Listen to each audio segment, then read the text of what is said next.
Learn more about Powerline safety at esasafe.com. Buongiorno. Hello. Buongiorno. Fellas, you ever laugh? How about laugh and lose? How about just lose? You ever lose, laugh, then lose? This is so fucking bad. Fellas, let's do it. You laugh, you lose. If I laugh, I lose. If you laugh, click off the video. Fellas, let's you laugh, you lose. Now! Right now! Go! Well, you smell like barbecue PlayStation 4. But don't you use 2K to use it as a mouse controller? And I know DJ ain't laughing, bro. You look like you use Sprite to... What did he do?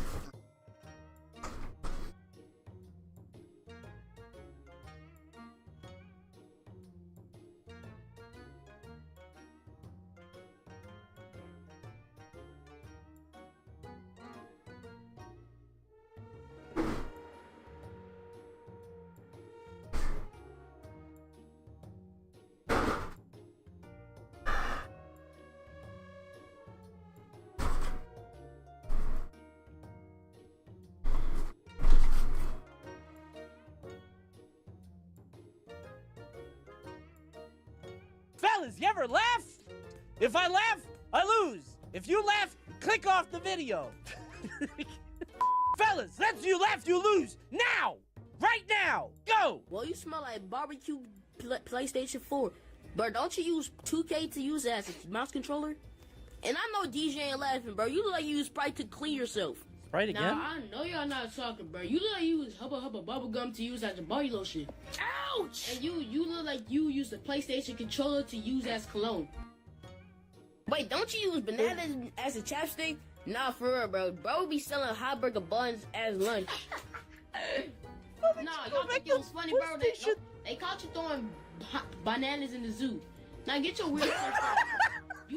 Dude, when they keep going back to the last thing the other kid said, and it had something about the PlayStation into the PlayStation, and then the bananas as chapstick into the bananas at the zoo. Like, we're just finding new ways to use old material. It was good. It's just, these are clearly the three things these kids talk about. For some reason, bananas and PlayStation are very funny to them. Boy, back on, you wear the same shoes every day. Nah, boy, you smell like juicy fruit with barbecue. Nah, don't you use chug milk? Y'all still want to beg me for no reason, bro. Ain't nobody laughing. I just need. But you still want to roast, bro? You use a TV remote to use as your clothing. Get your like.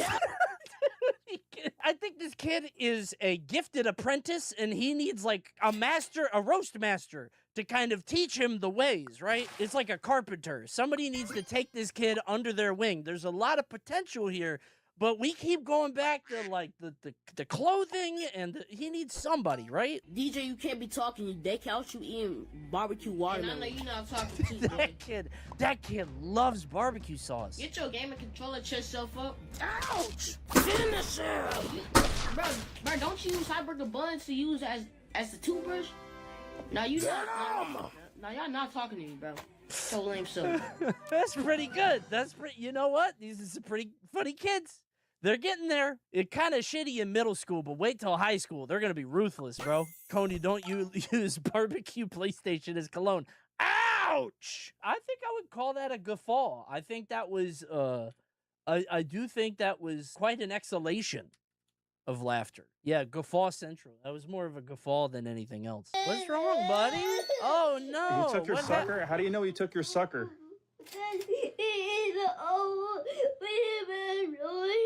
He took your sucker? How do you know he took your sucker?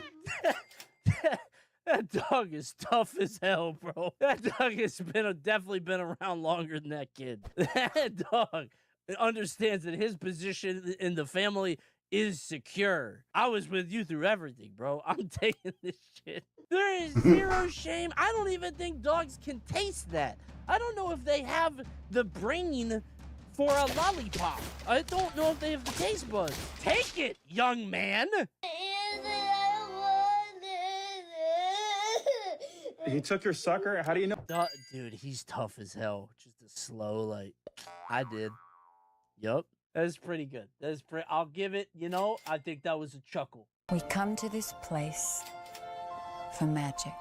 It's not We an come to ad. AMC theaters This to is, I'm laugh. still here. And we go somewhere we've never been before. Not just entertained, but somehow reborn. Together. What? Nicole? What? Miss Kidman? Miss Kidman? You know, I don't think this is going to make me laugh, but I do think the implication that she rents out a private theater to watch this 45-second long video is very funny. Because she's the only person here, and she's got the whole place to herself. She could have pulled that up on her phone for free. It's pretty funny, though. Going to jail tonight. Talking about the homie in the gray and the black. You know the facts. I never relax. Everything luxury tax. And everybody here getting videos. Make sure you put a little money in the sack. What's wrong? That's pretty good. This is in Vegas, right? Oh, dude, if you get arrested in Vegas, you deserve this. Going to jail. Yeah. Going to jail. You know what? This person is not going to remember that either. That's the crazy thing. This person's not going to remember this evening. They're getting taken away by Las Vegas police. This is evidence now. That's pretty And good. everybody here getting videos. Make sure you put a little money in the sack. What's Oh, he immediately goes to begging. That's crazy. It's a 15-second video. He knows he's going to hit on YouTube and immediately asks for money in the bet. Come on now, man. Let's hear your improv hip-hop. Ha-ha! Pony, I'm here to say, laughing and losing in a major way. I'll work on it. I'll work on it. Yo, make that the intro. Yeah, man. Oh. Hey. Come here. Oh.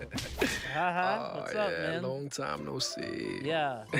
That, is that Sauvage? So good to see you. But thanks, man. You gotta tell me. You have to tell me what you've been thinking about. Yeah, I really want to know. Is this live? What do you This mean is I live, don't right? want to know? Why wouldn't I want to know? It's personal. We're personal. Come on, tell me. You been wanting to kiss me? How did he know? All right. All right. Oh, Yeah. well, What do you think? smooth minds think alike. Okay. Come here. Maybe just a little smooch. Come on. I saw fireworks. That was beautiful. Bro, how was I supposed to say no? This guy's a fucking Lothario. Look at the official Smooth Poppy. He just cheated on you with 1,400 other people. Hey! You guys didn't kiss your screen, did you? Press 1 if you kissed your screen. I will say, he kind of lost me at this. I don't like that one bit. The little... We could have just cut out the audio, right? Does TikTok let you do that? We didn't need audio for the extremely wet mouth. I don't know about that. That was kind of gross. Oh, people. So these tree ones are clearly a work in progress. I got to figure this out. Yeah, We it's got not beef. working.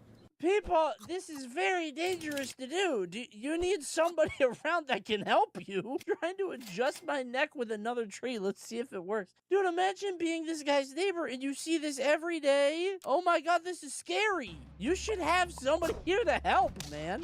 Why did he wear the glasses? Take those off, man. I don't think he needs to figure this out. I think we go to a doctor. I think a doctor could help us with this.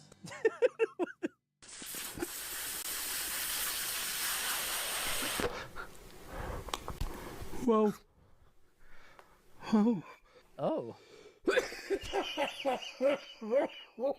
Oh my goodness. Whoa. Oh my God, dude. I don't think water's gonna help there. That's just gonna turn into a cloud. Dude, he's scared there. You see where he hit the... Oh shit. This shit? He's like, whoa. This?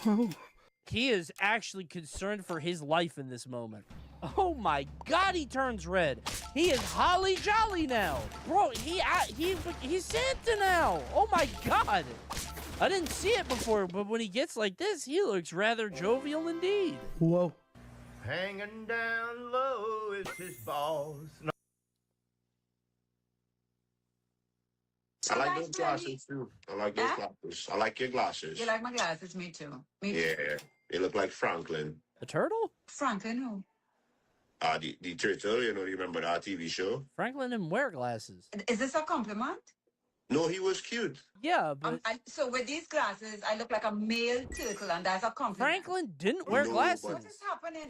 You're thinking... Franklin could have been non-binary. If it was in 2024, Franklin would have been non-binary. You That's really not can't tell true. with a turtle. This isn't even funny to me because it's incorrect. I've watched Franklin somewhat recently. Franklin was 6. He could count by 2s and tie his shoes. I put it on for my kids sometimes. Franklin the turtle did not have glasses. He had a masculine ascot, and he had a lovely hat. What you are thinking of is Dana Carvey in The Master of Disguise, the Turtle Club guy. That's not Franklin. You are thinking of the Turtle Club. That's meaner than what he said.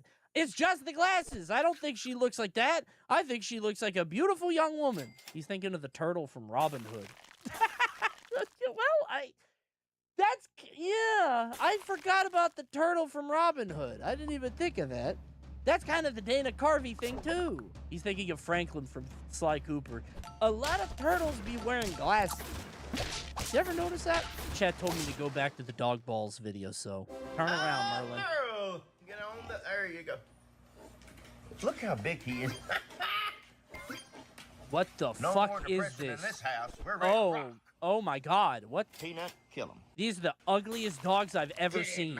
What's that spot in the right in Elden Ring? The spot with the dog with the big ass head? A scary spot? I feel like I'm there. This guy lives there.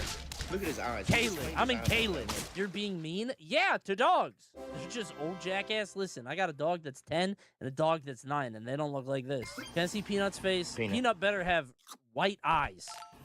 Peanut better have regular eyes. Peanut can't close his mouth. All these dogs are fucked up in one way or another. This is a house of Munster dogs. Just a fucked up Addams Family house of dogs. Fight! Get him and kill, fat man! Don't you wiggle them ears at me. I'll put more medicine. Use them all together for one normal dog. Yeah, these are all 1-star units. You put them all together and you get a border collie. Why is this guy walking like that? Let's see what he wants. Hey, bro, you need some gas? Probably decline. No, I'm good, bro. Yeah. You probably sneak around this guy. Hey, what about man? When he's patrolling this way, you probably... Two hubcaps for $100. Come on, I don't think you need the hubcat. Oh, I don't... Oh, he had more units. He might have reinforcements. I need to drop the food off by 8 so I can get paid. I got rent to pay. No, not in there. Not... Okay. Stop crouching, man! You're gonna go slower! Oh, hold on. He's loading into the cutscene. Wow, I've been waiting for these. Where's my drink? What drink? My almond breeze of milk? How am I going to eat cookies with no milk? Easy money. I might come back here more often. Bro, that shit was scary. That got very close. There's a fucked up shot of him all close like that. What kind of uncanny shit was that, man? I love this genre of video. I love these. I love anything that looks like an old game. I love it when people be running in place. I love that shit. Oh, he sounds thirsty. Drink up, homie. Woohoo! Drink up.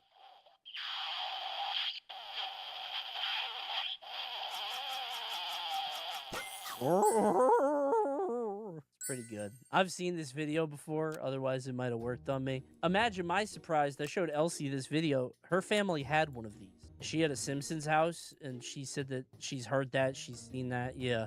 I asked her if she could find it. I really want to find that shit. I hope it's broken.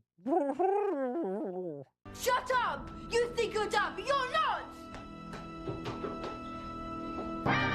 Just a joke. When are you gonna learn to grow up? Oh, that's a transition. I thought that said translation. Oh, shit. Bro, that kind of bangs. I like that. They jumped into the game world. I kind of love that. That's kind of awesome. I wish more movie games would do that. They had live action clips in the game. That's what I'm surprised by. How did they do that? What kind of technology is that? The sound makes it unfunny. Yeah, I don't think I needed the music, but that's some amazing technology. All right, guys, I got a treat. Aw. Get the treat. Get it, guys. I think only one of you can get it. It's pretty deep in there, though. Maybe knock it over. No, you can't get it out. You don't have fingers. Gary. All right, well, he's insisting. He's got it. Okay. Is that Kurt? I kind of like Kurt. That's like a different animal. It looks like an alien. Just knock it over, man. Oh, he got it. Oh, I think he did. It's like a boy in a well. Right. There's no way to get that. That's pretty funny. Why are orange cat's fucked up. I didn't think it was real, but my girlfriend is an orange cat, and like he's different. It's weird. There's some kind of genetic thing. I don't know what it. I thought it was a meme. Like I thought it was a joke, but that's like real. They're so weird. I don't know. Uncle, man, you see what we doing, man? Stocking up, man. Any content. You got something to say to the people? Y'all don't mind him. He's just a little crazy. That's a very scary Unc. We gotta get him away from the camera. You got something to say to the people? Oh my God, dude. Something's wrong with Uncle. That he like tapped into a frequency the phone can't make. Holy shit, dude. 500,000 likes. The people beg for more Uncle content. A Twitch clip. Oh, shit! Oh, Okay. That looked really bad. Oh my God. Oh, he's so happy. Look how delighted he is. He's so excited for New Year. Man, oh my God, look at the joy. Hooray. He's a little scared of it at first. He's like, oh boy, this pop is going to be loud. That's the thing I should be afraid of. And then, and then the grimace. Oh, that poor guy. How does it impact if it's confetti? I feel like the confetti, like, it would still hurt like a motherfucker, right? That shit's coming out at incredible speeds. It's a giant popper. I'll give it up. That was a chortle from me. Help! I've been kidnapped! Oh, no. My split pea soup. I want a split pea soup pie with the crackers on the side. Split pea, split pea. This was submitted by Elsie, whose algorithm on TikTok has been completely absorbed by this guy. And this fucking guy singing about split pea soup is literally every third TikTok she gets. And he just keeps singing the same song about split pea soup. So yeah, this was not for you. You weren't supposed to. This was for me to make me break. Didn't work on me though. I knew exactly what was coming the moment I saw this fucked up mischievous little twink. Absolutely not. Huh? Is he getting... Oh, shit, he's gonna get some cash. This is taking a very long time. We're definitely gonna get... Don't pick that. That's not gonna help. Don't... Oh, now we're stuck. Oh, fuck, it's a death trap. You're not getting out of there. No, well... That's a skinny...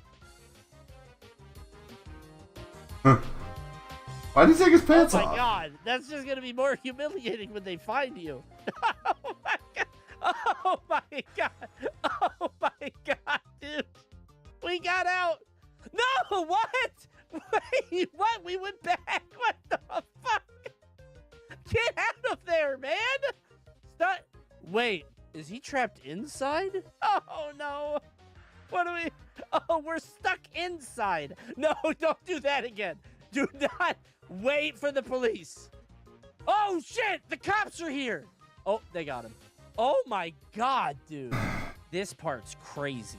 Like, it's not so bad here. And then... Oh, my God. Yeah, fuck that. Getting over here.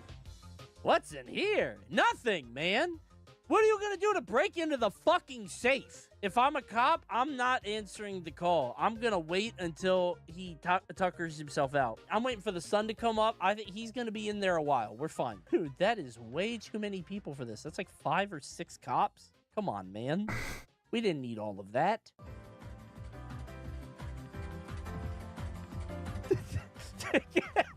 Oh. Stop. Okay. Whoa. Okay, I don't think you should stop doing that. That's not gonna work, I think. Stop. I think grabbing is frowned upon in all major sports like this. What tactical advantage could this give? I guess you're not getting taken down, right? They can't shoot on you there. How would you counter that? Whoa. Kick.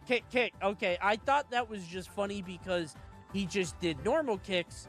And I was like, wow, that seems like a very ineffective move. And then I realized it's not quite that. Whoa! This guy might be a super athlete. I can't tell where, like, the AI begins and like the athletic probably here. I don't think he probably jumped that high, but like it, you know, this guy probably can do quite a few feats. That wasn't bad at all. We need to take this guy into the Men in Black program. We got to call up Agent J and K very quickly. The world's first ever fully autonomous AI-powered restaurant. I don't mind the robots making the food, but not like this. This automated grill Take it gives the easy. meat its sizzle. Put some love into As it. this restaurant goes robotic. Bro, imagine being the dishwasher robot. Oh my God. I would be an artist too. I'd be like, please let me prompt shit. No humans required. They make a lot of foods We there. can't get enough people to come out to work They on got a lot of fryers things. Yeah, and, stock and up the grills and their fridge. dangerous jobs. Yeah. And this automation helps solve a lot of those issues.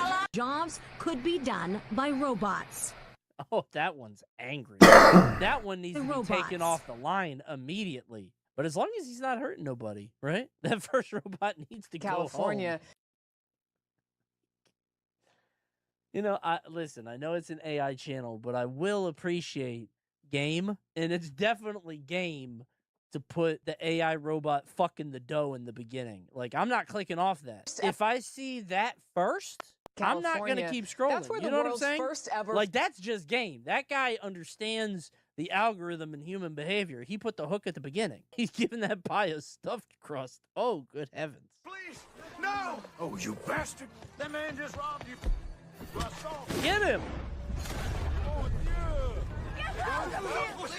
Oh. Or you lie. Let me vote. Let me vote. Let me vote. I can say this all day. Let me vote. Let me vote. Let me vote. I will say this for as long as it takes. Okay, I Come don't on, think... people. I don't... Let me vote. Okay, I get. Was that guy a politician? Was that guy the reason she couldn't do it? What the fuck? Let her vote, man. What the fuck? Let that woman vote. What the fuck? What even triggers this, by the way? What could possibly trigger this animation? I've never seen anything like that. You are not him. You are not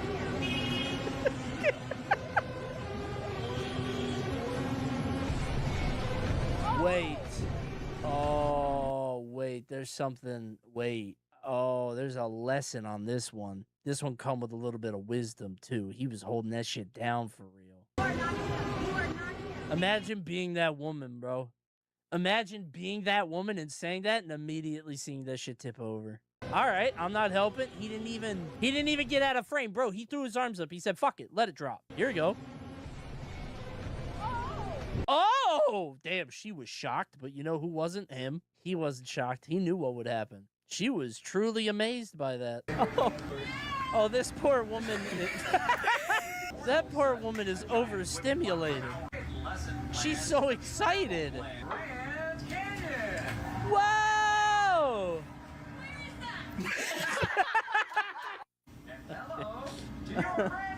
Okay, a car? This woman is a nightmare. I wouldn't give it to her. Okay, wait. Those two values are way off. She didn't choose car. Well, she chose Grand Canyon car. One of them is a decimal. $350. Double showcase winner. That is unbelievable, bro. Double showcase. Like, he's gonna try to interact with her. Double showcase. You win both showcases. Wait, she wins both showcase? Showcases. What the fuck? Oh my god. Bro, this is like some Slumdog Millionaire shit, bro. She knew every piece of value. She knew how much all of it would be. Like, this is an absurd fucking video. Oh,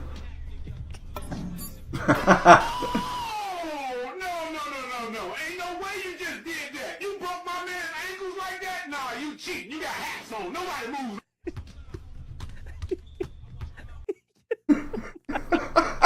Man, Unc was excited. He was bouncing in his chair. Oh my god, he was jumping up and down in the living room. He couldn't believe what he just saw. Holy shit. Wow, what a great You Laugh, You Lose. Did you laugh? Did you lose? Comment below. Was it a laugh, a giggle, a chortle, a guffaw, a yuck, a knee slapper? Comment below. Like the video. or maybe a smooch. Mwah! I'm not gonna get up again. It's time for the pro to have one partner. For every job, the entire job. For dedicated support at the pro desk, on site, and everywhere in between.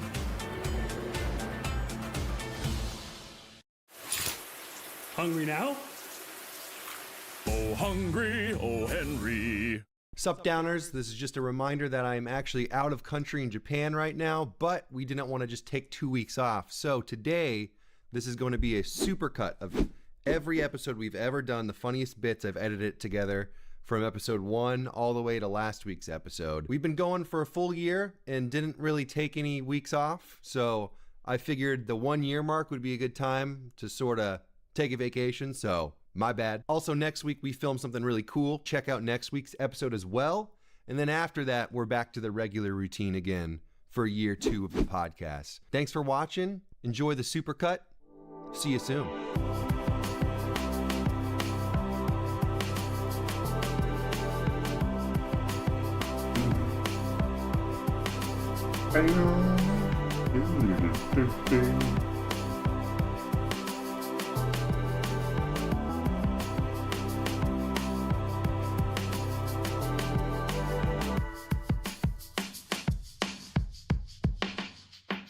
I remember having the panic attack because 10 girls were all lining up to talk to me, and I freaked the fuck out because they're all whores and annoying the fuck out of me.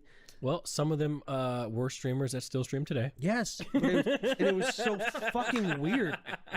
It was so awkward because we're at this party and everyone's chilling, and a line formed. A fucking line. I remember. And it was so weird because I was like, I remember talking to this person. And I look behind him. There's like 9 other people. No, nine other women. All women. All women. Yeah, there was some dudes in there. They were like business dudes. Like, hey man. No, I remember watching that. You know. But and worst part, this was an invite only party. Yeah. This was not open. This is invite only. That was the last time I went to DreamHack. I haven't gone since. That was the Twitch party. I think you were newly single at the time, weren't you? Yes, I think I was newly single at the time, and I remember coming up to him like, Nick, I'm having like a panic attack. Yeah. We need to leave. Plus, it was late on top of that, and I remember like the fiasco of just getting in the car was difficult because everyone's like, where are y'all going? They wanted to follow us. Do you remember? Was that the night you left with my friend? Yes.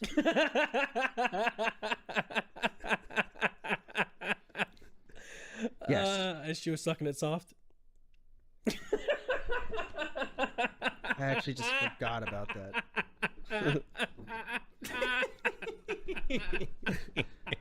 Dude, I'll be honest. I really, it wasn't bad, but you can imagine.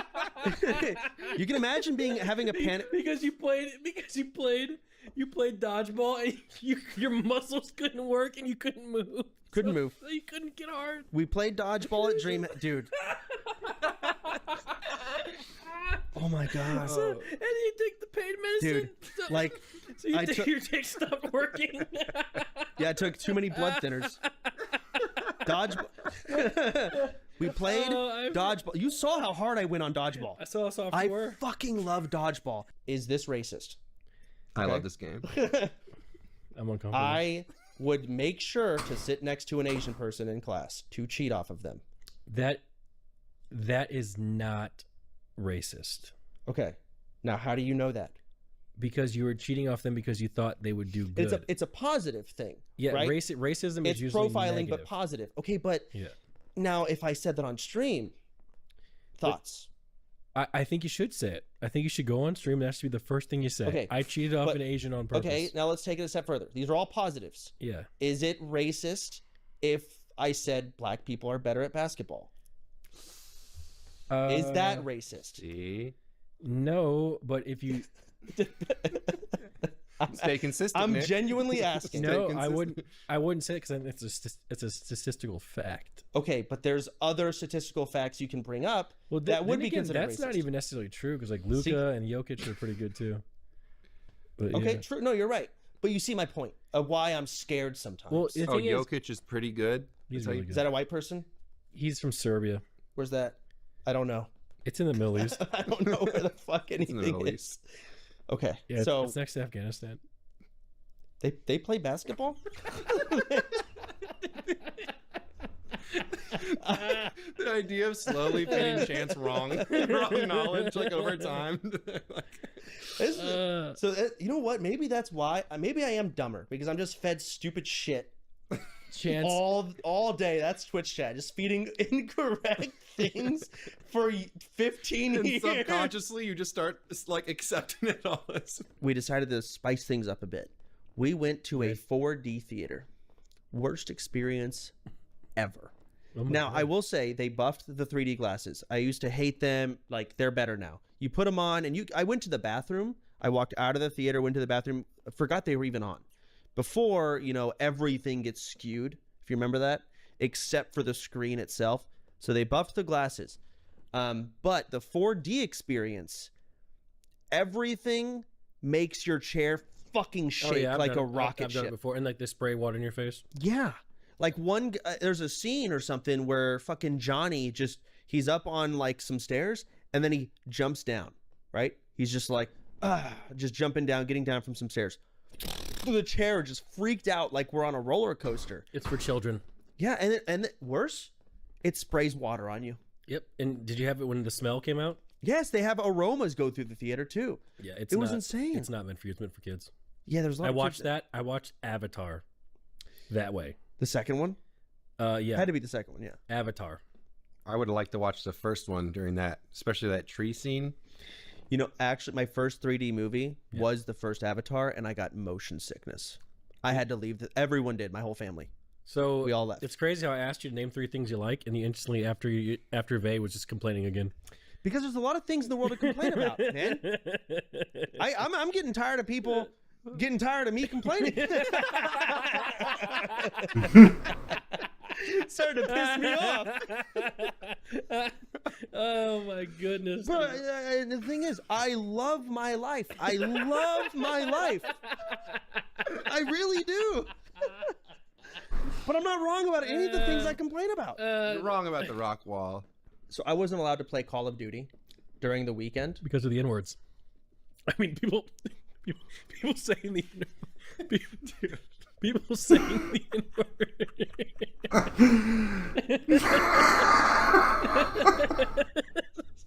I'm black, okay? Stop. Friendly fire. Friendly fire. No, dude. Stop. You know what I mean, Chance? Come on. I know what you mean. But holy fuck. Hey, okay, first of all, it's just... Dude, come on. Dude, they were all over the place. Oh, right. no. I'm kidding. No, okay. They were. People, you couldn't even COD okay, lobbies? that is not why I couldn't play COD. Why? Okay, so no, I couldn't play WoW during the weekend. Yeah, he didn't mind the N-words. He didn't mind it. He was the one saying it. I could not play World of Warcraft. Why was I talking about this? All right, I'm annoyed. I'm not a part of this. This is a girl thing. I don't run the show here. I'm the minority at this school. Okay. All right. Anyways,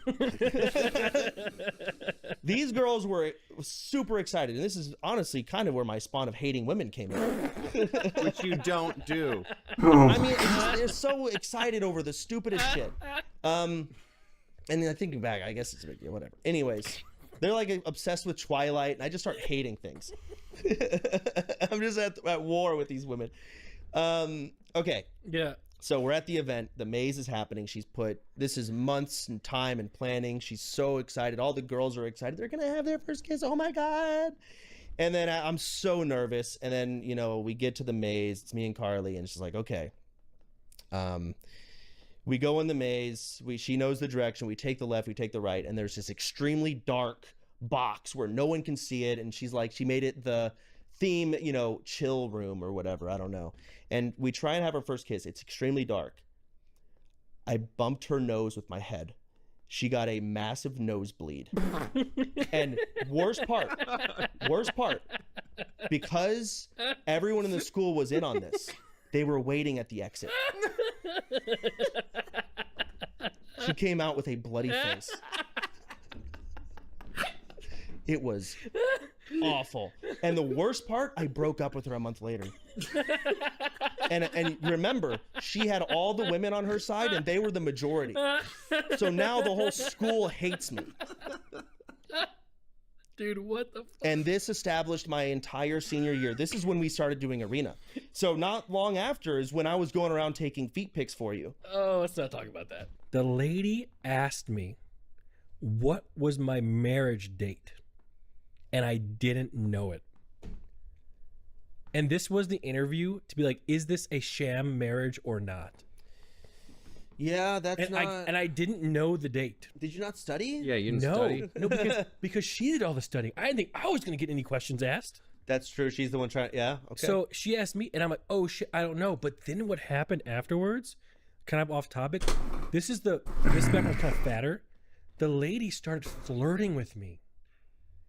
And I remember it's because it never, ever, ever happens to me. What does this have to do with meeting Mitch Jones? I'm just saying, it was crazy.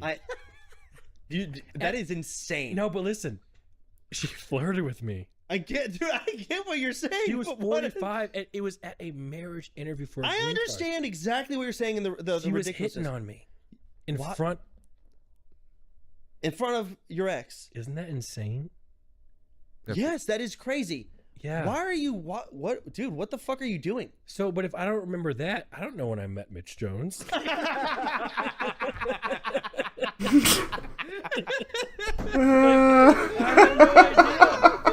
As far as I'm concerned, he's always been in my life. Literally, you put a gun to my head and say, when's the first time you met Mitch? I can't tell you. Oh my god, that was an amazing callback. Okay. I have no idea. Okay, so you know I dated that one girl, Carly, for like 4 years. You're talking about that girl that... Where I gave in her the a sim- nosebleed?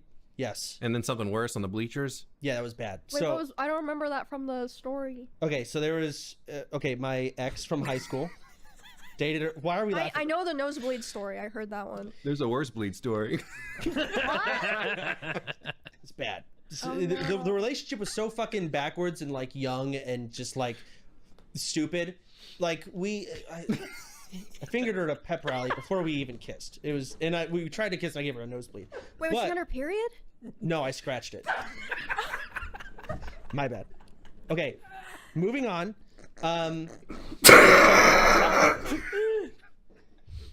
Okay. No, at a pep rally when everyone was quiet. So she screamed and everyone heard. Did she really? Yeah. Nick wasn't there. Why are you acting like you were there? told me. Yeah. Okay. God. Moving on. Moving on. Ew. Wasn't creatine. It was some type of other drug. Kratom? Kratom. Oh, Kratom's, Yes. Kratom's wild. What does that do? Well, basically what it does is there's an association between taking certain amounts of Kratom and sleeping with your other people of your family. So did you ever experience this at any point? No, I didn't. No, you said creatine. Creatine? Yeah, no, Kratom is just it's like a stimulant thing, I think. I think it just makes you feel good. They actually serve it at gas stations and there's actually an issue.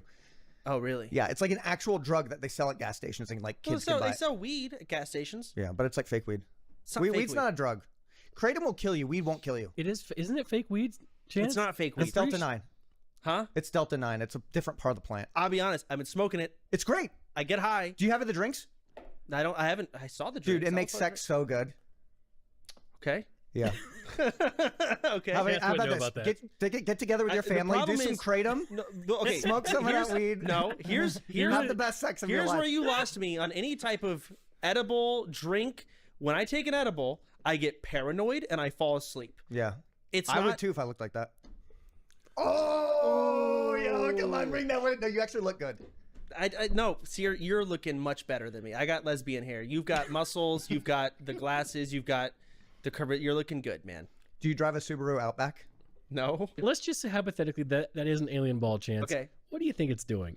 Collecting info, man. Over the ocean in the middle of nowhere? Maybe the Earth is a fucking terrarium, and that little white orb are the billionaires that got in a little sub to go to the bottom, but the alien versions. All right, I'm gonna go to the little white orbs and go check out. You think that this stupid the billionaires are in this small little ball? Alien billionaires. The alien billionaires are in this small little ball. Yeah, maybe. maybe. They're like, dude, small. They're like, dude, let's pop up next to Israel, the place that's under the most fucking, war going on. Let's go there and check things out. Honestly, that's probably the best viewing experience for them. Okay. You know what? Yeah, I can't disagree. So, You know what? You're right. It is aliens, and You it's win. it's you know what? It's definitely aliens, not that drone that's showing up there. Look what they can do. Yeah, I've seen that. That's crazy. You're Those right. aliens too, or is those Chinese drones? That's shut up. That's different. That's organized. That's some shit going on. No, You know, that's not. you know what I'm gonna do? Because I know where you live. I'm gonna go get a drone. And I'm gonna put a white light on that bitch, and I'm gonna fly it over your house one night when you're With a high. shitty camera. Yep, one night when you're high, and I'm gonna be like, Chance, Dude, look. I only know one thing about the WNBA. Let's hear it. As of recently, they keep throwing dildos on the court. That's part of it. People are taking bets on dildos So, are the views increasing because of the dildos. because of the dildos? Yes. Okay. Yes, because people are tuning in just to see what dildo gets thrown next, and they're betting on the color. What? Yeah, it's like big bets on the color of the How do you dildos. bet on that? You can bet on anything on any app anywhere. Okay, but why did the first dildo get thrown? Who did it and why? We have no No, idea. It was a magic dildo. Just attention. They're like- actually getting thrown in NFL games now too. I'm sure they. Oh, they're throwing it on the field. So they actually threw a yellow one in one of these last games, and the commentators thought it was a flag, but it was a dildo. Oh shit. Yeah. So now dildos are just getting thrown on. Like, why can't Yeah. we throw dildos on a dodgeball court? You can't listen. And the thing is, the real question is, how are they getting the dildos into this? Because they're rubber, man. No, because people get pat down. They're coming in through buttholes and vaginas. No. Yes, they are. I could put a dildo in my pants, okay, where my dick is supposed to be, So you're gonna and hang it you- downward. You're gonna come in there rock hard. No, So no, no. It's hanging downward, you know man. how big these things are. You ever seen a dildo before? Depends on the type, but Remember that big black one you had back in California? It's huge. That's what you put that in. Bro, that was comically large. We put it on the fridge. Wait, you think that was comically large? Bro, it was like this big. That's normal for most of us. No, it's not. Yes, You're Ben, No, it's true. No. Dude, every time we put it on the fucking fridge, and every time I wanted to open the fridge Grab the door, dildo. the dildo, Big like black I had to thing. get out of the way and scooch to Yeah, open or the just door use your because it was mouth, you know, protruding so- so far forward it hit me in the face. Slapping the face. Yeah, like I had to fucking scooch, moving brush aside to Yeah. get to the fridge door. that's good stuff, man. And we left. I just didn't take the. Every time I get milk, I'm like, I'm just gonna get milk. It's not worth taking it because it was stuck I can't on there. even drink milk these days. Why? I get insane IBS. We're gonna move on. Wait Why? a second. Why would we watch this? Because isn't this like a gaming comedy podcast where It we'll is. Yeah. sprinkle politics in? We probably shouldn't. Isn't that what this is? So here's the thing about State of Play. That's where they just say what games are coming. Yeah, it's important Why? because that's the gaming community. That's what they're kind of rallying So and talking I about. told you before, statistically, gaming in America is dead. So there is no Doesn't reason matter. to get Why- hype behind it. we can still fucking care. Like we have European viewers; their money Yeah. is just as good. You're Well- pissing me off. Why? I'm just kidding. You see, they get the Wolverine game. You see it? No, I didn't. What's Dude, the Wolverine? what? Chance, I'm not gonna play it, man. Is it Hades 2? What is Hades 1? Dude, I hate you. Why? You haven't Why? watched, Why? you 'Cause haven't I'm watched it either, you piece of shit. You're only halfway there. Yeah, you piece of fuck. Fuck you. Half a piece of fuck. You're a full fuck. Oh, fuck. That's crazy. I'm fucked or he's. I'm you- full fucked. You're half fucked. double you, fucked. you care about it. Oh, which you're is, double fucked. No, I'm unfucked. He's unfucked. Because I You can't- actually care about it and watched it. You care about it, didn't watch it. You Fuck don't you. care about it and Fuck didn't me. watch it. Fuck me, fuck you both. See what I'm saying? I'm deleting the podcast. But Yeah. Dragon penis. Dragon penis. All right. It has like it's not your penis, obviously. It's your. Is it USB? No, but it's magnetized to their avatar pussy. So their dragon pussy and your dragon penis. When you get into the right position, let's say the vagina gets on their knees, the penis will magnetize and go. It'll go into it. It'll It's slip. called- It'll it's called slip the right in. dynamic So in the game. penetration system. It'll Yeah. slip right in. There's a And- dynamic penetration system where Okay. it will. That's so new. It will. I don't know how the technology works. It uses lights, but it will sense that they're going into each other. It even goes one up where people can literally like make it. People can start out soft, and you have to interact with the thing to get it to go up, and then you when you go in, it'll even show like stomach bulges and stuff like. So this isn't a real penis in real life. No, but Okay. so what people are doing nowadays is they can sync their avatars with IRL toys. Yeah. So if like a very popular toy is the Gush 2, right? It's a hands-free thing that you just throw on you and it just vibrates and you don't even have to touch it, right? And you just like put a little strap and it holds on, and you can set it so that when someone touches you in virtual reality in a certain area, it Your dick. triggers. It triggers. And when you're like doing sexual things, like someone's like you have the dynamic penetration system or SPS. Of course. Of course. It'll vibrate the whole time that it's in. SPS, DPS? Yeah. Nah, bro. Yeah, I'm telling Yeah. I'm telling. And this is the thing right now. It's out. Yeah, and a lot of people have it. It's very easy to access. Super easy to access. This is service level. Now, the mutes. Now we throw in the mute meta. And it's apparently it's what's the word? It's gotten a little different. I've changed it up. So he's changed it up. He does decide the metas. It does. A lot of these metas do come from his bar that he runs. Rob or group. Have you used this machine that you're talking about?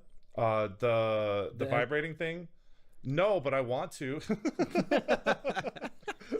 It sounds really interesting, but how have you not tried it? I mean, I don't know. I have stuck stuff up my ass. Really? Yes. Was it sick? Yes, you should try it. I might try. He went to the doctors recently for his leaky butthole, and dude, he thinks not connected.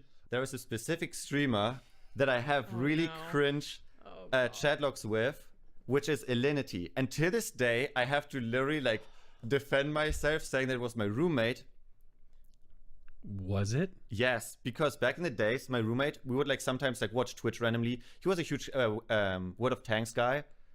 Alinity's big in World of Tanks, I've heard. No, but my roommate, my roommate is like the typical normie that would literally throw on a Twitch stream where it's just like a random woman with massive titties on the side monitor while he's studying. That's literally what he would do. You sound like the guy in unban requests that are like, sorry, my brother got a hold of my keyboard. I was drunk. So what are these logs saying in Lindy's chat? It's just like a bunch of like cringe stuff where it's like, I'm horny 21 something. What?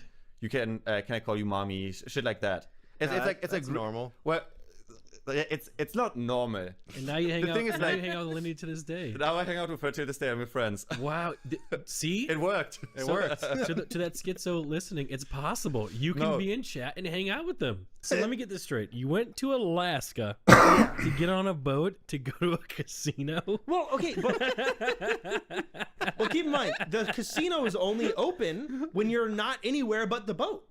The boat isn't just staying in one spot. Right. So you get on the boat and you go to the Alaska port number 1, and I don't know the names of any of these places. Sure. Alaska port number 2, and then number 3, and in between these ports, you're technically not like you can only gamble in the ocean. I think gambling's illegal in a lot of these ports or wherever in different states. So you have to. The casino is open when you're a certain distance from the land. Okay. And then there's a whole lot of fucking nothing to do because you're a certain distance from the land. What is on this boat besides this casino? They had a massage place, a fuck ton of old people. I mean, dude, it was like the DMV on crack. It was old and smelly, and it smelled. Yes, old farts. Not even kidding. So so let me get this straight. You went to Alaska, okay, to go on a cruise where you could gamble when you're far away from shore. Yeah. To hang out with old people who were shitting themselves the whole time. Play bingo. And then you got COVID. I did. And you paid money for this. I paid a lot of money for this. I went with my dad, and it was great. These viewers, most of them, are fucking losers. I'm not even trying to like say it in an insulting way. Okay. I'm trying to say they have to have lost in so many ways, whether like they couldn't make friends, or they just can't fucking, I don't know, get a grade over 70 or something. Yeah, but that's kind of what Twitch is though, because it's fucking losers. Well, that's why we all went there, man. No, seriously. I wasn't a loser, bro. I was very popular, bro. I had multi-rank 1 titles. And I was very popular. You played the fucking instruments. You were a loser too. What? Like, I played clarinet. I had staff exactly. infection. See, I loser. That's loser shit. I played the trumpet. Trumpet cool kid was playing.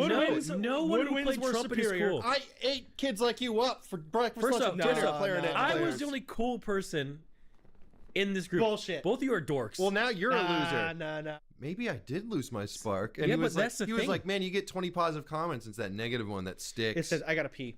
I'm actually in physical pain. It's gonna hurt. I'm about to go to the walking bathroom. It hurts. Oh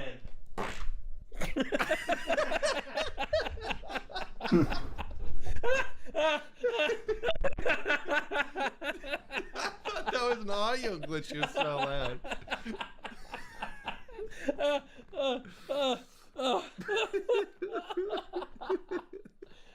getting cramps. This guy Chance is insane. Oh, fucking hate him. Chance. And this does Ryan know? Absolutely not. He does now. He's about to find out, man. This might be an intervention, Okay, brother. I'm gonna stop it before it goes Nick, too bad.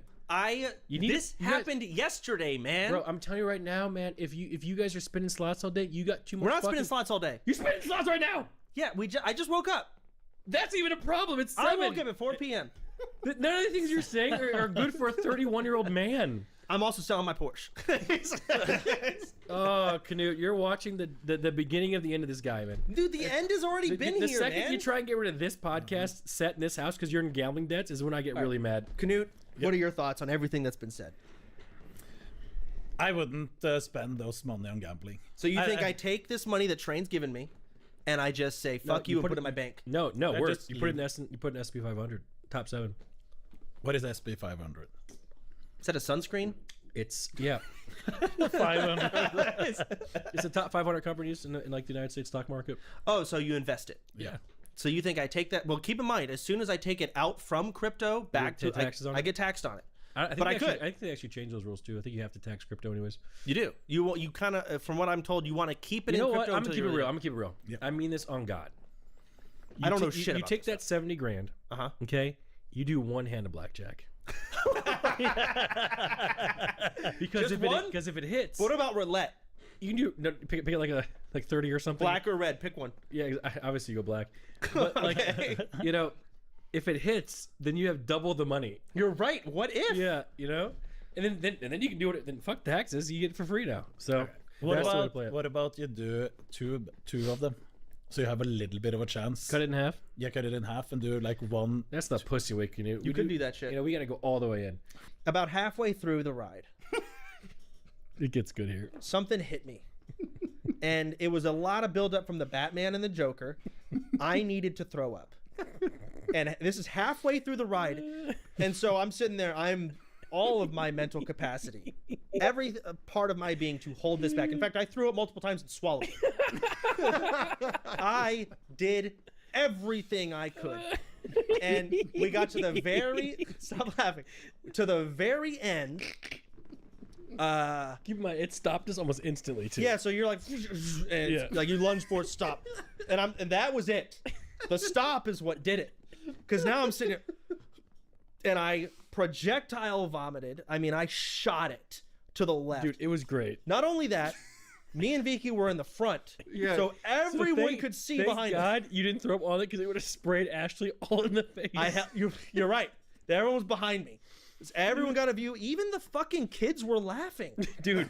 Because I was the being first one was like purple, brown, and the second one was just Pure clear. white. It was pure white. Clear. Is this what, dude? It was just so because I felt bad after the Joker. Everyone's like, "Have some water, drink some water." Remember, I had to take a knee. But the color difference between the two Because it was going down to the bowels of my stomach. Dude, and keep in mind we're elevated up too, so he's throwing up off the side of a coaster, and we're so high up in the air, it's falling through all the scaffolding. It's like the funniest thing I've ever seen in my life. It was turning into rain. It was so funny, dude. You're throwing up into scaffolding. Yes. Super high up.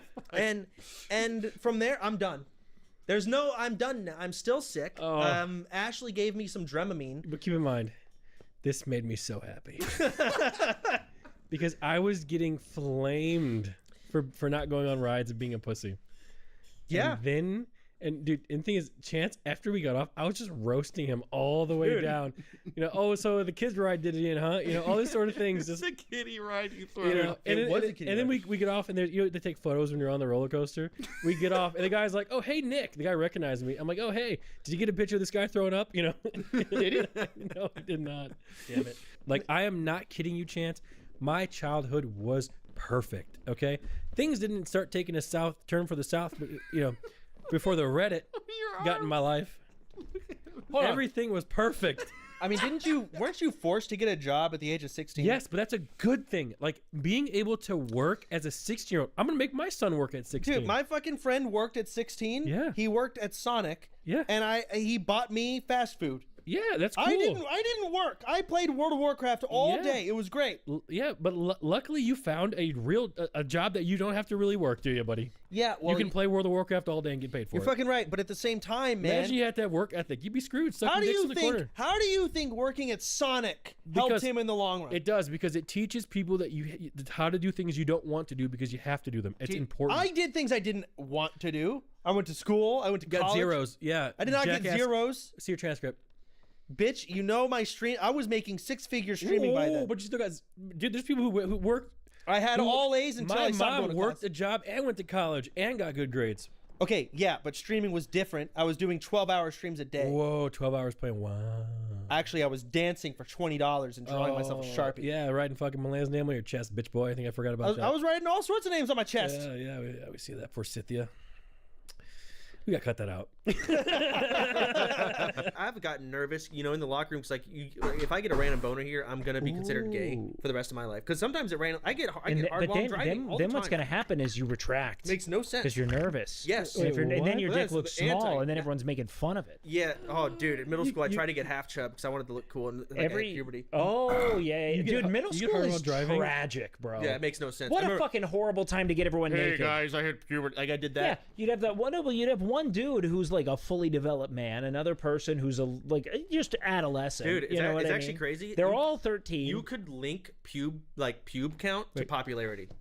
Well, yeah. Well, that's correlative, maybe. Isn't not that crazy? Causal, but No, yeah. the most popular kids in school, they all hit puberty. They all had pubes. Yeah, their pube because they count- were better at sports and like That and- taller and- and, yes. deeper voices. Yes. And we're just Yes. cooler. Wait, I think it was just the pubes, man.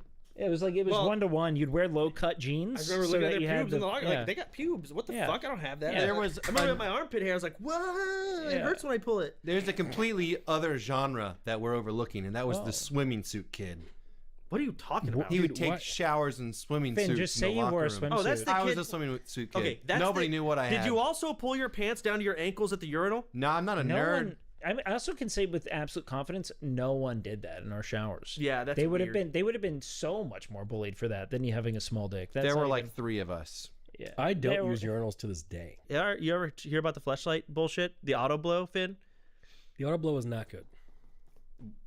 You ever hear? Okay. You don't know what an auto blow is? So there's an auto blow. This is way back. I bought this auto blow thing. It's supposed to be like this manual jack off product, and maybe it's to avoid like lawsuits or something. But the way it works is if you imagine a sleeve, and then it's got these rings or beads rather that are supposed to clamp kind of tight and go up and down. Ribbed for your pleasure. Sure. Problem is, it's like for me parking a car in a garage. There's a lot of extra room. I could not feel the outside whatsoever. It's It like didn't. throwing a hot dog down a hallway. Exactly. So keep in mind, I also tried his auto blow. Before or after? After. Okay. Because he moved out and he left it. And I did not have that problem. Black. That's the difference. I don't know what to tell you. But the thing is, it's like you should make it adjustable for all sizes. You could also say races, but you really should. And that was a problem, and it made me feel. I started questioning things. Then I looked into it, and there's this whole thing. Didn't you know about the toilet paper roll? How yours fits in the toilet paper roll? And that moved on to the toilet paper roll discussion. Finn? My dick does in fact fit inside of a toilet paper roll. Did it break through it like just like a monster? Just the walls of the toilet paper roll just destroyed, No, it didn't touch the sides. Of the toilet paper roll? Yeah. I thought you...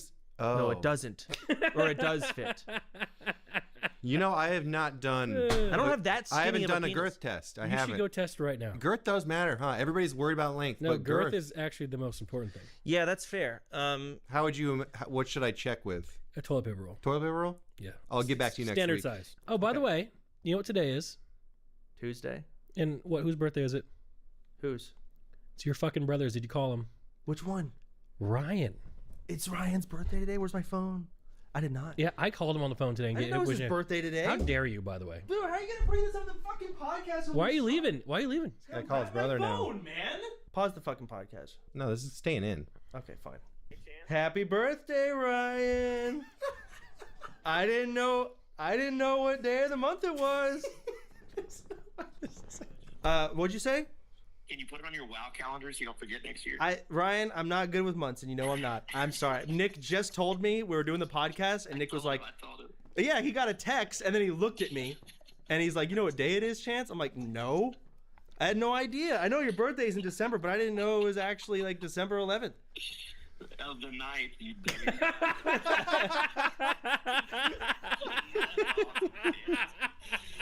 What, what are you up to right now? He really does not know what day of the week it is. Huh? having sushi with friends. Oh, that's nice. Well, I just wanted to call you, tell you I love you, and I'm not good with dates. And you know, I happy birthday, Ryan. I love you to That death. means my present got to be extra special. You're damn right. I'll work on it real hard this time. I love you. All right, love you too. Bye. All right. Dude, couldn't even get the day right on the day. Dude, as I was, the thing is, I was sitting there like, do I say the date or do I risk this? And I sent it, said, fuck it. Yeah, got the date wrong. Had no idea. Insane. Good way to remember. Pearl Harbor was yesterday. Was it? Yes. Okay, I just got to remember Pearl Harbor. Great day. I don't know what it was. I think maybe some guy was like, what if we just made all the rides screens? And then you're in that one cart that moves a little bit with it, makes you feel immersed. Yeah, those just make me sick. Yeah, those they make me sick. Suck ass. I hate I went to Universal and we went to the one he's talking about, and it was, I'm telling you, man. I'm on that ride too, I think. Things. That's the best ride they have. It's great, yeah. With the Harry Potter one? Yeah, I mean, the whole thing sucks. Universal blows ass. I mean, it really is a glorified parking lot with some random shit thrown around. It's better than Disneyland. It's not. Oh. Okay, for the record, they all suck. The only good place is Cedar Point. Cedar Point is ridiculous coasters and thrills. Disneyland is a thematical experience, you fucking swine. Okay, did you go on the fucking Pirates of the Caribbean, bitch? Yes, I did. Okay. I did. I saw Jack Sparrow. Yeah. He was there. I went on, we did Cars. We did... you did Cars? Yeah, all the Star Wars. Did you do Tower of Terror? The Guardians of the Galaxy, you mean? Right. No. Okay. I did not, and Vicky really wanted to. I did that one. I said, fuck that. I don't like the going really high and just dropping you. I'm not a thrills Dude, person. it's so funny because I went with a couple people a couple years ago. It's like 6 of us, and one of the girls that was there was like potentially 7 of you two. What? Like 6 or 7 of you?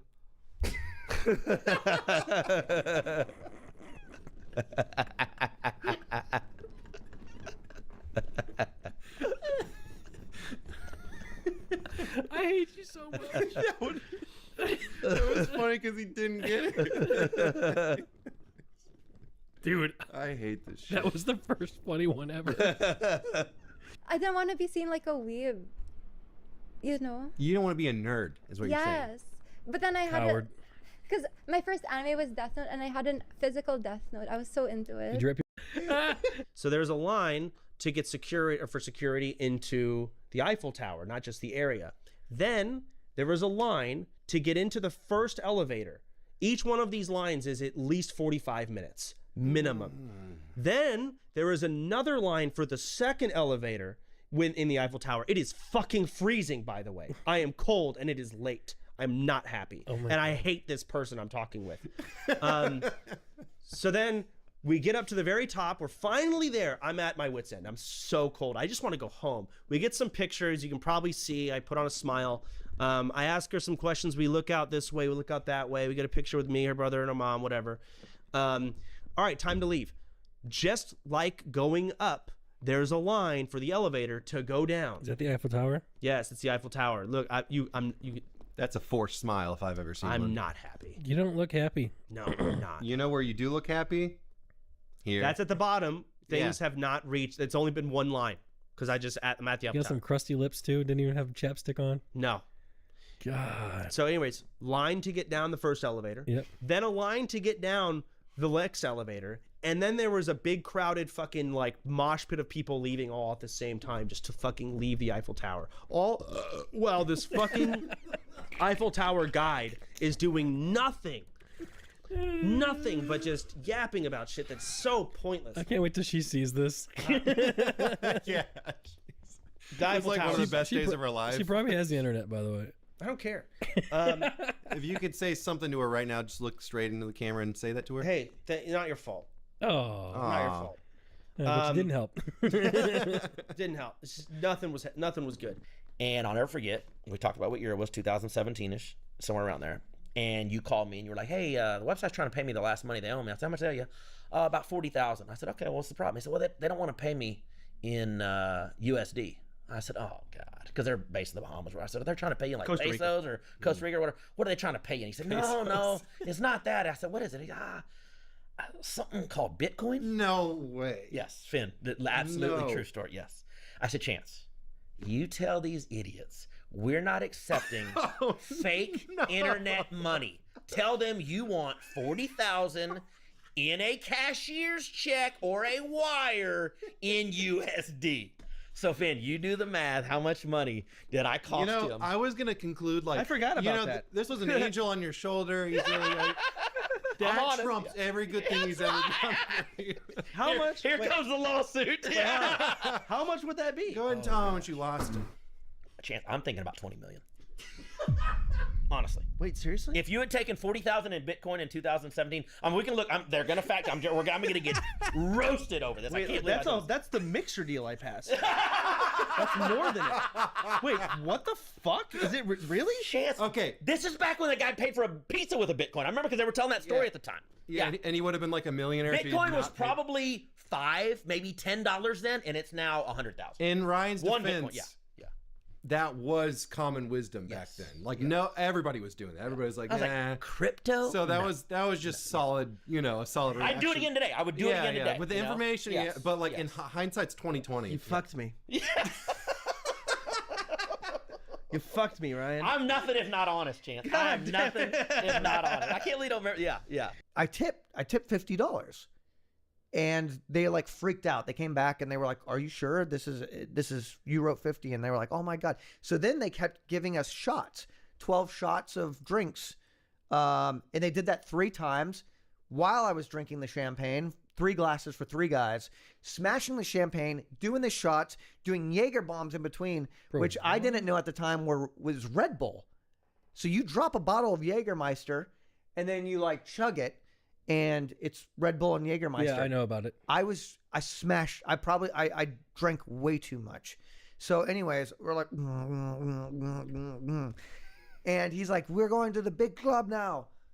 I have footage of all this, by the way. I could show it to you. I could send it to you. Yeah, do it. You could play it on top of the story.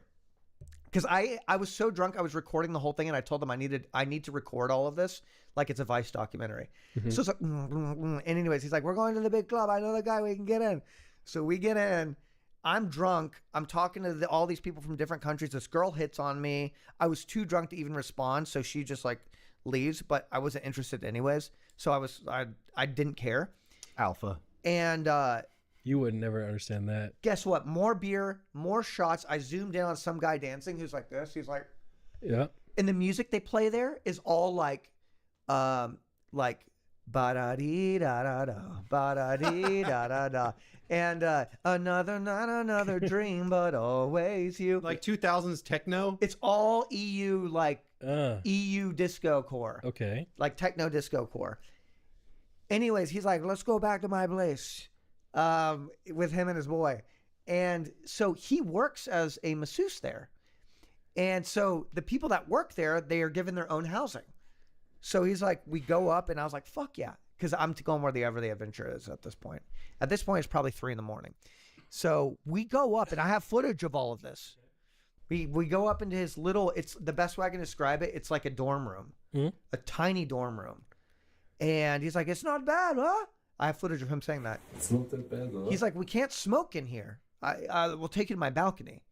So he takes us to his bathroom, and he's got a fucking square window, a tiny square window. And he's like, we crawl out onto the roof. And we crawl out onto the roof. I'm drunk crawling out onto this roof. Oh my God. And I'm recording me crawling out onto this roof. And it's like stacked with like 6 inches of snow. And I realize like, here are my hands, and then there's 6 stories down on an ice and snow roof. And then next thing you know, I'm up there standing up, drinking beer, smoking cigarette, throwing snowballs at the police from the 6th floor of this fucking roof. Bro, what the fuck? Yeah, and we're like Fight Club. We're like, oh, fuck. We're like, oh Oh my god. Oh my god, they're like shining their lights up and shit like that. Keep in mind, this is all some random guy. Some that random just guys I met walked- 3 hours ahead of time. Ahead of that. Yeah. Dude, that is how to enjoy life, man. Yes. You want to know why I That's got the you reality. want to know why I got my first gun? Why? And because I during the ice storms and like COVID, because it the first one, we thought the first one. Go on. Like we thought that people would think people would run out of supplies and they would come raid our house, bro. So I mean, that's no, I'm not kidding. So I mean that, and just mentally ill viewers in general. Like it's. No, that's what I thought you were gonna say. No, it wasn't about the viewers. It was about people around. So if you here. weren't a streamer, you would have went and got a gun because you were afraid Yes. people would raid your house. Were you watching a lot of That Walking is Dead what- recently? that is what me and my old partner thought. Okay, and we went and we bought like an M4 with like 1,000 rounds, hollow point scope, like hollow point scope. yeah, That's- or hollow scope or HCOG, like a 1X. Okay, I was gonna say Yeah. hollow point rounds. No, not Okay. hollow point rounds. We do have a what is it, black something, Black Mamba? 300 black, 300 black, Black Mamba mentality. 300 black. But now I have, because when I went to the mansion, I had to buy a gun for each floor, so I bought 3 then. Yep. What? Yep. And in every room in that mansion, there was a gun in case like someone decided to roll up. I mean that makes sense. Yeah, I get that. It's actually kind of it's the same here. It's like if anyone tries to roll up, it's just like, quick. Besides this room, so it's I just guess, quick. Yeah, because someone comes in, it's just, I so. think they'd get me immediately. You guys would be fine. Do you just go out of business, or do you also get children from China? You know what? This really does bring up a topic that people don't like when I talk about. Don't do it. If every other streamer's view botting, why shouldn't you, Chance? You're damn right, man. Isn't that what Tectone said? He's fucking view botting, and he said everyone else is doing it. Is that what he said? He said that. Yes, You know he what? admitted it. You know what? I really actually didn't know how bad it was until I looked into it. But yeah, either way, let's not talk about that topic. No, I fuck it. No. Whoa, Nick over here wanting to move on. Well, 'cause- I all right, like fine. that. So I'm just gonna say, while we're on that topic, I am getting beat down, and I'm losing my fight against the topic. And I'm just gonna be like, it is what it is. That's how it feels. Wait, what topic? The view buying stuff. Yeah. Like, I'm gonna stop complaining about. I'll be it honest. because I think it's bots that are complaining about us talking about view botting. because they're aware. They're aware. They don't They're want under attack. They don't want to be eliminated. They want to live. You're a bot. If you fucking shit on us for shitting on view botting, you're a bot. Literally, you're not human. You know what's so funny? You just activated so many bots in the comments. They're all, we gotta. It's so boring, man. They know always what's so talk about funny? botting. I know for a fact though they're actually not bots because my Discord, I know what they all look like and they hate when we talk about it. So they're actually real people. I mean, is that such a problem? Anyways, let's move on. So, Ashes of Creation has shut down. That was a big MMO. What are your thoughts, Nicholas? You know, I don't care about Ashes of Creation. Why is Y'all are extra gonna meet. Emily calling me? I am employed. Hold on. Emily, hello? Nick, hi, I'm on stream. Yeah, what's up? I'm on a date with Maya, and I need some advice on how to make her like me more, make sure it goes well. And you call me? You call me of all people? Surprisingly, my chat picked you to call. Okay. Do the exact opposite of what I would do. Okay. So if you're going to do something, ask yourself, would Nick do this? If the answer is yes, don't do it. Okay. So maybe just stay away from any feet jokes. Keep it plain. I already did a feed joke today, maybe that's why. It didn't land? No. Okay, now I'll give you some real advice. Just talk about your love of animals. Okay. Yeah. I like that. Yeah, and talk about how smart orcas are. Okay. And I like that too. And then maybe just give her some compliments. I like that. About her feet. Yeah. Wow, you seem like a mastermind, Nick. Yeah, you got this, Emily. Thank you. Yes. Bye. Bye. Thank you, Nick. Bye-bye. Yeah, she's screwed.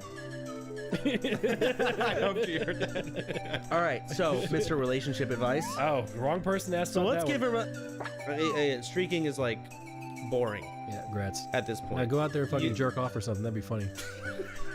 If you go out on Don't that do field that. and you fucking jack off and you come and you manage to finish before they catch you, that is sick. You're going to jail, but dude, now you did something unique. But that'd be so hard to do. Dude, can you imagine? And he's running at you. I wouldn't even be able to get hard out there. That's insane. But again, you go out there like, I'm running.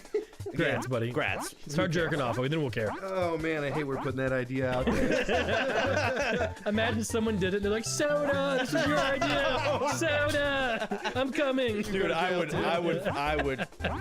get off social media. I would have. After he got off, yeah. Someone really needs to do that. All right, so we got a viral crosshair accuracy correlation. Let's get back to the boring stuff. So check out this data. It's not that hard. I think the leveling in Outland is hard enough. Way harder. I don't think it's that bad. I think people are gonna get dropped like flies. I think. What? Fell Reavers? Yes. No, not even Fell Reavers. Like even doing the quest where you have to fucking throw the thing in the pot. Those little scarabs. I marked that down as a trouble spot. Yes. Yeah. You know, even like getting random aggro, like some of these mages was fucking. When you kill those orcs that are actually in the basin, that's a danger spot. I marked that. The little oozes up there with the green where you get your blue trinket. Yep. Danger spot. Hellfire Peninsula is pretty scary. Yeah, it's AIDS. And then everything else that's scary is marked as a group quest. It tells you this is scary. Got it. And then Zangmarsh is a joke. Nagrand, everything that is scary is marked as scary. Oh my God, Ring of Blood. It actually died. I died in Ring of Blood. Dude. Finn, do you know anything we're talking about? I like to imagine in another life, you two are esteemed physicists and you're both passionately discussing your theories with each other. I mean, yeah. If it's back in the day, Finn, where do you think you fall into this realm? Like, what will you be doing? Are you a blacksmith? Are you doing the arts? You know, are you a jester? Are you a knight? What do you think what would you think you would be doing? Like, based on my personality today? Yes. Like, where do you think you'd fit in? Man, maybe I'd be like, if I'm lucky, some type of engineer for a trebuchet. You know, maybe. Okay, so like a grunt worker. Yeah, just. That's not a grunt. No, working on an engineer. That's like really. Okay. That's the smartest people. Yeah, I'm like today. one of the few guys who knows how springs work. You know. What okay. I mean? Oh, dude. Oh, so how really? What kind of work? ego does this guy? That's crazy. Yeah. Okay. So would you be a soldier? Or you just be working on trebuchets? Well, I put on this armor and I was like, low key, I'd probably just be a default knight. Like, no, default knight. But knights are hard to get, aren't they? Being any of those things, that is rare as fuck. Look, I'm Anglo-Saxon. You think I'd be like, what do you think I would be? You tell me. I think you'd be working on cleaning horse shit. Fuck you, buddy. And the thing is, that's a good job.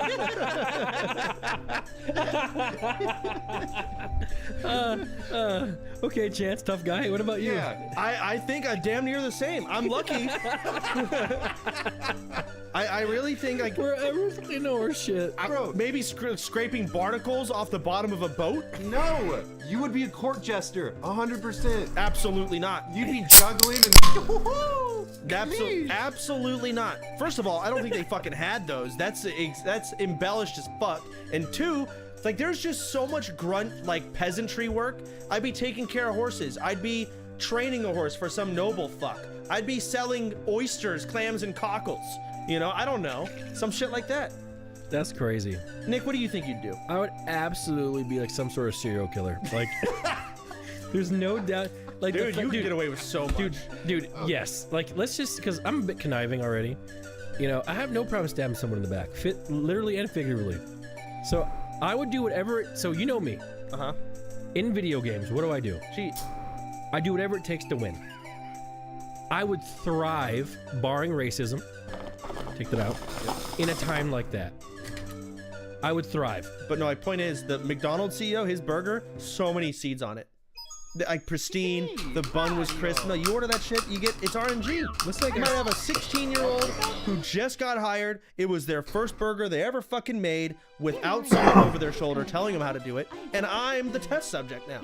That's what you get 90% because that 16-year-old quits in 1 week and is replaced by another 16-year-old. Well, by the way, actually, no, most people now working at McDonald's are 30 and all the children are not working. Okay, so they're 30, they're depressed. they're not happy, and they're gonna take it out on the burger that I'm gonna eat. So pick one. You don't get good food. You can have a great recipe, but it's gonna be fucked. Let me see what this guy does. But Finish this that's the video. reality. Take it out on my burger. Wait, before we finish this, can I ask, how was the Arch Burger? It was actually all right. Did you have a lot of sesame seeds on it? No, I didn't. The thing is, I didn't compare it. I just ate it because again, I was so tired. I actually ate it and went straight. That's crazy to you bed. eat McDonald's, by the way. I ate it one time. Well, she wanted to try the Arch Burger. 'cause I it was ate it new. like 4 this days is ago. this is when this first came out. You ate it 4 days ago? Yeah. How was the Arch Burger? I didn't get the Arch Burger. I forgot it existed. That is about where we're at. So hey, this viral CEO dude, let's talk about it. I forgot. Probably I don't want to would. be that guy, but you know people who drive nuts. I do. And they don't stream. Now imagine if that person can make a couple $100 a day. Bet you'd be doing it. However, every clip I see of these streamers driving crazy, they chat, check this out. They start with that for a reason. Yeah, but the thing is, but they're talking to nobody. There's like 20 people in that motherfucker. Bro. Dude, Hey, what's wrong with 20 people? Well, but then they're like streamer, but it just adds to the diminishing returns of all this sort of stuff. Yeah. You know, I went into a Hot Topic yesterday as well. I was in Hot Topic, and there was a shirt with like a cat on literally on a skateboard, and it said, "Chat, watch this." Oh, nice. Chat, watch this. Did you buy it? Fuck no. What's that one? Fuck. Who's that one song where they're like, "Hey chat, hey chat," like they say that in the song. It's like shut the fuck up. You know, like I don't think that's the name of the song. Well, it should be. You know, but the thing is, like living with you and living with him, it's just two completely different people. Really? Yes, He because seems very similar to me. Not in the slightest. Oh. Okay, you are lazy as God. You know, as I am. whatever. He is the complete opposite of lazy. Like for example, if he's bored enough, you know what he'll do? He'll go clean the garage out. He'll just go clean it because that's he needs to be doing something 24/7, which is fine. You know, if I'm in grind mode, but like in the last 7 months, Can you not just sit there and watch a show? No. You know, he actually, now that I think about it, he broke down a bunch of boxes that I was going to do regarding the podcast, and he just threw them away from me. It was the so... boxes that were in the garage. You'd make a great Yeah. slave. Yeah.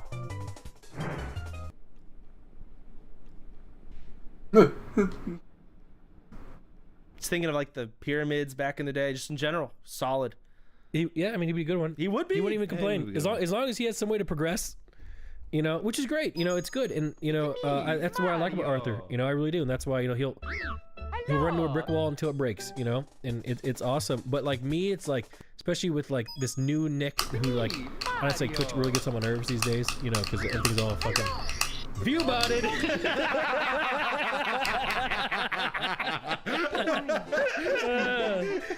Not wrong though. Not wrong. So, Mom, going back, what would you have rather I'd done differently? Nothing. Really? Really. Why not? There's lots of things Well, I could have. no, because I lied to you about I would steal the power cords or the internet cable. I lied about coming home and telling you that college was out, but it wasn't. I was just lying, and I literally just left. you did so very few bad things, if you want to call them bad things. Sure. I had some experience when you came along. I mean, you were the sixth one. You were my last chance. Yeah. So, seriously. That's why she named me Chance. I was her last chance. Well, you were supposed to be Thomas Jefferson Morris the Third. Oh, and we were gonna Jesus call you Trent. shit. But then Papa called and said, and he was. It turned out after he passed away, he was joking. He goes, "Nope, there's at least the fourth. He's at least the fourth, and I'm not going to call him Quattro." So then I came up with Chance because last chance. He was joking.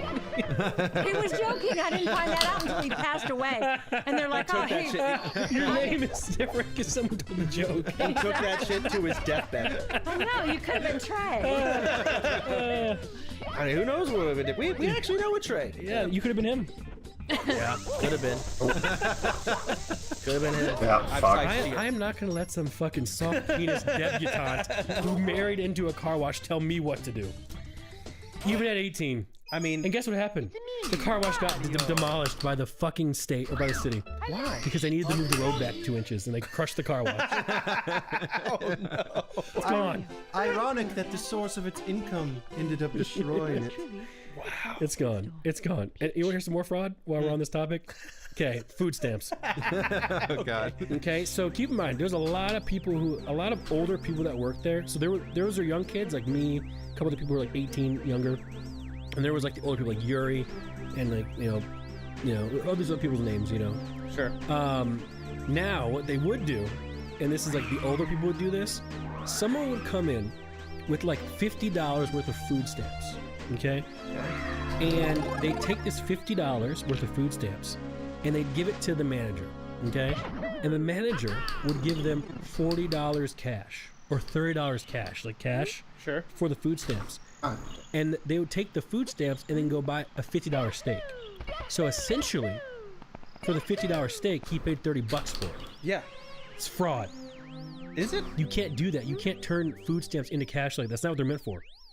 Okay, so you're not allowed to sell food stamps for right. cash. Yeah, But they would do that. So either the guy would buy the steaks for him. I don't remember the exact transactions about how it worked. It was so long ago. But he would take the food stamps, buy the food, the good food, because it was right next to this place called Papa Joe's. God, I pretty much dox exactly what this is. People can find out who this guy is, by the way, if you do enough knowledge exactly who his owner is. I can't wait. Hopefully you see his fuck face. Go on. Yeah. I hate this guy, dude. Dude, young Nick is coming out. It's great. Go on. People don't even know who I used to be, dude. No, they don't. They actually got there a couple days ago. Someone made me that mad. I went back there, by the way. Different time, different story. But, yeah, so a lot of fraud at the car wash. To me, the fake as fuck comes through the parasocial little teenage girl farming. You can't tell me like that. It's little girl farming. Maybe I shouldn't say little girl. I should say like teenage girl, 18. Let's surely 18. By playing the little fuckboy like role The thing is, while having a girlfriend this, is like, fake as fuck. Well, okay, if that's the case, then what about all these massive girl streamers that fake as fuck that hide that they have boyfriends? Fake as fuck. Okay, so is that in the same category? Yes. Well, I would love it if it was I all guess we're exposed. gonna get some Now it hate threads depends. on them too. Do you leverage your singleness to gain views? Yes, Mhm. fake as fuck. If you're leveraging it, I think he leveraged his cute boy act to gain views. It's like that's fake as fuck. It's like one of those things that's kind of like an unsaid thing though in that regard. Still, I think it's fake as fuck. Because like let's just say, I don't know. You'd have to really test it. As soon as let's say like I don't know, who's a person that we can use that will get mad at me. What am I doing? Not a lot. X-streamer comes out with that they have a boyfriend that had it the whole time. Do you think their sub count would drop? Yes. Abso-fucking-lutely. So, like, is it financially smart to lie about it? Abso-fucking-lutely, especially as a girl streamer. But is it fake as fuck? Yes, it is. I hate the word fake as fuck. Man. It's fake as fuck. But what isn't fake? A lot of things, but I feel like the foundation of streaming, there's a level of genuineness that has been there from the beginning, and I think Well, that's all gone now. You're right, but it's taken advantage of nowadays Mm. because that foundation's there. But you're right, it's gone. It's fucking gone. Yeah. But okay, back to Sykkuno. So fake as fuck, in my opinion. Okay. I do a little bit of a cute boy, nice guy. Am I fake as fuck? No bitches. Sykkuno had a lot of bitches. Okay, this shit was working for him. That's kind of crazy. It is great. that it actually worked. It worked. All right, we got one more thing to go through. Asmongold comments on Soda Poppin's weight gain. What the fuck? Wait, can I see the tweet stats? What is that picture in the top right? It's real. Okay. All right. Okay. Good. Of course not. But he didn't cheat on me, dude. Chance is getting fat. What the fuck? Why is he pausing for so long after saying that? What's he looking around checking for? Stop being fat. He's not wrong. What? We need I something. do. Y'all stop being fat. I tell right now. I see him right now getting fat. Both are? Well, Nick. So I took a photo of Nick. No, don't show it. And it was making fun of him for being fat. I don't know if I can find the photo. There's no way he has This it that was in safe. like a long time ago. Let me see if I can pull this up and find it. There's no way. Man, where is it? It was whenever we did a big announcement. By the way, Yeah, this here it is. this photo is why I Actually, started we're losing gonna weight. find By it the way. really fast. So I took this photo of him. I think I've seen this photo. Right here, and if Bro. you can see, Oh, he's you enhancing. can see right there. Bro. Think that's bad. That this was it, and then But look at me in the top shortly right. I look after bad too. this- And I obviously immediately sent it What to the everybody in our group chat, right? And so, and then after he started working out, he lost a lot of weight. It's I'm doing a surfer. What is going on? Yeah, so I'm just. Somebody got to say this. You know what? Say what you want about Asmongold, but that's a real friend. He's right. You are getting fat, and so am I. Okay, well, you know what? Should I start saying things about Asmongold? Well, he's not getting fat. He's not getting fat. Dear Mario. His hair might be going back. Teeth? I think he fixed it. He fixed him. Did he? Next. Gross room? What the fuck does he look like without the beard? But his beard looks might good. be fucking fat. I don't know. How many Cokes he drink? Huh? Asmon is not fat. He might be. He had a little bit of a... He's hiding under that beard. So go to the comments, by the way. You'll see the picture of Asmon. Because Asmon was getting fat for 2 seconds. No. Dude, what the fuck? Where are these comments? Who made that one? That's crazy. Scroll down. Bro, what? See, this is what Twitter is supposed to be. Dude, what is that? That's you fat fuck. Dude, that's my nipples. Well, under fat. Forcing Viagra pills into him? Goodness, I took Viagra once. How'd that go? I was casting a tournament in WoW, and I was just wired. Why would you take Viagra when... I wanted to try it. But why then? I don't know. I had Viagra. I don't know. I got it from a friend of ours, and so I bought Adderall. But then I got this as well. He's like, here's some whatever shit. I'm like, okay, sure. And it was sitting on my desk for I don't know how long. So you were just rock hard casting a wild? Yeah, it was 7 years ago. Did you have sweatpants on, much like you have on right now? How long were you hard for? The whole tournament. Which was like 8 hours? Yeah. Did anyone notice? No, I wasn't. No, I wasn't. Like, I was just casting. Were you sitting kind of like you are now to cover it? No, I was at my desk. I don't remember, man. But I remember I was rock hard, and I had a lot of energy. My blood was pumping. If I was rock hard, sitting down, it would just you would see it. No one saw shit though.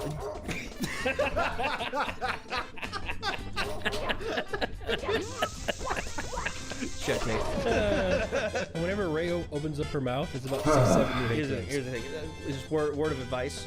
As a rich woman like yourself, never say, "Why don't poor people just?" Ever.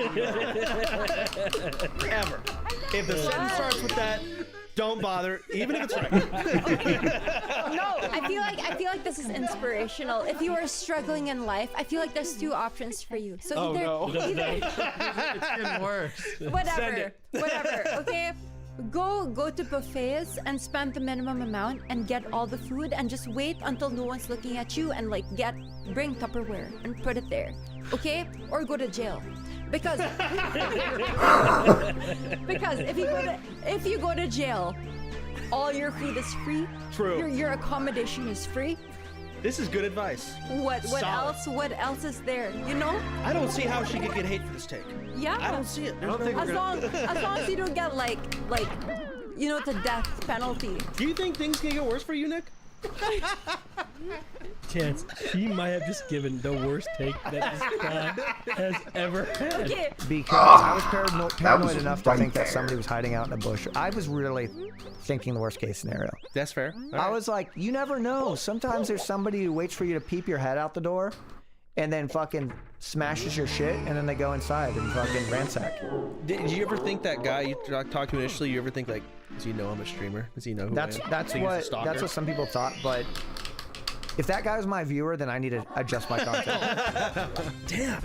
I don't think, I've never lived in I guess I did have my bike stolen in the neighborhood I grew up in. Yeah. But it was outside for months. I'm getting so fucking yours got annoyed. stolen, it's probably one night you left it out. That's crazy. Yeah, and so Fucking you go and you look on the insane. Facebook for the areas that we live in, and people are getting their bikes stolen every day. Yeah, I bet. So that's that. Yeah, it has to be happening there every day. If there's no way you can get that unlucky. I think you just leave it out one day, it's over for your area. Yeah, it's proximity to downtown.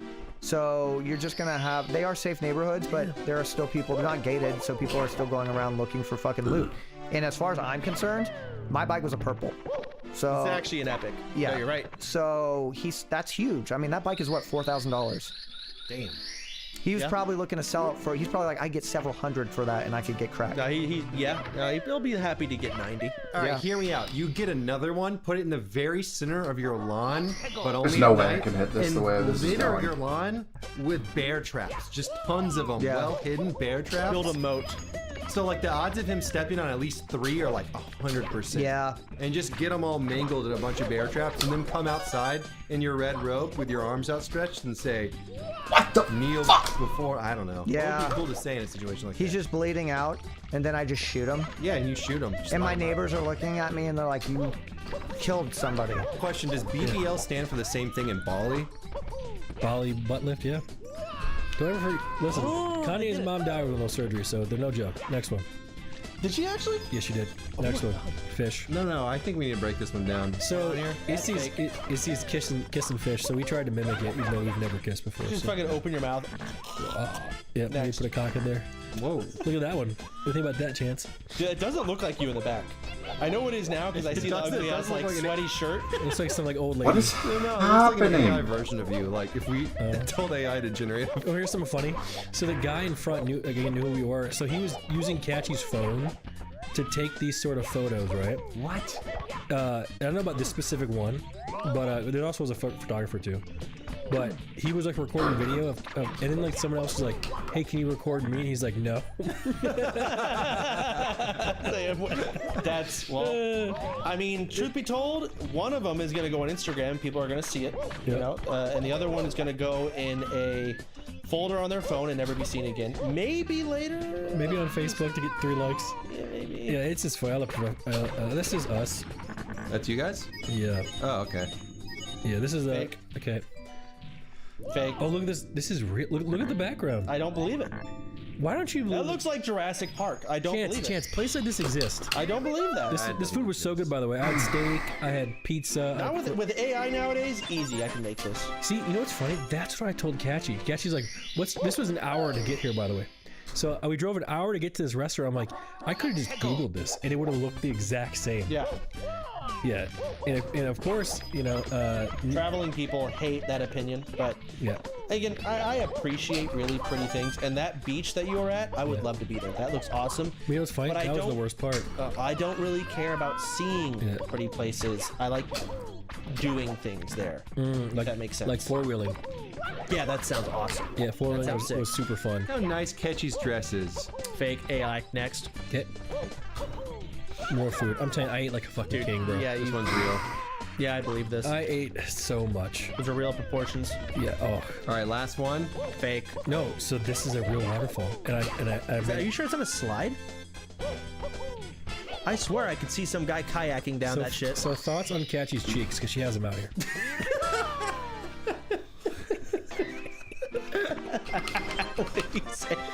First of all, Fatlander's hilarious, but the little TikTok dance, bro, you are 38.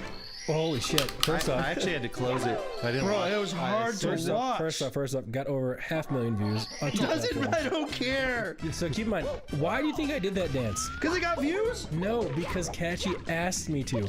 And I bet your fucking bitch ass, if they wanted to make a fucking TikTok with you walking like a dog on all fours, you'd be walking like a dog. You'd be barking. You'd be barking. She'd be like, but at least I "Good wouldn't boy." look like I liked it. Go to the No, fucking you video. wouldn't. Look at his dumbass you'd have face. a boner. No, I would not. Yes, you would. I bet he had a boner. You have a boner.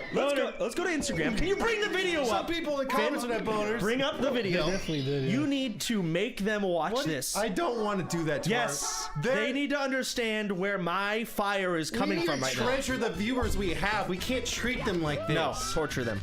Bring it up. Fuck! So this is what makes you hard, huh? No, it makes me angry.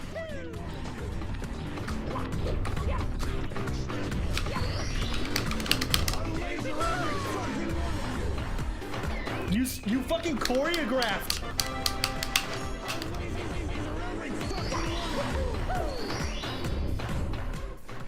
So you see that girl to my left?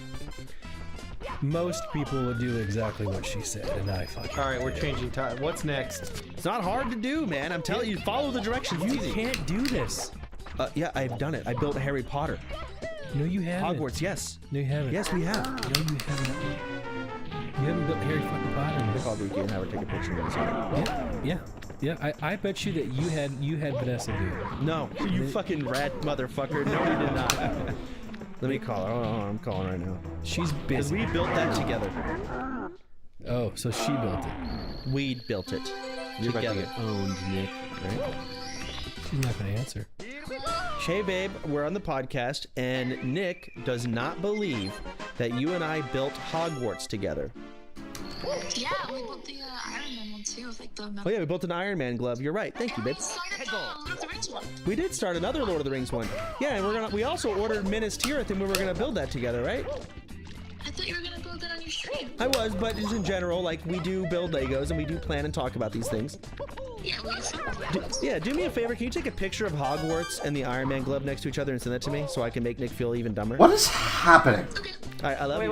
Wait. Oh, Finn. Can you have her go ahead and shout out the Patreon? Can you shout out the Patreon? Subscribe to Patreon. Thank you. You're the best, babe. All right, love you. Bye. All right, Go she'll worth send a that. shot. Let me see these fucking Hogwarts. Yeah, we built an Iron Man glove. It closes, has fingers. You enjoyed building Hogwarts. Yes. From Harry Potter. Yes. So you align with J.K. Rowling's political takes. I agree with everything she says. God. But no, we built Hogwarts. Wow, that's impressive. But I went over there and said no. She said no. Why? She let my boy go through because my boy's like some small. But then they stopped you. They stopped me. Wow. It was like a backhanded compliment. Basically said I would damage the goods, and I. Okay. I shit you. You think I'm joking? I'm being dead ass, bro. It is in.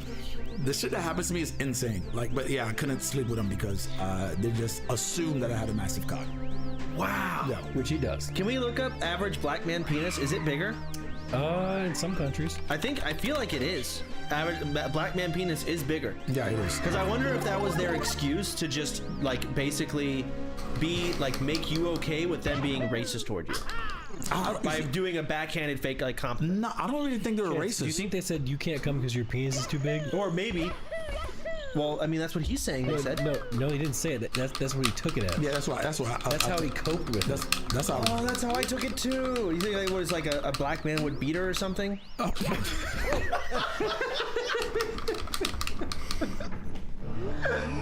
Just assuming that, dude.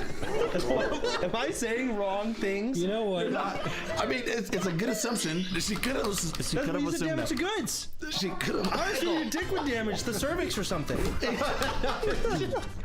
You took my car. You've been driving it around. Oh my god, I have. Thoughts? Well, hold on. So people understand. Yeah. I have a Porsche GT3. Yes. Love this car, but also worst dumbest purchase I've ever done in my life because I never use it. Right. I shouldn't have gotten it. I definitely should have gotten it during COVID. It was the dumbest thing I've ever done, and I even had people telling me it was dumb, and I said, I know it is, and I still did it. I don't know why. It is an absolutely amazing car. Yeah. It's probably one of the best cars. I think it's probably the best car I've ever driven. You know, but at the same time, god damn, is it hard to get into that motherfucker, It is man. so low like, to the when ground. I'm like IRL streaming, carrying this backpack and this heavy ass camera, bro, and in the heat, I'm drenched. I was drenched getting in and out of that car. But the respect that it claims, it's a lot. It is. Even today, like a guy came over because I rented an Escalade because I can't do that Porsche all the time. And the guy was like, "Oh, nice car." I'm like, "Well, it's not mine." I told him it's not mine. I said my GTR's in the shop, but I don't think he heard me. You know, he was like the respect. No, just tell people it's yours. No, I'm not gonna lie. Go ahead. And the respect, he was just like, "Yeah, man, you know, what he does for a living is he does a whole bunch of, he owns like an exotic car shop. He's like, I got Ferraris, Lambos. You know, if you ever want, just message my personal cell and you can have them. You know, you can rent one or whatever it is. So like, because of your car, I now have a connection, a networking connection. I got 3 of those when I lived in the high-rise downtown. I had notes that kept getting left on my car saying, hey, I own this whatever, I own this, I do rentals, I do this. I think one of them wanted me to like give him my car and he would rent it out and he would give me a percentage. Yeah. The other guy was like, hey, if you ever want to sell your car, I would buy it. And they're just constant notes, just put on my car. Don't sell it unless you need the money. Like it's such a fucking amazing automobile, you know. And the thing is, when I asked him, like, hey, can I borrow this? Because my GTR is unregistered. Chance like, yeah, of course. Turns out his car is also, the sticker is also expired. My bad. So I'm driving around in an expired car that's not mine, black, And, I'm afraid I'm gonna get pulled over, and I have to explain to them, yeah, my car is also unregistered, so is this one. I traded it with my friend. Dude, and you're gonna be like, oh, so your friend just gave you this Porsche GT3? Oh, you black liar. It's not gonna work. It's not gonna work. And so it's like, I'm kind of freaking out, so I'm probably gonna, if I ever get free time, I'm gonna take it in and see if I get registered. But then again, it might be registered already, so. I got so tired I had to turn it off. I took a 1-hour nap, got up, and drove here. So you haven't been in the bath yet? No. So you have sweat on you from the gym? No, I took a shower. Oh, okay. You know what you need? You need to get into a hot tub, man. With the jets and let it just bang your body. That's what me and Arthur used to do after the gym. We were going to the gym real hard. We would just get 2 men. Have you tried jacking off with one of the jets yet? No. What are you talking about, bro? The jets. They can help you. Dude, I don't understand why you're still beating your shit, man. Bro, you've developed techniques far beyond my comprehension. I don't use these techniques anymore. It's just when I was younger. This is it. I didn't have a hot tub when I was younger. Yeah, my friend did. And my penis would not fit. Actually, no, I had a hot tub too. Yeah. You don't put it in, bro. That would clog You don't put it in. Like his one. So okay, so let's do an example here. Here's your dick, right? This is your dick. It's yours. It's generous. Okay, that's mine. And the jet is here's the jet. So white monster. Pick up the monster. So you're standing up. Here's your dick, right? And here's the jet. What you do is you put it and it bends it kind of down, and you let the just blowing down like that. See what I'm saying? So it's like a top shaft. Like you don't put it massage. in the jet. You don't do that. It's top shaft massage, and it presses. It works. Wait. When I was 14. Question: 15. If you manage to try and maybe 18. stuff it in though, you know how you would imagine the water pressure would just stop? That would hurt. Yeah. But what if it went through and into you? Cleaned out your pee hole. Yeah, like reverse, and you started throwing up chlorine. What is that called? It's called sounding. No, So not you're this saying again. sounding with water, hot tub water. I'm not endorsing it. I'm not saying go. Men really never grow up, do we? No. So what's wrong with fireworks, man? Nothing. I'm gonna experience the fireworks in LA. Why don't you some firecrackers in the backyard? Here? Blow some things up for a morning stream. That'd be fucking phenomenal. You should. But AnimeCon's only now. I can't move it. But 4th of July is only now. You can't move it. Yeah, but like we can blow shit up anytime. No. Yeah, it's but it's not. You can fucking LARP as Bakugo anytime. But not in. Yeah, but not at a convention that happens. You go to thousands of other conventions LARPing. Name 6. Okay, we got BlizzCon, you got TwitchCon, you got AnimeCon, which you're going to, you got PAX, all of the PAXs, you got all the Dream Hacks, and you got Gamescom. But that's not anime themed. FurryCon. That exists. So you want me to go to FurryCon as Katsuki Bakugo? Why not? You think I'd fit in? Yes. Yes, I think you would. Okay. So you are all about lighting bombs off on 4th of July. Blow things up. Yes, you you can can do 4th of July. Dude, do a tier list. Make a tier list of grenades. Oh yeah, dude, you and fireworks on 4th of July do not go well. Well, yeah, apparently not. Just don't talk the whole time. Can't do that. I'm the most interesting person there. So. Not true. Well, technically. But yeah, that'd Statistically. be like dude, you're such a staff. Oh my god. You gotta get some firecrackers, blow up like you see the videos where they put a firecracker under a pan and they see how much it blows. And they do it in the next one, yeah. And then you do a height test. That'd be sick. Why don't you do that? I don't want to do that. Do what? Do that. No, what? What's that? He wants to blow shit up. With what? Firecrackers. Fire what? Crackers. Would you call me? Let me know what you think of that bit in the comments below. No one's gonna look at the comments more. There's not many pictures of it online. Go. Let's just see if I can. You're not gonna find any of it. Yeah, I gotta don't see know. it. That's the first I don't know thumbnail. about that one, but Oh, here yikes, Nick. we go. Hey, man. Dude. Dude. Bro. But I got Nick. It's really. What are you doing? Well, come on, How did you make that? Get to the hair, man. The hair saves it. The Oh, hair you're right. saves The it. hair saves it. And.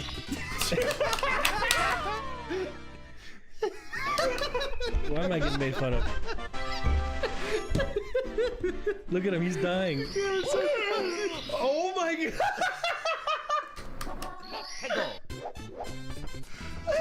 Dude, imagine. Shut the fuck up. So the computer crashed, right? For sure, after this one, huh? Oh no, everything's running smooth now. Oh. Okay, so you're getting attacked right on the street, and then that comes to save you. Bro. You idiot. Dude, we're laughing, but this is Nick's like hero. Oh fuck! Well, you should Nick. see me out in public. What? Fucking eyes, dude. It's so funny. I gotta get a full big eye. Chance. It's the hardest Chance's laughed on the podcast to date. Oh my god. What's wrong?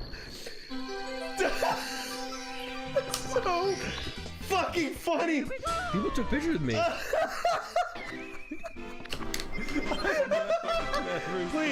Please give me full body. Never. Oh my I god. don't know if there is full body. Oh my god, Nick. Oh, here we go. Oh. Fuck. Dude, it's so hot outside too in that thing. It has to be. I was having tech issues the whole time. You took the eyes off. Yeah, because it was covered in sweat. And the store, Sure it was. You had to keep the but people eyes. kept complimenting me. I'd compliment you too, dude. I've never heard you laugh like this. It's funny. Nick, how do you feel about Chance laughing like this at you? I feel like this must have been how the viewers were laughing. Yes. Yes. That is so fucking funny. You seem to have a very similar vibe as I have. To be fair, if I if said you saw what he something, looked like, you know it wasn't possible. My mom thought I was gay. Side note. Same. Really? Yes. My parents too. Oh my god. Dude, okay, listen, it's a quick side story. I got my first girlfriend like senior year of high school. And senior year of high school, I decided, we're gonna go out. Like, she was like, oh, come downtown, me and my friend, go downtown, watch the ball drop. Yeah. And so I go and I tell my mom, I go, Mom, I'm gonna be home a little bit late tonight. 11, maybe, a little after midnight. I'm going downtown. She goes, with who? I say, my girlfriend. She's like, her next words were, "Astaghfirullah," and she took a big sigh of relief because she thought I was gay. She actually was so happy that I had a girlfriend. So what does that mean in English? Astaghfirullah is like, oh God. Like, thank God. Yeah, it's like, she was using it as thank God, but it's kind of just like, oh God, like, oh my God. And then she took a sigh of relief. And I was like, what? Are you mad at me? She's like, no, I thought you were gay. She homophobic? I mean, listen, Arabs, it is what it is. It's a religion thing. Ask my mom the same question. Here's the thing, what's her full name so I can cancel her? No. Here's the thing, right? It's like, my family, it's like, we have gay family members. We love them to death. Maybe not to death. We love the gays. Okay, go on. No, sorry. we do.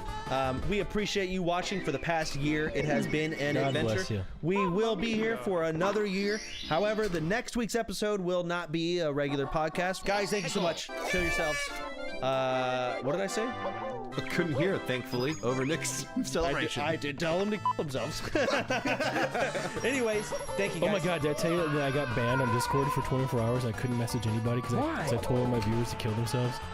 I said, hang yourself. Why did they? But they deserve that. And then I got reported and I got banned. And then someone went through my logs and reported something I said 275 days ago. And I got another day suspension. But then I contacted Discord and I got it both removed. It's who you know. It's who you know. Power to the people. Nicholas. Woo! Yourself. All right, let's go.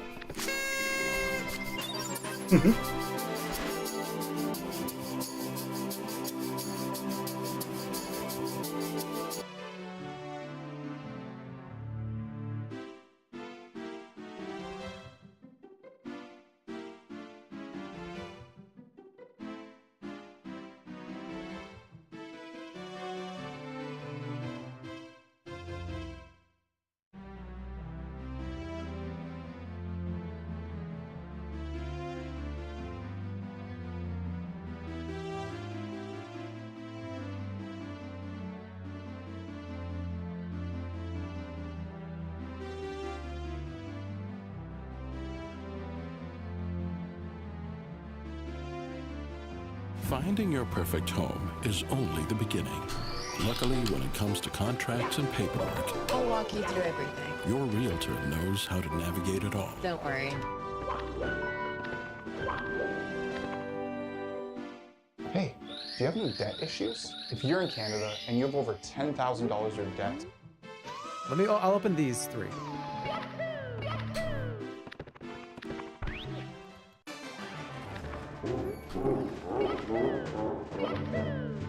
I love it. Is it Soldier?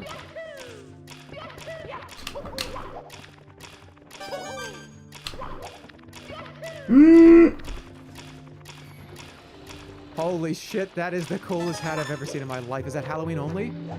Dude, is that Halloween only? Yes or no? Because if not, then this is going to be on permanently.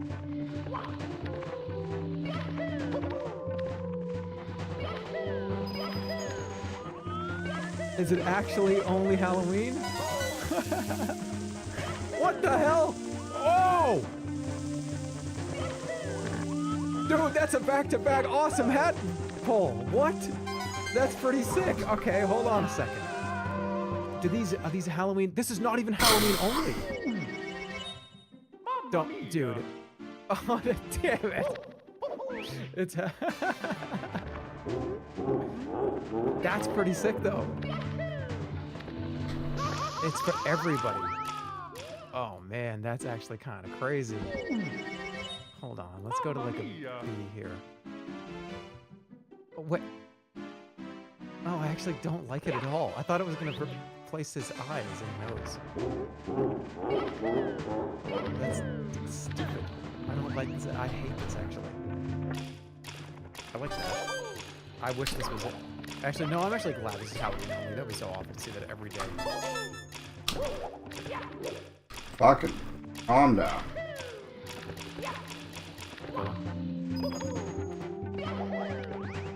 Oh man, that actually is Star Fox character.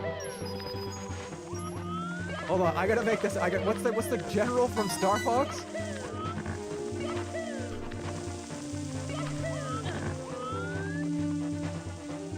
General Pepper. Yeah, that's General Pepper from Star Fox. Why is the game fucking doing this? That's actually pretty awesome. Yeah, I'll be honest. I actually think I don't think I even got stream sniper once.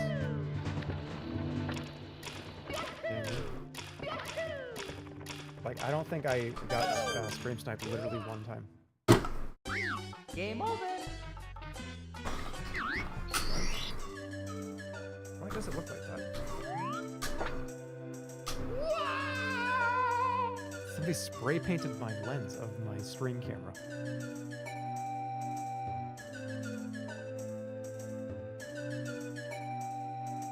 Okay. Back.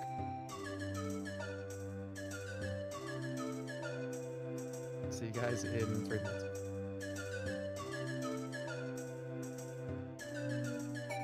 Can't strike gold.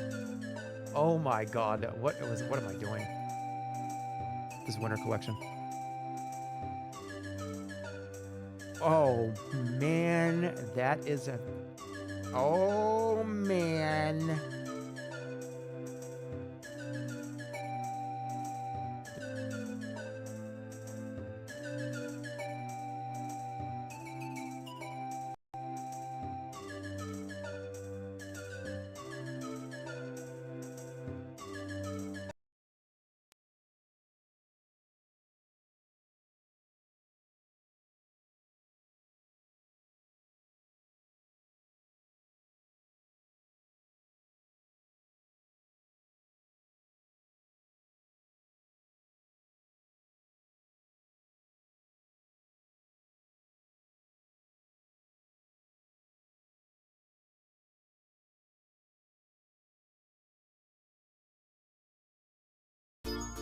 It's me, Mario.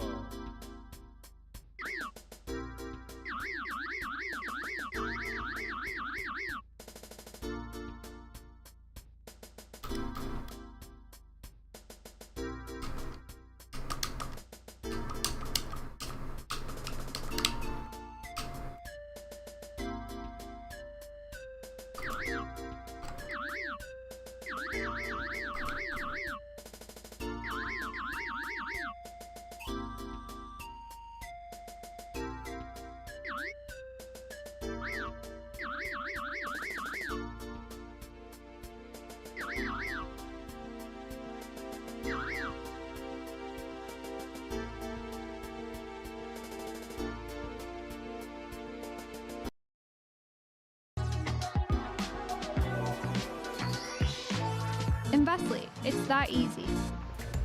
Welcome to Oxio, the place where you can search down every rabbit hole. Stream your Fellas, you ever get into a fight?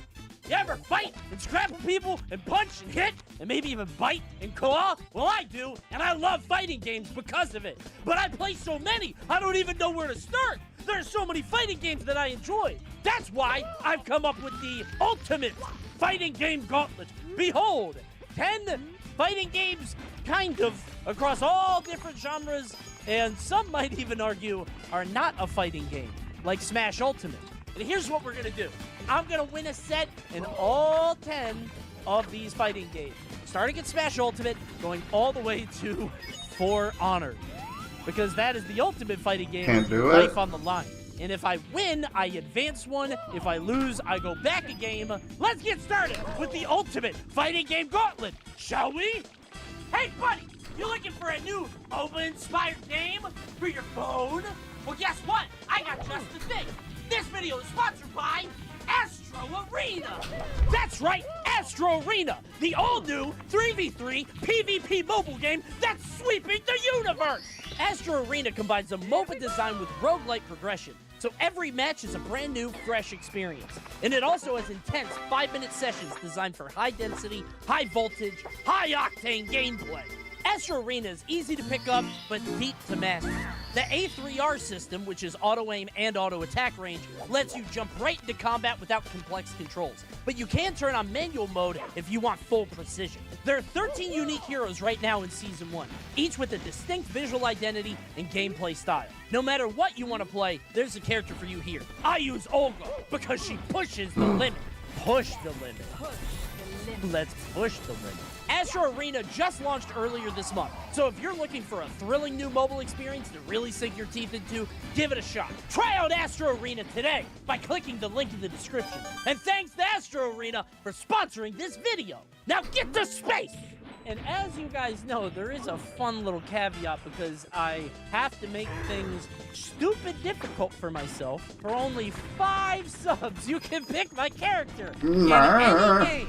You can do that. I recommend not doing it because I feel like I'm gonna lose and it's gonna be hard anyway. But you know, if you want to, okay, this is actually going all night. I don't think so. Pink fucking Yoshi. Well, Burnt Fishy got here first. I gotta go Burnt Fishy, but if I lose, then I go Pink Yoshi. Rosalina first. She in Elite Smash? Oh, how did she get there? Please be yes. Oh, fuck me! No. This is, oh my god, literally the first thing is up B. Oh, I thought it was Rivals of Aether. Tried to, okay, it's very laggy. I've been playing other video games. I've been playing video games that normal people play. Oh my god, I tried to tech the ground like it's Rivals of Aether. Oh my god. God, what? Okay, I tried to shook that. When your goat is watched, extremely. But hold on, let me set. That was a warm-up round. Oh, fuck me. Got him. Okay, hold on. This is the last one. Last stock. Fuck! Yes! Thank you, Luma. God bless you, Luma. Dude, he's going for hammer. What? Good bait. No, where's my Luma? No, I'm not dead. What? No.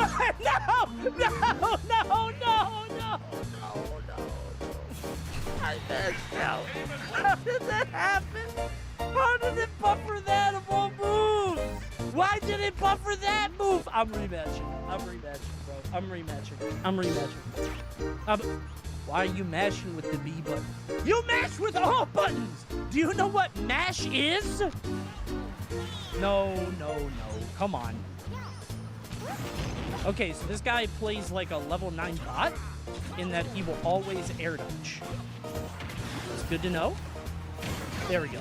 See? A little bit of adaptation. Okay. No, I knew it, but I didn't get it because the fucking lag. No fucking way.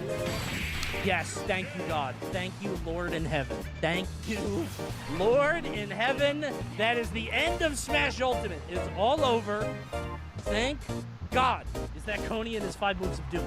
No, actually, I'm not playing King. I don't know if the rank resets, but there is no world where I'm playing King now. Lift off! Oh shit! Take this! Yes, we let it rip. We let it rip off jump. That's 50%. And sidestep. Sidestep. Side. Wait, this guy. Wait, this person has an 11 win streak. I'm not kidding. It's behind me right now, but on his thing, that's what it says. I swear to God. Oh, fuck. Wait, what the fuck was that? Oh. How did he? I did down L1 and he did a spin. Lift off. Okay, I did L1 again. I gotta stop doing that. Okay, my bad. Okay, pull me down. Okay, that's, you know what? Great game.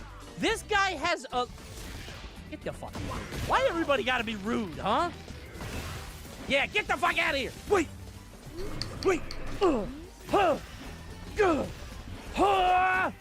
Yeah, lift off. I tried to fly. What a fucking disaster. But at least I don't have to fight that guy again. Let's go back to Smash Brothers. Oh my God, it's a Dark Samus. No, he always jumps off ledge, but I got the soft nair. He jumps, mash nair at ledge. That's what I did, bro! There we go. Okay. Oh, he's ass.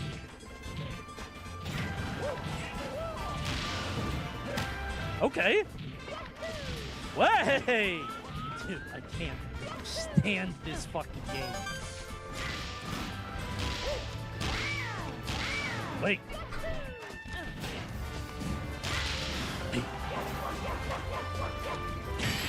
Got him. I'm too smart. I know where you're gonna go. You're very easy to track. You just go through the ledge every time. Ew, look at his gross fingers. Oh my God. Thanks, Bebop. Gotta play King. Eddie? Oh, thank God. Okay. Oh. Yep. The opening somewhere. That's half his HP, bro. Goodbye. We're starting it up. Oh, that's 2 threes. That's 2 threes. Shit. Oh, it's just That's the like explosion. I don't Nope, want that Yep. anymore. I'm mashing it. Look out! I'm not stopping. Yeah, the opening's somewhere, but it's up to you to find it. Eddie is an escape room. Find the key. Tekken's done. Let's keep on moving to the next game. Dude, why are you doing this during Mortal Kombat? Let me play Kano. Devora. I don't know Devora's... Ooh, okay. Why did I let chat pick a character? Quick 2-0 and back to Tekken. Well, I do have the jump moves. Look out! Got him. Yep. Oh, no, he blocks. Oh, wait, I can't... Dude, I'm trying to block by down backing. I forget about this stupid game, because Ed Boon wanted to be different. Oh, yeah, I gotta block. Oh, wait, my moves! Yes, that's 2. Okay, we do this into the fatal blow, maybe? What the fuck? Is that not her? How do I do her uppercut? Down top button. That's what I'm hitting! I'm doing down top button. Am I retarded? That's not the uppercut? How the fuck do I do her uppercut move? That's it. Back to Tekken. No, man. Can it be King? Can I be King? Panda? I forgot you could just jump. Oh my God, that's the whole point of this fucking game. There, bro. Ooh. Ooh, ooh. Ooh. Hit him! Bonk him on the head. Boom. That's it. G, I'm mashing it. I'm mashing. I will get my move comes out. I'm a very special person who is beloved by Harada. Not you, though. You're one of the unlocked Hey, I know what I want. who will be left behind in Tekken 9. Not me. Harada loves me, as you can see by my G-Clef working every time. Great set. Mr. Get My Shit. I will land the beach ball, and I will land the G-Clef. 1-1-1-1-1. All right, it's RoboCop time. Fuck. Are you- Yeah.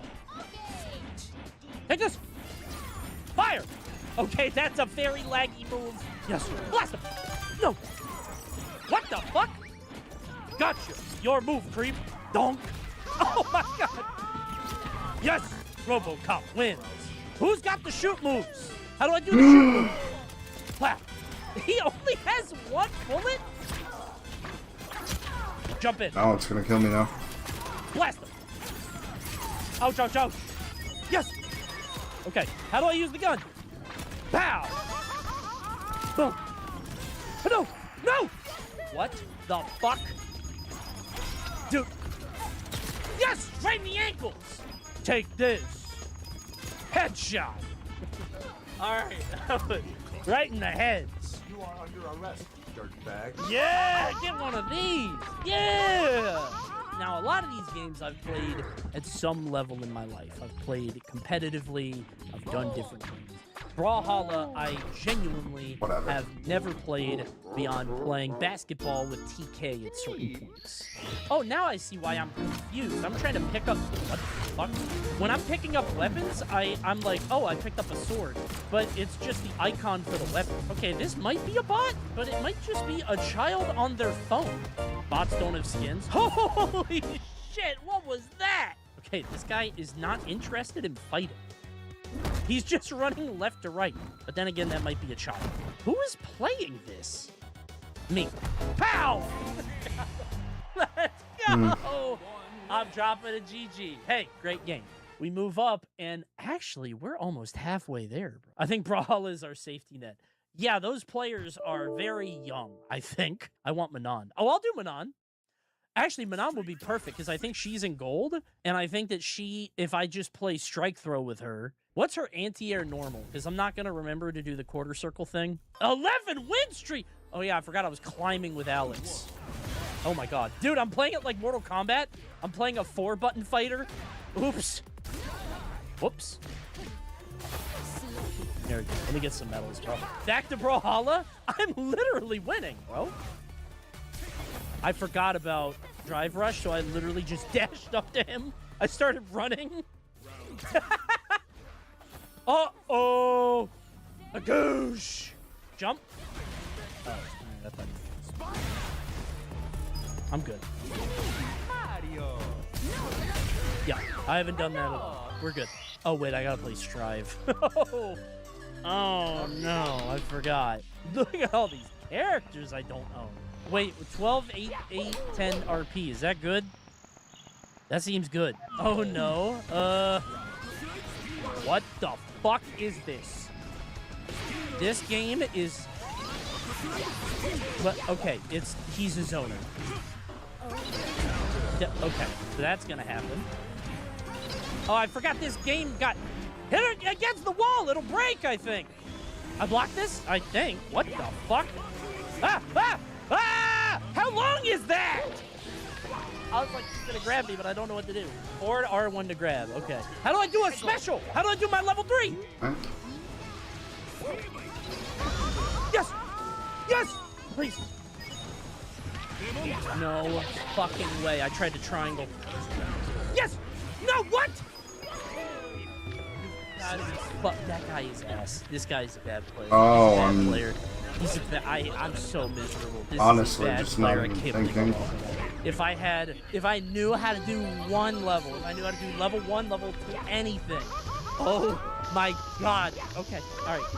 I think that chatter was spitting. I don't think we used the same character. If I go back just to keep things interesting, keep it good, I think we keep... Oh, never mind. Afro Thunder picks. Sagat? I think I had to...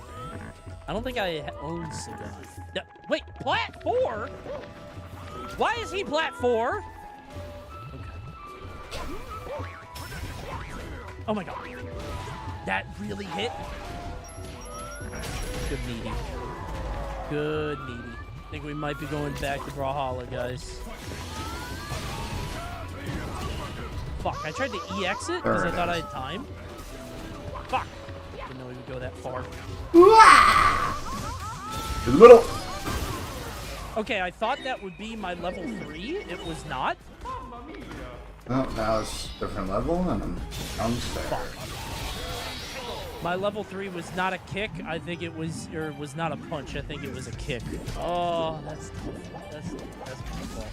I didn't know what my level 3 super was. I tried to pop it, and I did a level 1 or 2. Well, back to Brawlhalla.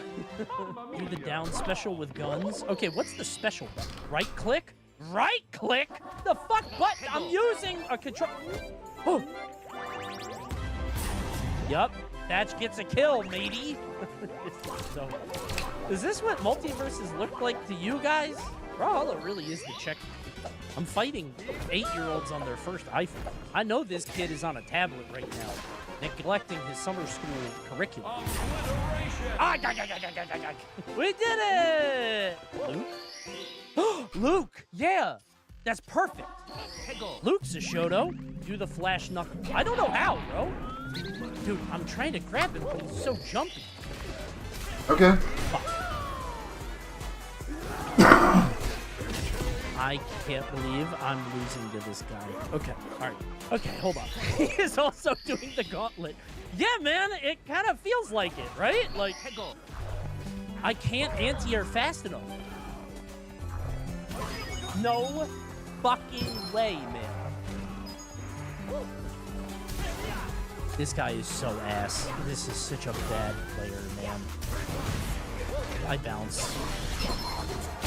This is a bad player. It's a bad. What am I doing? I don't know any of my moves. This is insane, man. Why are we in plat? Nobody in that match should be in plat. Yeah, I agree. Can we replace Brawlhalla with a different? Oh, this is not. I don't think this is a bot though. He's moving different. Boom! He's not dead. Wait a minute. Boom! Yeah, buddy! Donk! Donk! Come on, bro. Punch! Goodbye. Well, well, well. Look at that right there. Up! Oh no, the bomb! Come here. Yeah, this guy's a real fucking player. You see the way he ran away when he put the sticky bomb on me? This fucking guy. Get the fuck out of here. Absolutely not, bro. Leave me alone. Wants to rematch? Oh, no, that's the end of the game. Great game.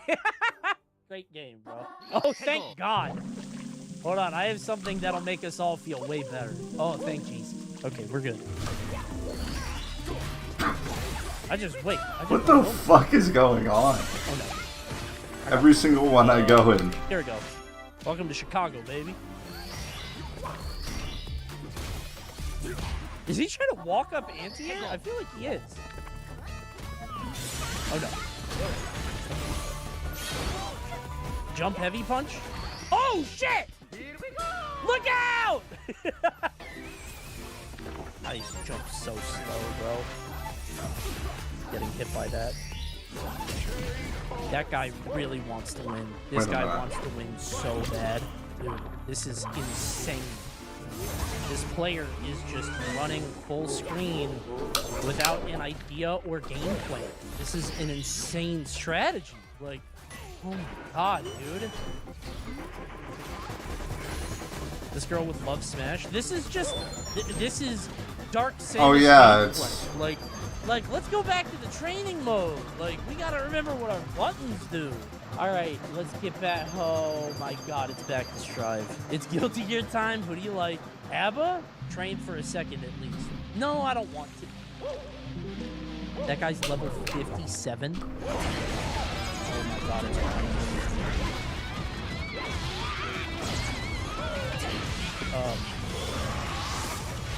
what? Is that Aegis Reflector? I tried to grab him like it was Street Fighter. My bad. Okay. I gotta turn the music off in this game, bro. I can't listen to anything with lyrics when I play a video game. What are my buttons, bro? I feel like nothing works. Okay. It's a range diff. And never mind, he has more range than me too. He has full screen punches. This is miserable. This is a bad player. This is not a good player. That's who I should be playing. Activate your jealousy mode. What the fuck are you talking about? Oh, you guys are so annoying. You guys are so annoying. Okay, I'm not reading the chat ever again. This is what a fucking miserable game. I lost with Luke. I'm going back to Luke. I don't know why I thought that would work. I don't know why I thought that would work. The sweep into the DI like that felt a little silly.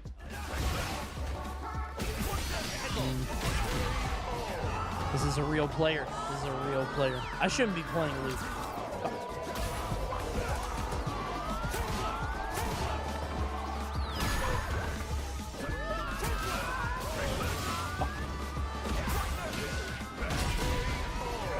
He has his quarter, his medium kick, his crouching medium kick shit.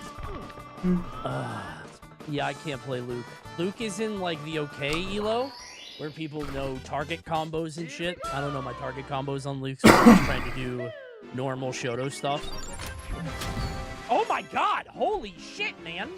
What the fuck was that? Wait. Okay, I don't know what happened there. Somehow I got blown the fuck up.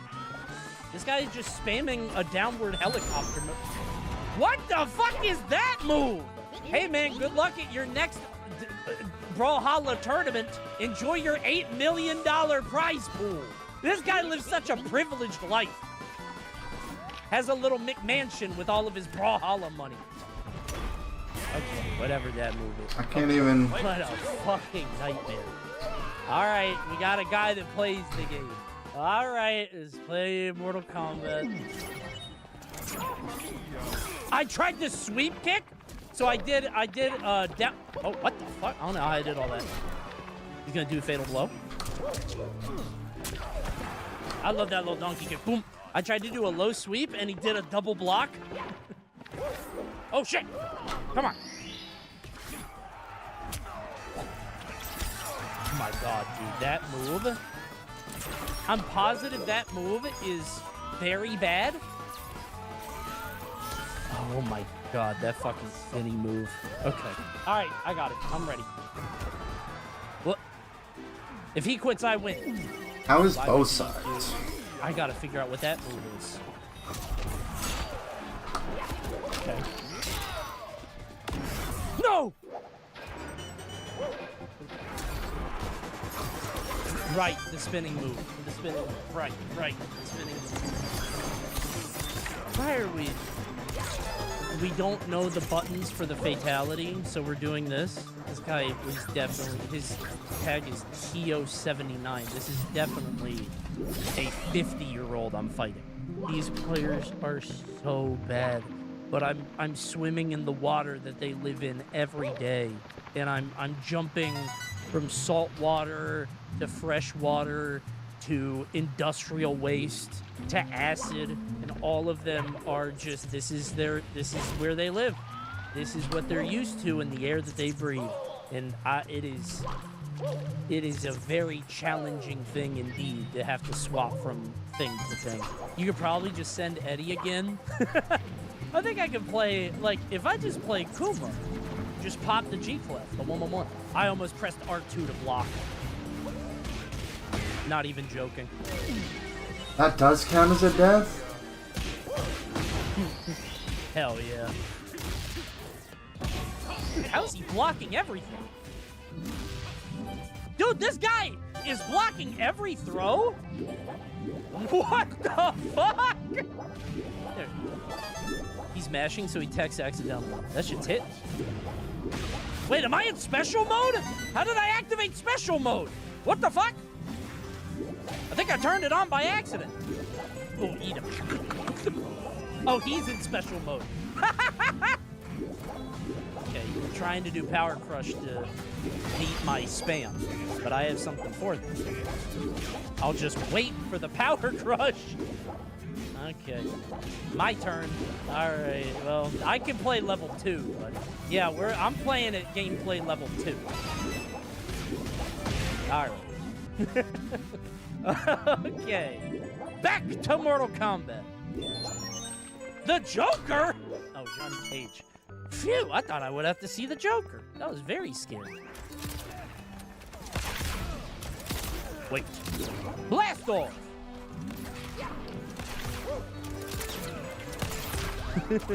Ladies and gentlemen, that is a cheat move.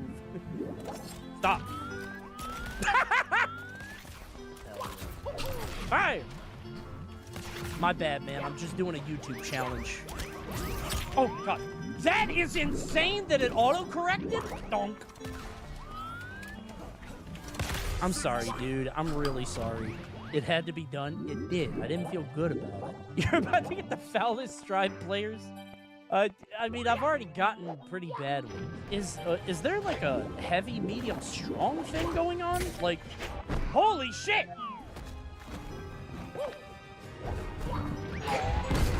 Okay, there is. I get it. All right. Got him. Okay, we're good. He's not fucking dead? Because I don't have a weapon. I thought he would go high. Holy shit, man. He's pissing me off. Get me out. I know the charge. I know he's a charge guy. Oh my god, that's obscene. Those things.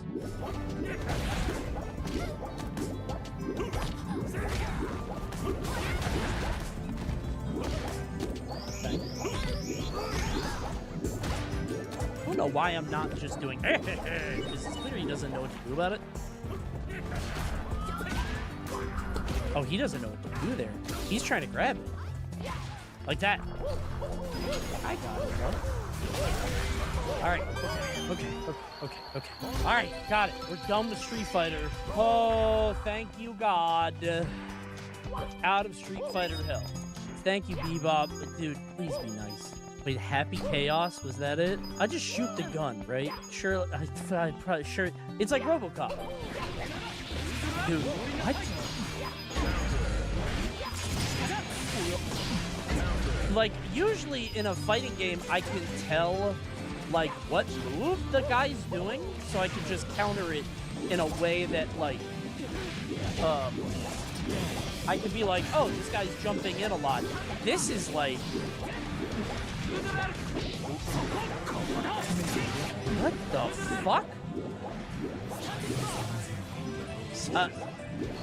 I don't get it, man. Wait, he's smoking now? What the fuck? What? Oh, I guess I pressed. I was holding down. Dude, I hate this game.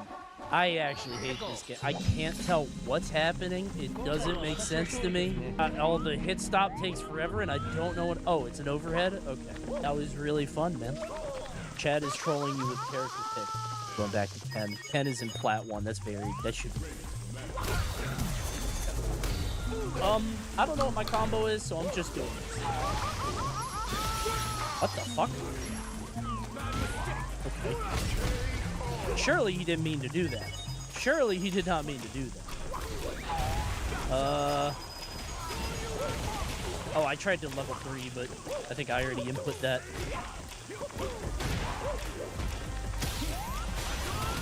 Oh no. Maybe? Yeah. I thought he might. Alright, we're good. Okay. No fucking way. Alright, can we get... I really don't want to play this. I really don't like Guilty Gear Strive. I would have never put it on the challenge if I knew. Play Nago, spam 2 slash and 5 heavy, please. You got it. Down it. Oh, I have an anti-air. Thank you, God. I tried to grab, and he wasn't 1 millisecond or 1 moment away from me.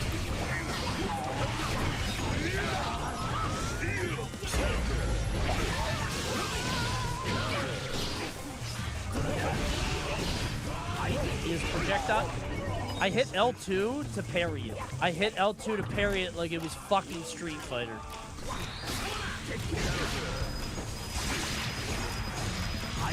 Dude. don't know. He's just holding back now.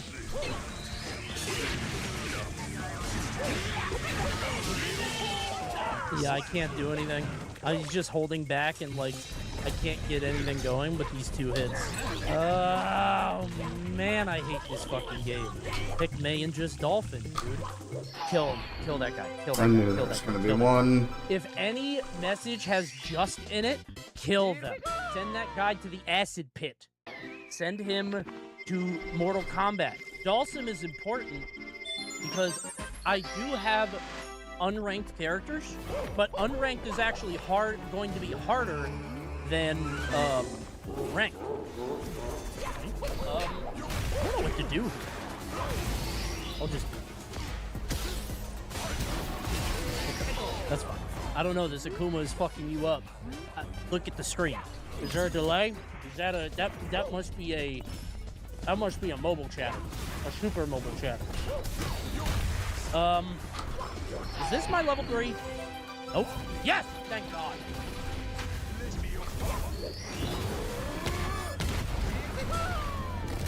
Oh my God, just barely. Thank you. Thank you. Oh my, it was slowly going down. It was slowly going down. I was like, please, please, please, let me out of here! I hate Street Fighter. I hate Guilty Gear Strive. I hate fighting games! Your normals get bigger. Oh my God. Wait, that said 1 quality. Oh, fuck. Fuck, man.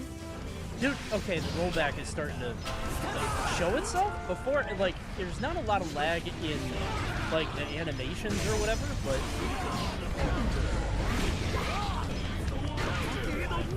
Alright.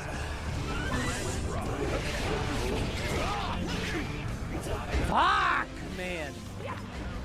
It's so annoying when, like, I know the guy's gonna block. I know which one I can go Grab, do. you know? Yes. But this isn't I was this gonna say, that move fucking looks level. very laggy. That looks very laggy. Okay. Oh my God, man. All right, I see it. I see it. I see it. Oh my God, he's beautiful. No technique, but a lot of heart. You actually can pick my main in Tetris. So you can pick my main. You can pick my guardian avatar. The Ankh, the Heron, the Nabla, the Sun, the Star. Oh, I'll be the 8-man. Oh my God. Forgot how to play this. Fuck. That's fine. I think that's a T-spin set up there, but I don't know how to do it.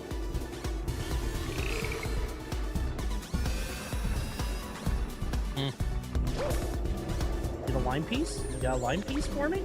I can talk the least during this game, bro. Yeah. Whoa! Okay. That's why I put it in here, bro. That's why I put that shit in there. You just boom, boom! 2 big line pieces. It is a fighting game. You see how I caught him? He was burnt out, and then I hit the double. I'm very bad at this game, by the way. I do not enjoy it. I don't like tag controls. I don't like any of that shit. I want to get out of here fast.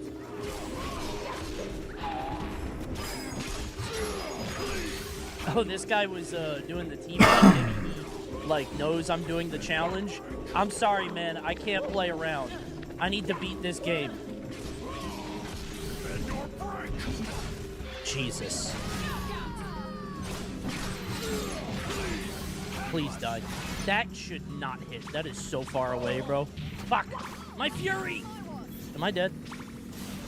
Nice shot, jackass. No. Why'd I do that? I should have saved that for next round. Wait! Wait.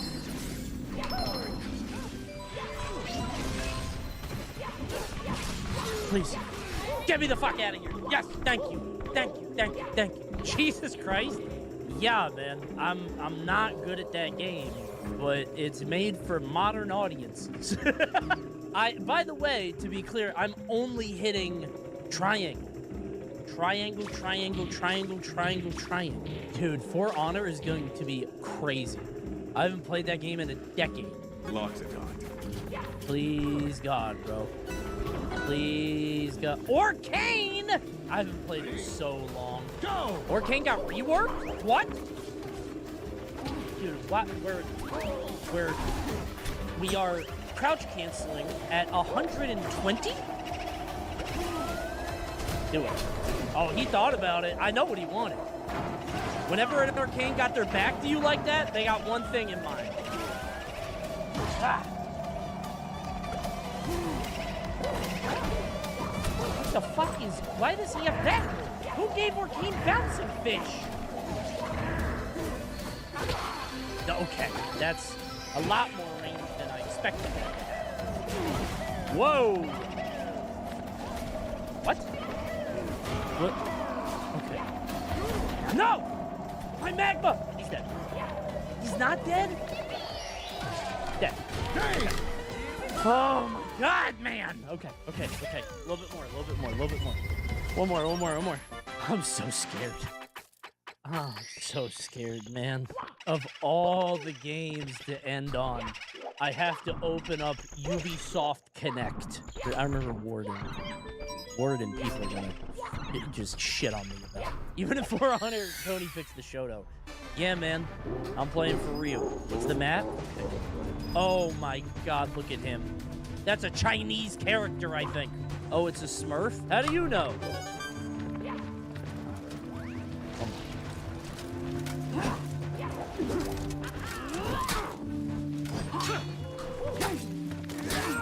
Fuck.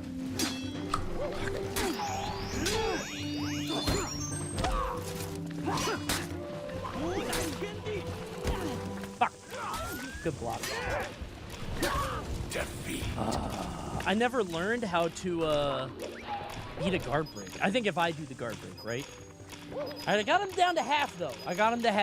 Oh my god, the water? Wait, I can push him into the water. Fuck.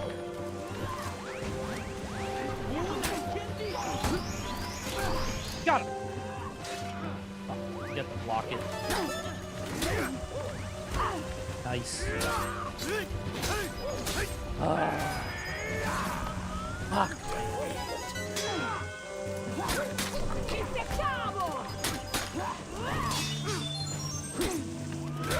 Dude. Nice. Oh my god.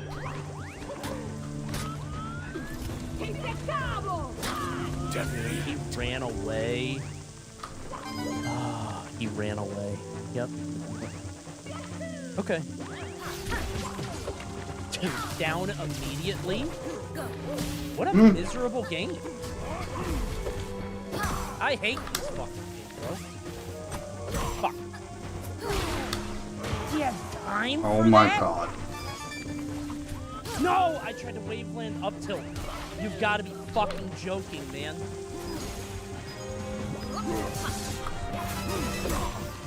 Hey, man! Okay.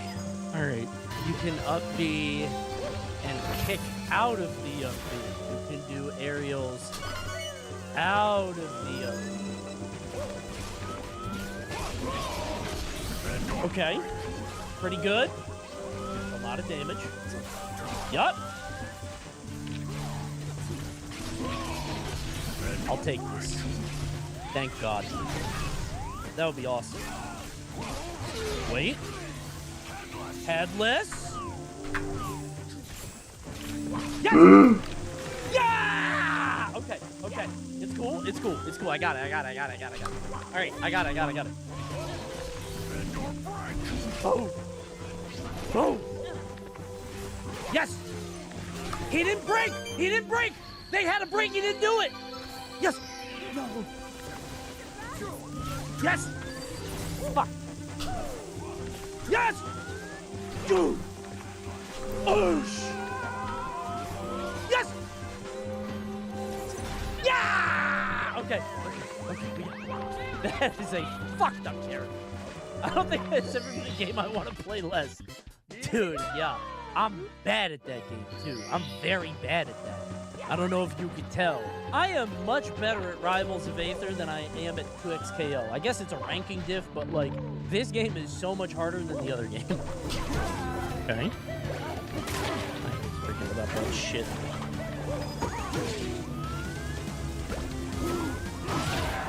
No. I love that move. I love hitting that move. It feels so good, bro. I'm going high, bro. Okay. I'll take that. I'll take that. Fuck. Might be dead?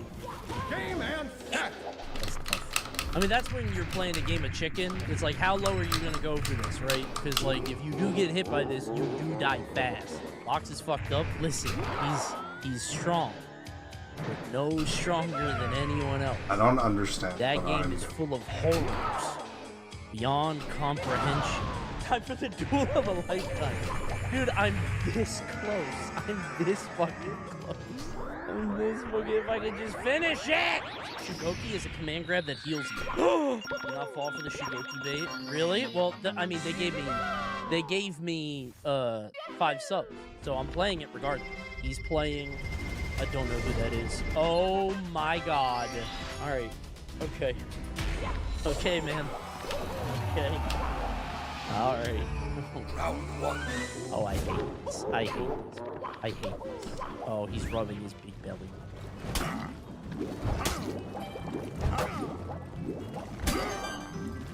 What? I'm trying to parry it.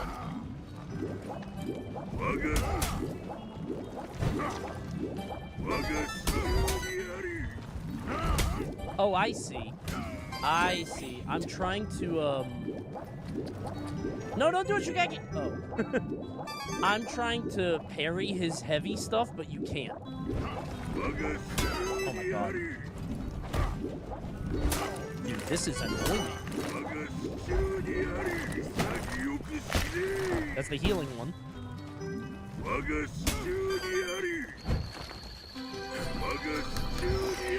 Yes.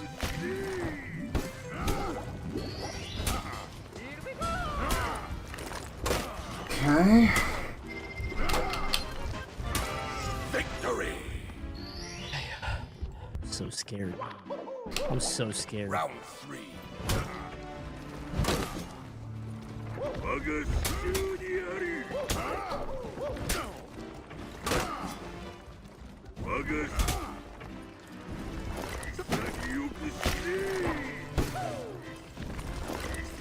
No!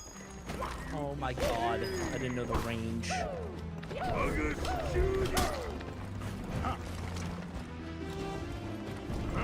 Got him. Victory.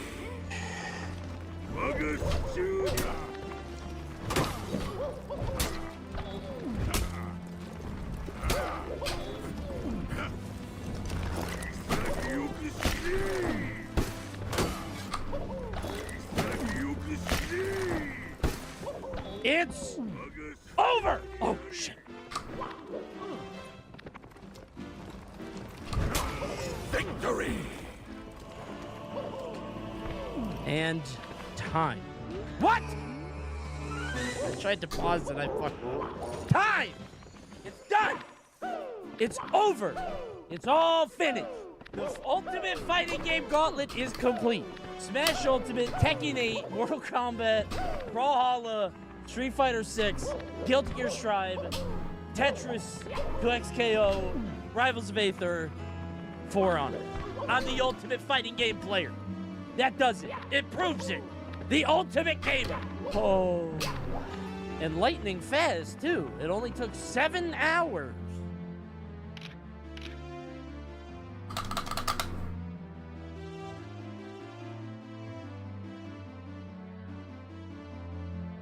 Hey, buddy, come here.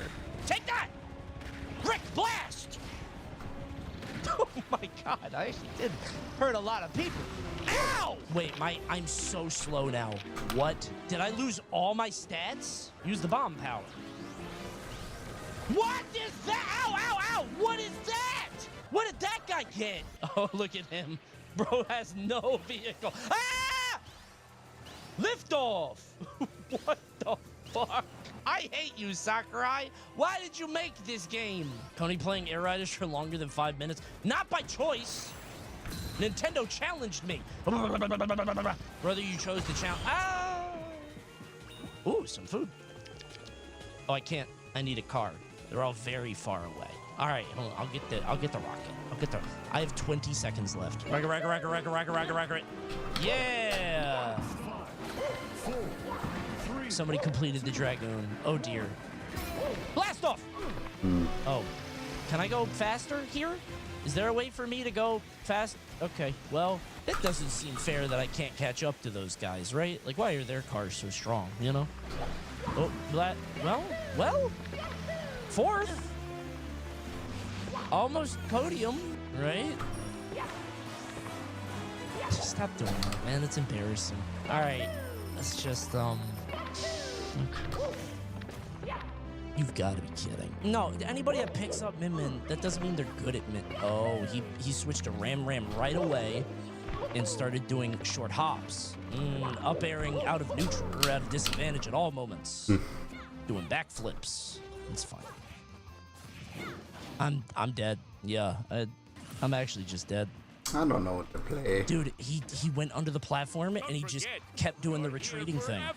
These players are different. There's no money on the line. We're going under the platform immediately. But I mean, that's what the character's supposed to do. That's like what that's in the pro guide, right? All right, okay, we're gonna try again. We're gonna try someone. It was a bad roll. It's a bad roll. It's a guy that's gonna win his local. It's a guy that.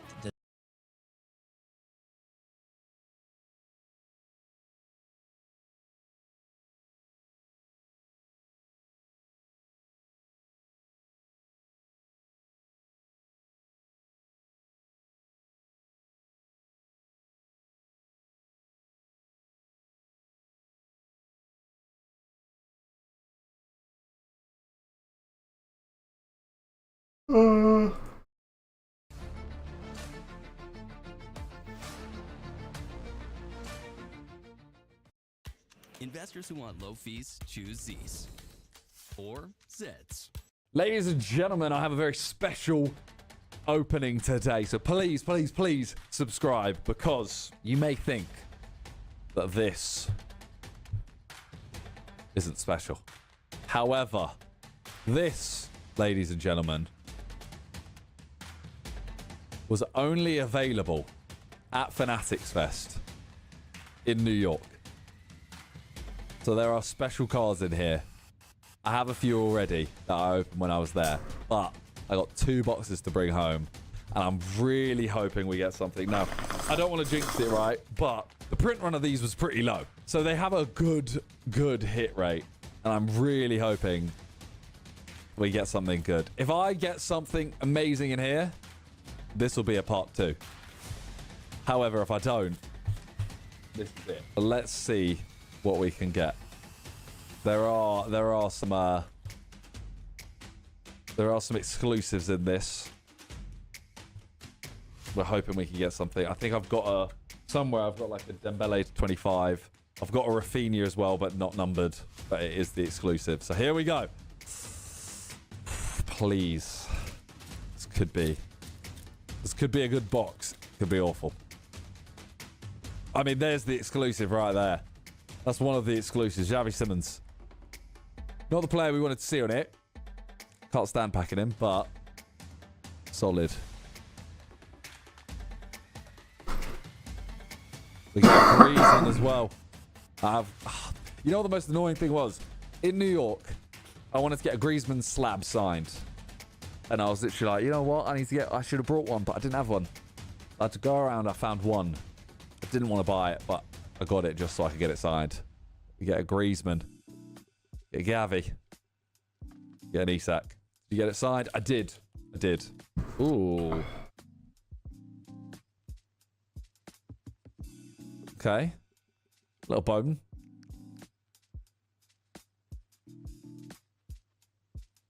Get a Lewandowski to 75. Beautiful, that. A Vlahovic. And Eski. Come on. We can do something here, man. We can do something. I believe. I'm scared, man. I'm scared. There we go. Oh, and it's an Esteval. Let's go. That's more what we want. Esteval on the exclusive. Jota as well. Tillman. Emi Martinez. That right there is huge. That makes up for the Javi Simmons now. Unreal. Unreal. I'll take that Esteban off you. In your dreams, mate. Okay. Here we go. There's our auto. Julian Alvarez to 150. Could be better. But still good. Shoot. It's true. It was a good effort. You almost had me. There's our auto. Come on. We should get one. There is a different insert as well. It's like, it's called like Knights in New York or something. Power players, Chris Wood.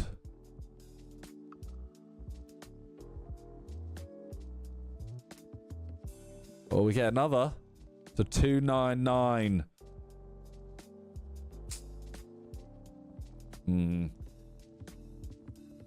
Shooting stars, that's the one. So I thought it was shooting star, shooting for the stars, shooting stars. I don't know.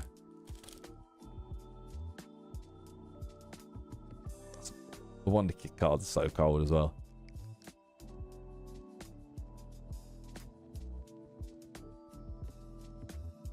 Archie Gray. Simeone. Come on. Come on, man. Give us something. Give us something massive. Sloppy Toppy. What is that? Oh, we got one for Eze. Let's go. Yeah, Pedro at the back. Let's go with the Eze. Unreal. You know what? Ever since I met Eze, and he was just like he was such a nice guy. I'm just like, he's one of my favorite players now. Isco. We got another one. Little Philippe. Little Philippe. I'm telling you. I'm saying right now, he's going to be unreal. And I know he has been, but he's coming back. Watch. Unreal. Manifesting it. Come on, where's the other inserts? Philip Lahm.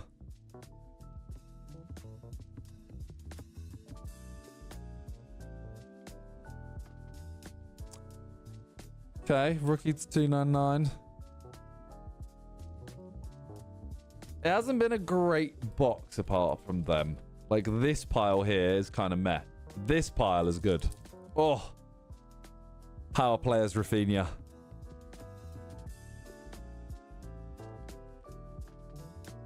Okay. Come on, please. I feel a 1 of 1. So I'm really hoping. Well, that was something there. Corrects us. That's what I'm looking for. The next card. Shooting for the stars, Alphonso Davis. That is our other insert. Get another Esteval. Barella. Declan Rice. And there I was. You know, getting all the cards you wanted. Putting a separate pile for you. Kalina, thank you so much. Ooh, we got another one. Another Bowman.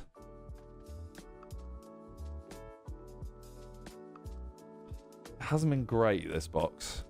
Surely something's coming. You want to see something? You want to see something huge? Chazza, you want to see something huge? Watch this. It might not be this. It might not be this pack. But watch.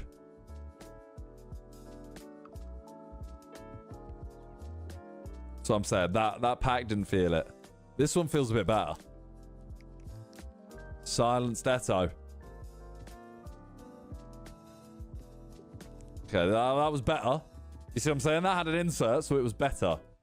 This one's feeling good. This one feels good.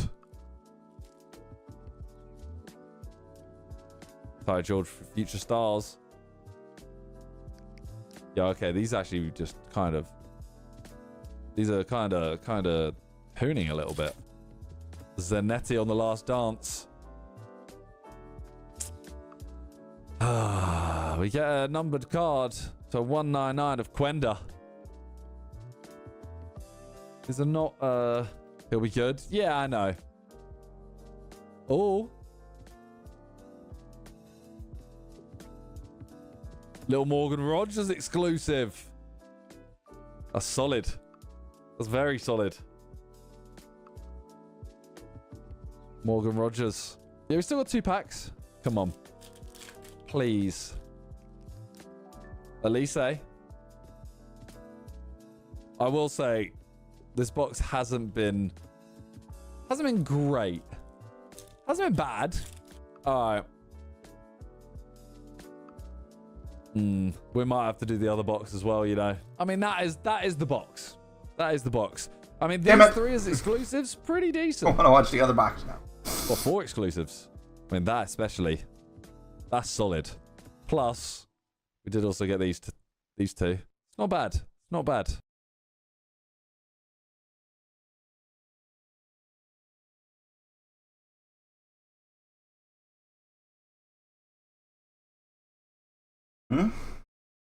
I can't believe Pokemon Go did this. Black and White Kyurem, 2 unreleased Pokemon, were accidentally released in the Go Battle League. 2 years ago. Fucking those. Why aren't they updated?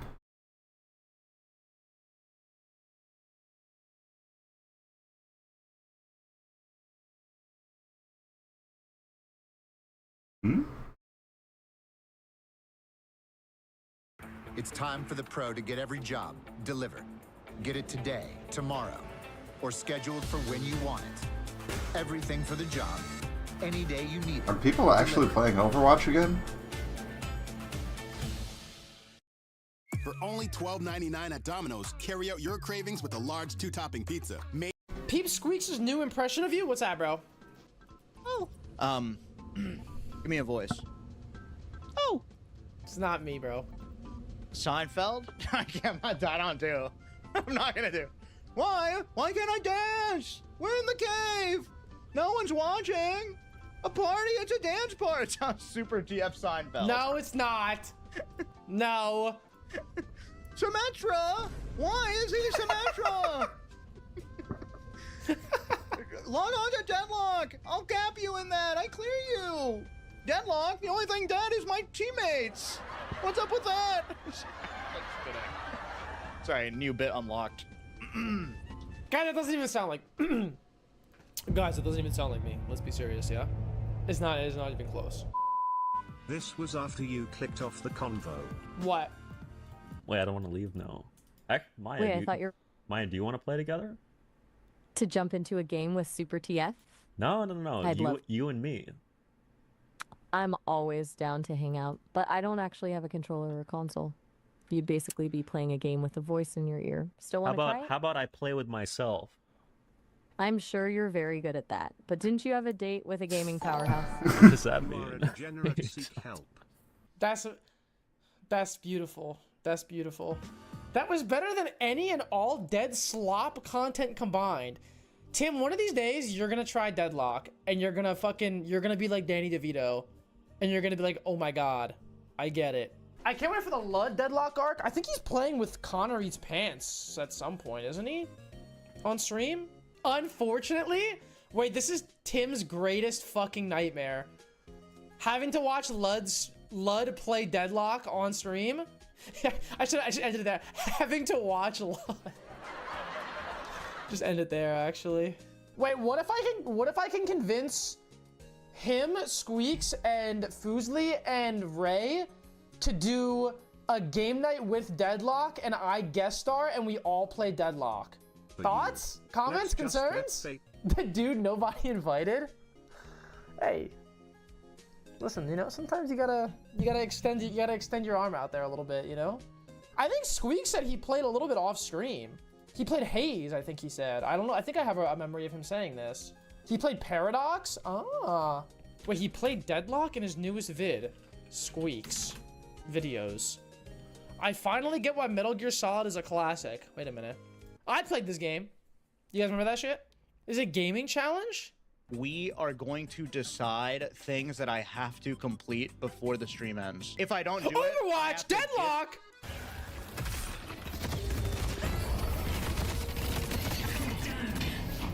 Parry that! I f***ed up. I chased, I got greedy. Nice try, Squeaks. How do you win? You try not to lose your hair by the time this game comes out. And who knows when that'll be. So you lost? Well, I lost my lane and my hair. Oh, shit. Hello. Wait, come on, let's see what he's got. Oh, no. Punch the skulls? Don't walk in the wall. Oh, God. Oh, Lord. Guys, I think it's GG. Unless I do some, like, crazy shit. Okay, you know what? I'm going cultist sacrifice. I'm gonna walk up to a guy. How does it work? What the f? How does it work? How does cultist sacrifice work? Alright, GG. Nice job, guys. GL next time round, Squeaks. Try Street Brawl. Leave me alone. But I'm subbed? Oh. Never mind. Thanks for the advice. Why did someone in chat say his Steam name is something you will never achieve, and his Steam name is happily married? Just set a build this time. What's like the best build? JFK assassination. What the f does that? Nice shot. Bang! Oh! Oops. Oh! How did you do? I accidentally killed them all. Couldn't have gone any better. What the heck? Wait a minute! I don't know about that high noon, but... Thank you. Brony. Thanks.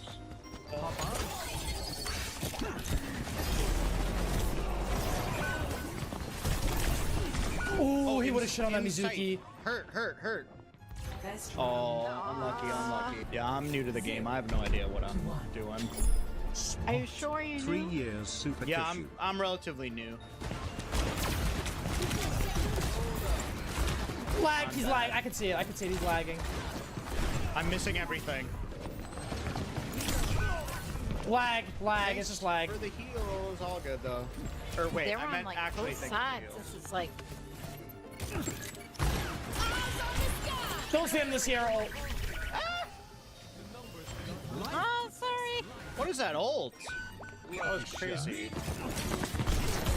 Come on. Oh, I just.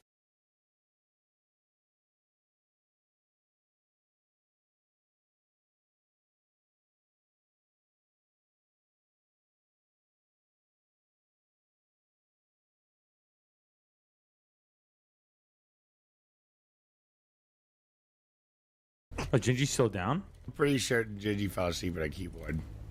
I Oh, think she's gone? I think so. A few moments later. You're calling my name. Oh, She rises. rises from the ashes like a phoenix. Well, this will put another notch on your gun. Hey, notice you're still alive. The Mangus hell. Wait, now that you're here, Gingy, you want to do a 36 hour or you want to go to sleep? Hello, is this thing on? Care. I'm already dead. What else matters? So true. So real. Very true.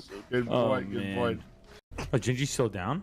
Yeah. Yo, P, I got a question. You see that Arc Raiders video that came out? No. About the cheaters? No. What was the cheaters video about? What's that? Supposedly, Arc Raiders downgraded their anti-cheat. So the anti-cheat that all of Embark has is the same anti-cheat that's in a fishing game, and like all those hackers that stream sniped us said they just had full access to the anti-cheat and could unban themselves and ban whoever they want for like months. Oh, that's awesome. That's great news. That's great Jesus Christ. Oh, well, you want everybody to be included. Oh. Yeah, I mean, that's what I like, is when everybody's included. Oh. You know, the cheaters and the regular guys and other guys. I don't know about you guys, but I am going to give that game another shot when it comes to the big update. No, 100%. 1,000,000%. 1,000,000%, yeah. When the big update comes, I'm giving that game another shot, 100%. Let me tell you. I love that game. I love that game. Yeah, it's sweet. It's awesome. I just hope they just really get going. Yeah. Yo, P, I got a question. An AirTag turned into a card? Huh? Ridge finally made a... And you had this just walk in the shop. Walked in, they heard her dad pulled it. It was in a screw down. Holy cow.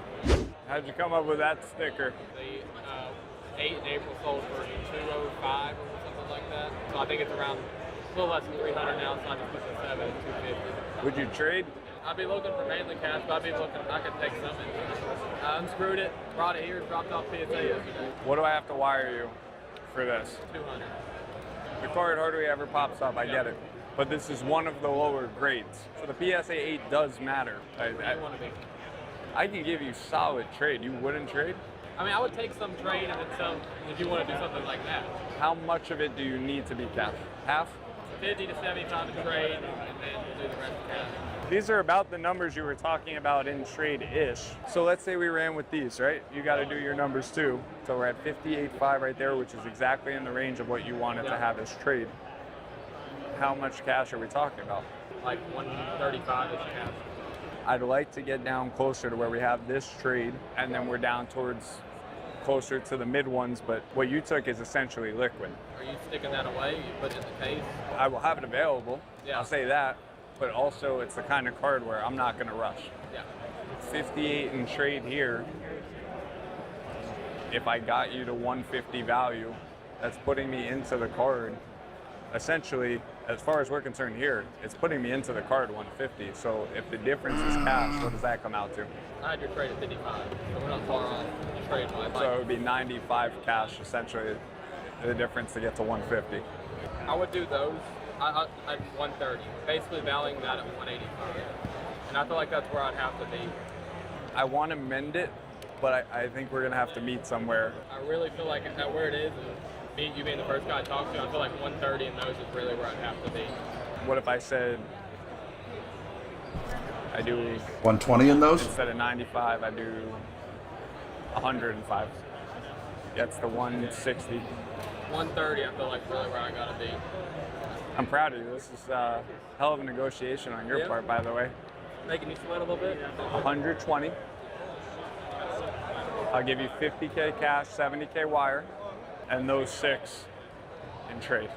That's the deal. I really think, I'm not trying to squeeze you, I think 130. If you want to meet one more time, would that get it done? 125. I give you 50 cash, 75 wire, and these 6.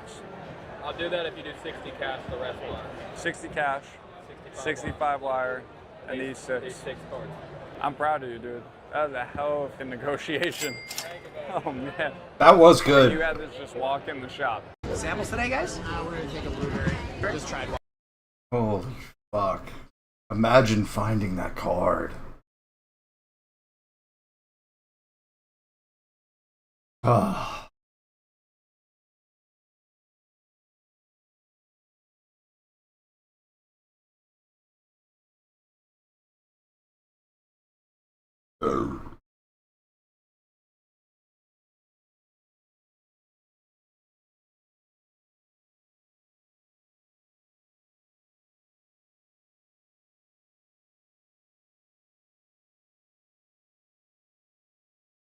This point onwards, we're about halfway into the tourney today. We've got 4 more matches to go. The next one... Players appreciate it, I'm sure. Right. And both players are ready as well, I believe. Yeah. You're 3000. Don't I know this Also, one? I do know this one. Because Mum has had to go and walk his dog. So yes, Randy's back. Ooh, the ghost.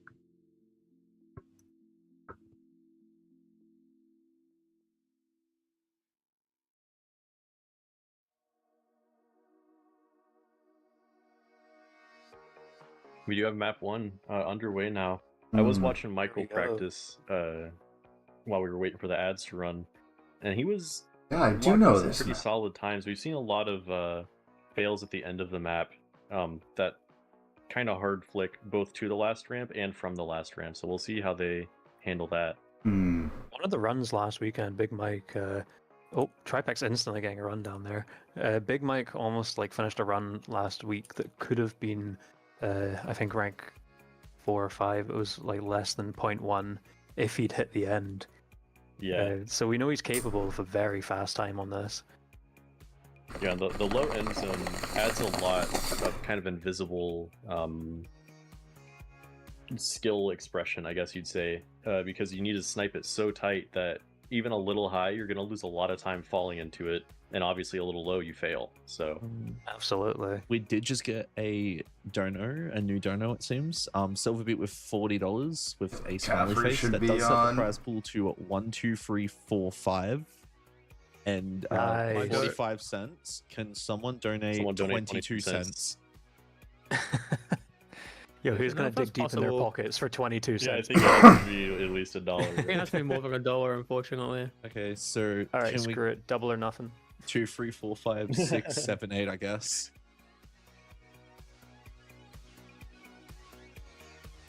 Both players coming up to the end of stage 2. Michael first here. 0.51 Takes the there. lead while Tripex fails. Tripex fails his run. Yeah, Big Mike pulling into the lead there.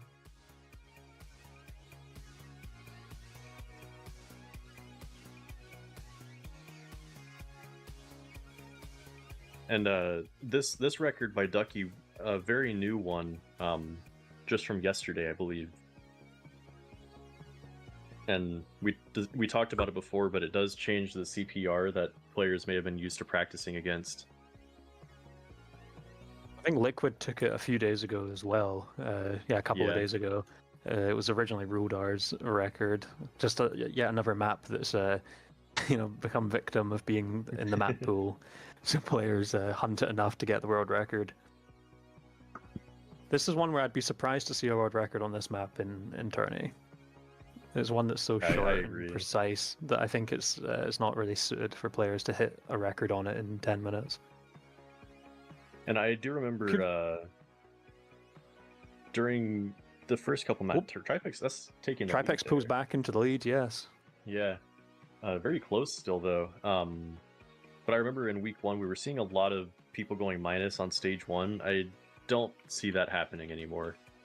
No, that CPR has changed. Yeah. Rodar's now plus 0.06 on his stage 1. Oh, okay. Yeah, Big Mike. better ending. 0-1 slower. Yeah, 0-1 behind. It's actually quite even matchup right now. Both players not landing, full of their what they're capable of. Their PBs, like actual map PBs, are only 200ths apart as well, so... This might actually be a great matchup between the two then. This is the map for them to battle on. Oh, speaking of... Wow. Tripex actually improving his own PB by 0.00. Getting a nice rank 20 on the map. Big Mike's map PR is currently rank 18.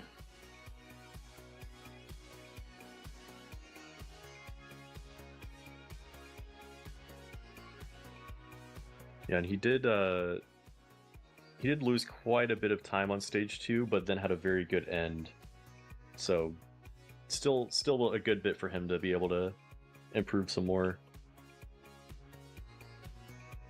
Wow, Michael with a very tight cut to the last ramp, but moons the end again. It's a lot of time loss. That was what he was having trouble with last week. Each time at the end, it was always the turn to the last ramp's really difficult, or he would just do the last ramp wrong.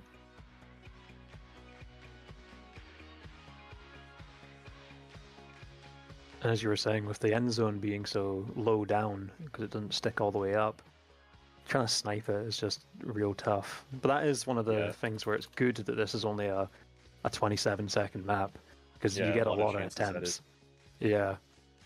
That last ramp too is pretty awkward with the little, like, it at the very end of it, it goes kind of upward and a little left. So it's sort of unpredictable how much height you're going to get off of it. Have an RNG slot machine end. Yeah, I do believe we have another dono, if I just checked it out now, from Shex 2222 that says Go Ducky.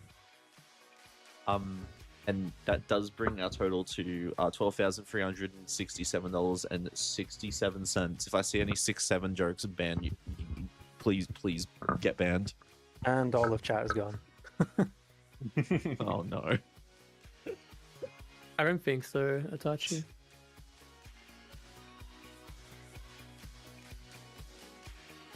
Tripex has been getting pretty good stage 1s, better even than what he got in his improvement earlier. You see Big Michael with another chance to the last ramp here. Okay, that's better. Good cut. Ooh, ooh, And another a little end high. moon. Yeah. Really unlucky for him at this ending so far. Yeah.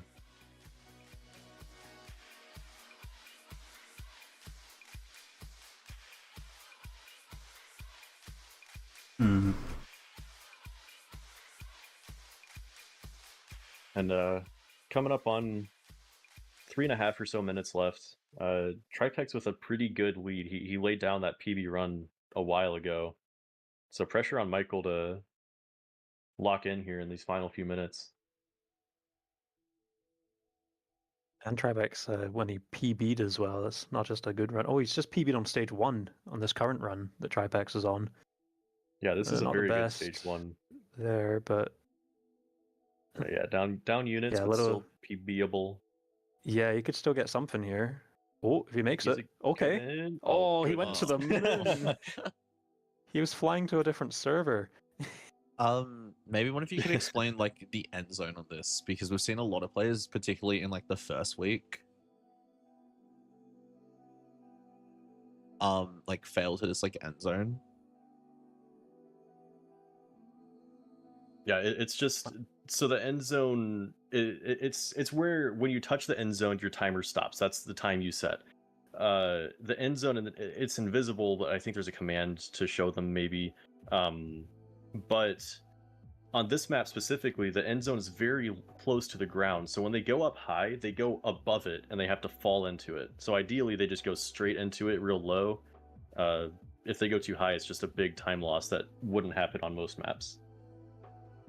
Just because the map's so old, isn't it? It's one of those quirks of the old maps. Yeah. And it's not too fair to Michael- change it because it can invalidate Oof, records. better- Oh, improvement though from Big Yeah, Mike. better. Only 200s behind. He mooned a bit to the last ramp and then had a perfect snipe. So just needs to get both of those snipes together, and he can retake the lead. Yeah, he has all the tools to put together a run. Trifex dropping a little face in chat. He knows he's in Yeah, he knows it's potential danger close. here. Yeah, he knows that this can change at any second. Big Mike just hit his bind mid-run. Posted that face halfway through, like the first ramp. Oh, Tripex on a potential Better good run speed. here. Yeah, cuts around. Bit kinda high. Oof, Oh, hits the hit back that of that ramp. That back of that ramp's so annoying because you can't leave the ramp nicely because you'll hit straight Right. into it if you don't kind of jerk away when you're coming off you do the what? last ramp. When you do what? Like, you know, a quick flip, a quick jerk. Oh yeah. You know what I mean.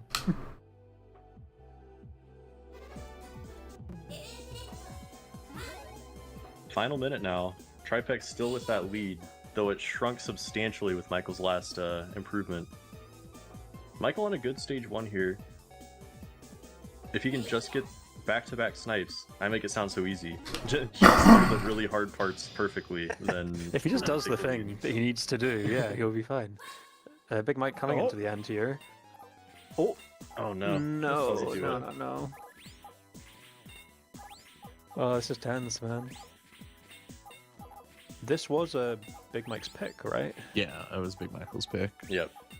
Yeah, ooh. Losing on your great own stage pick's always a one. tough one. He's opting He to has play to it out commit. though. Might be worth resetting, yeah. That's Yeah, this I think has he to be it should now. reset. That's not a good run to commit to. Okay, the units. He has to get a And good cut oh, here. He's no, gone he high. did. Yeah, he knew. Oh, Shivak's on a run. Good stage yeah. 1. Good PB, yeah. Other best Might stage finish 2 a though. little something. Oh, he's getting to the ramp. Oh, okay, and he's gone straight up to High Straight to and the the rail. yeah. Yeah, Fuck, he got fuck. the one-more combo. So yeah, that is map 1 to Trifex. But we're going, what's the next map if it's not on the stream? We're going on to Reverie next now.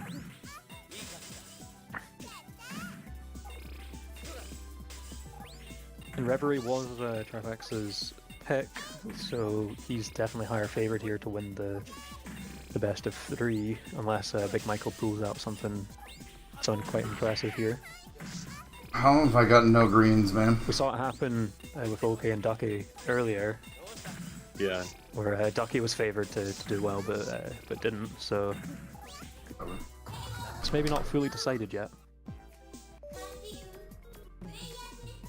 Tripex is ranked 7 on the map here, though. Big Michael ranked 22.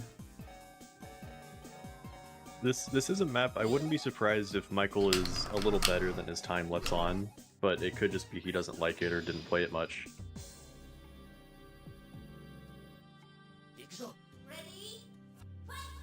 Yeah, he set his PB back in May, which was, I think, before we even knew this map would be in the tournament, maybe? Only a few hundred attempts, so unless he's been playing it, you know, timer off or elsewhere, then not sure how much experience he really has on the map. I think he might have been. He's one of the players in the remaining, out of the remaining players who I didn't really see a lot going on in his activity. He hasn't really been setting too many top 10s. And some of the ones that he has, he's set multiple times. Anubis was one of them, where he kept getting top 10 and kept getting pushed out. And he did it 3 separate times of trying to get top. So that's the only map I've seen him properly set times for. The rest, it seems to be more of a practice behind the scenes. It does kind of hurt to check your recent beat and just see a bunch of top 10 lost. You see like R8, R9, top 10 lost. Hey, you're telling me I was ranked 2 on Anubis? I'm now ranked I'm 8. an idiot. I've been watching myself go back. I'm dead. I believe that's both players ready. Yep. Yep. Yep, both players have readied up. Got it now. So we'll begin the top 10, the 15-second countdown now. The top countdown. Yeah, the top 15-second countdown. My favorite top 15 numbers, starting from 15.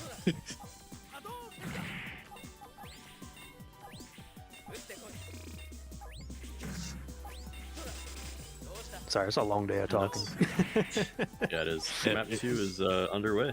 Yeah, it really has been a long day.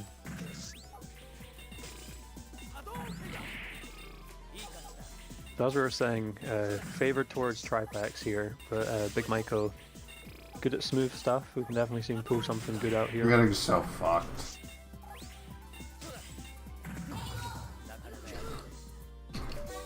And it could even be, like we were talking about with Ducky, couldn't even get a run going. You know, he was pretty heavily favored, but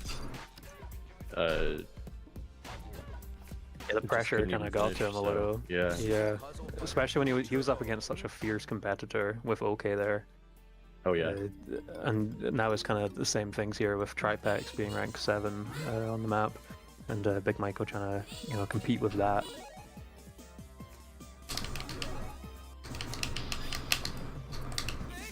Don't think I've seen CP2 yet from either of the players in this first minute here. Tripex has a chance here though. Should get to it. Decent enough units. Good speed. Yeah. Coming into the end here, let's see who he takes it. Under or over? Going for the under. A little low. Yeah, too low. Not quite. Just too low. Yeah, that inflict is a lot harder. Rather, that cut is a lot harder to get than it may seem at first.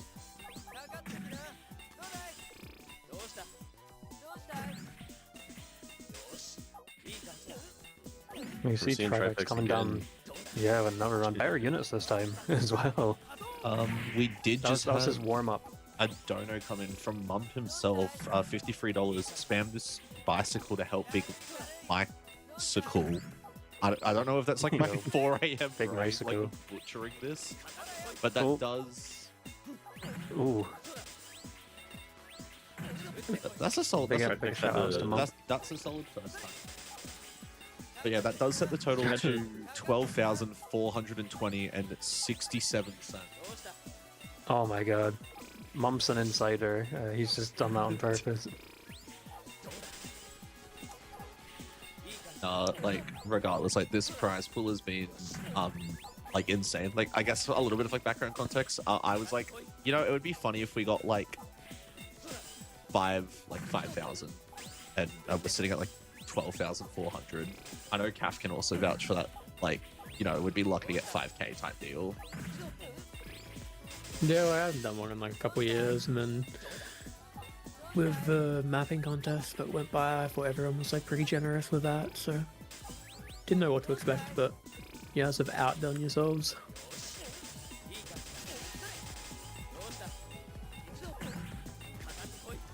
Absolutely. The prize pool is insane right now. Yeah. Louis, there is another donor. Triplex. I think you should take this one.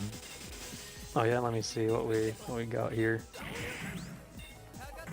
We'll have the $10 donation from Badlands saying spam gay sex to help Tripex. That's a great donor. A great spam. Does get rid of the 420 though, unfortunately. I mean, we can get to 420 at 13,000. They've got it. That's in our future. Also, Michael's seemingly not very comfortable on this map. Even the speed, you want to get like 2820 or so. The ramp at CP1, you want to get 2820 coming around that ledge that you go over. And he's well below 2800 the couple times I've seen him attempt it.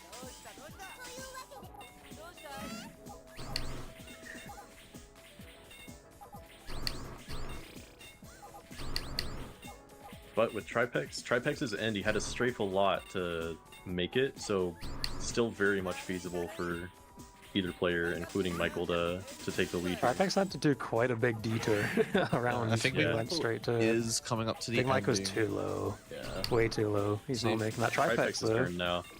Let's see. Will he have to Tripex lead will as make much? it. That looks That'll make- spot on. Yeah. Yeah. Boom. That's a lot better. Okay. That's actually 0.01 away from Big Mike's map PR. So Big Mike's got to pull out a PR now to be able to beat that. Someone is asking what country is Tripex, by the way. Tripex is Slovakia. Represent. Yeah, it's kind of neat seeing some of the countries that aren't, the usual suspects. Seeing the Australian, non-American, non-Finnish, whatever players, like a Slovak, like a Moldovan player, a Belgian player even being at the top of the list. It's pretty neat to see.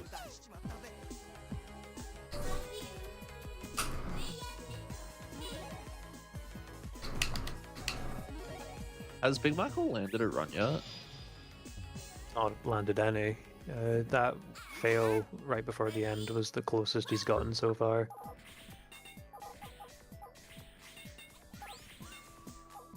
And this is the map that he needs to clutch up on, because if he doesn't win this, because Tripex already won Big Mike's pick on the year 3000, Big Mike will be out if he doesn't get this. Yeah, out of the tournament even. This would be his second life. Or would it? Yeah, right? Yeah. Yeah, there would be. We're in Louis' bracket, even though the title doesn't say that. I don't know why, but there we go, I fixed it.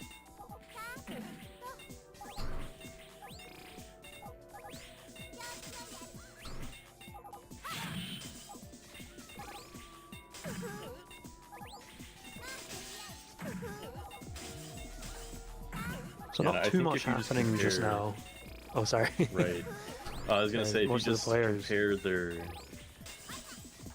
speeds going onto the ramp at CP1 and coming off of it, you see where a lot of this time loss for Michael is. There it is. Yeah, Big Michael consistently just down units compared to what we've been seeing with Tripex. Right. He's been kind of staying around the CP1 area on the map. He hasn't been getting to see many attempts further in. Whereas Tripex, we've seen already a few. Just because of how he's able to snowball the runs together.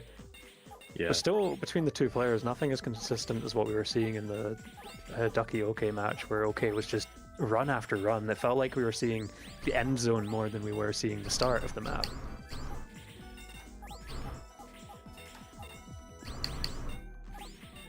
Yeah, Tripex pretty consistently really good speed from CP1 all the way to CP2. This is the fastest I think I've seen him. Oh, spines that ramp. That was a really good run.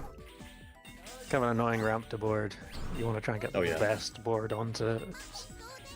Especially the one right before it. You come off of it right as its downslope ends, and that can be kind of awkward to do. It's not a common thing that you see on a lot of maps. Like you see it on kind of older maps sometimes, or You know what map more, you do see it on? Which one?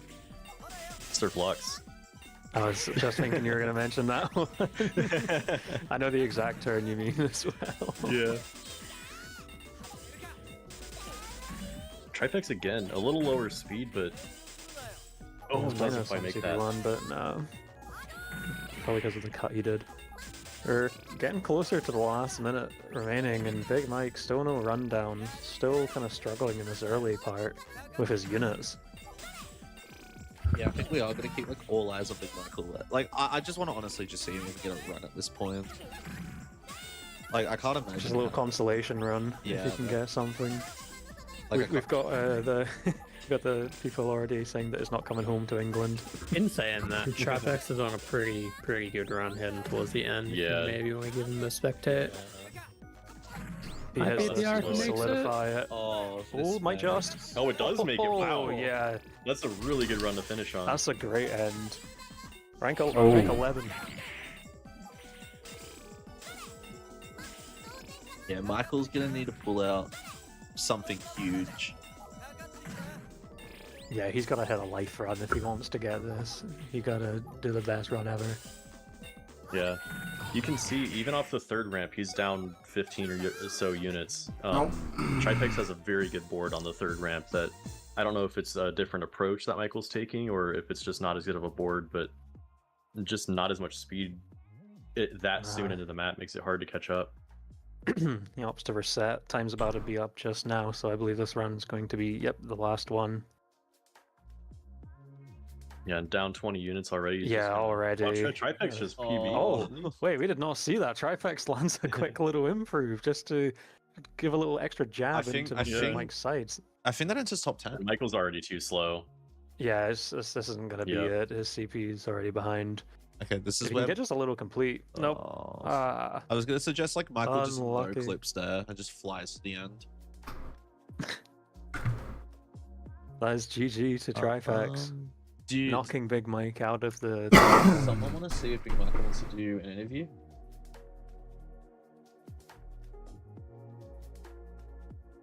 Throw a ping to him in the disc.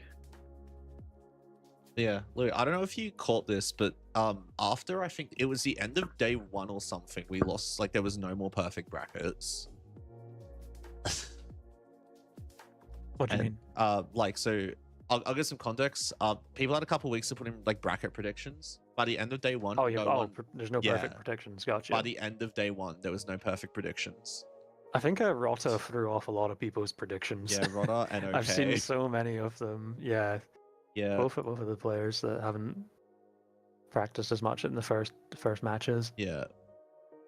For context, Louis' last second predictions is like the highest ranked. Is it? Yo. Yeah. You have a max of like 41.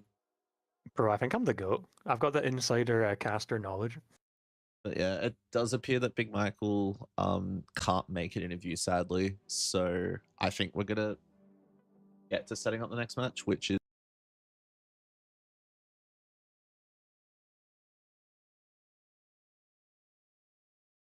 Did we say Ducky and A next?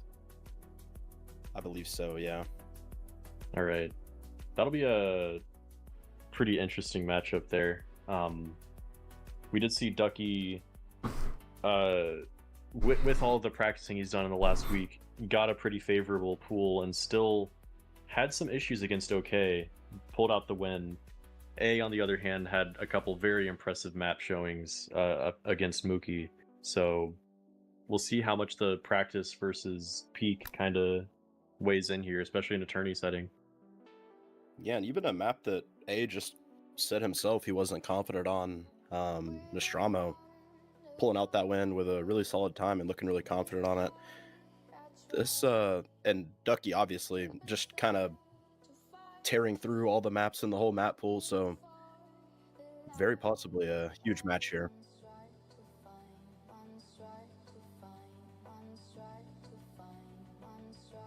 Yeah, and shout out to Jake Lucky tweeting the surf tournament, saying the CS Surfing World Championships are on right now. The community has raised their biggest prize ever at over 10,000. Things you'd love to see. It's huge love from Jake Lucky, and obviously huge love from all the surf fans. So go show that tweet some love.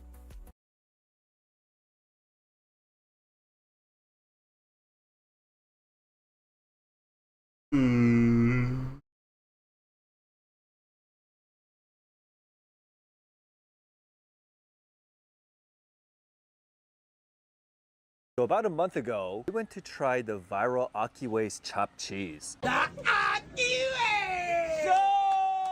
What makes them special is they use Jamaican patties instead of your typical buns. Thankfully at Costco, they have a box of these spicy beef patties from Caribbean Foods Delight. $12.49 for 10. Let's open this up. Comes individually wrapped. All right, that's what it looks like. Guys, I'm in a hotel kitchen. Normally I will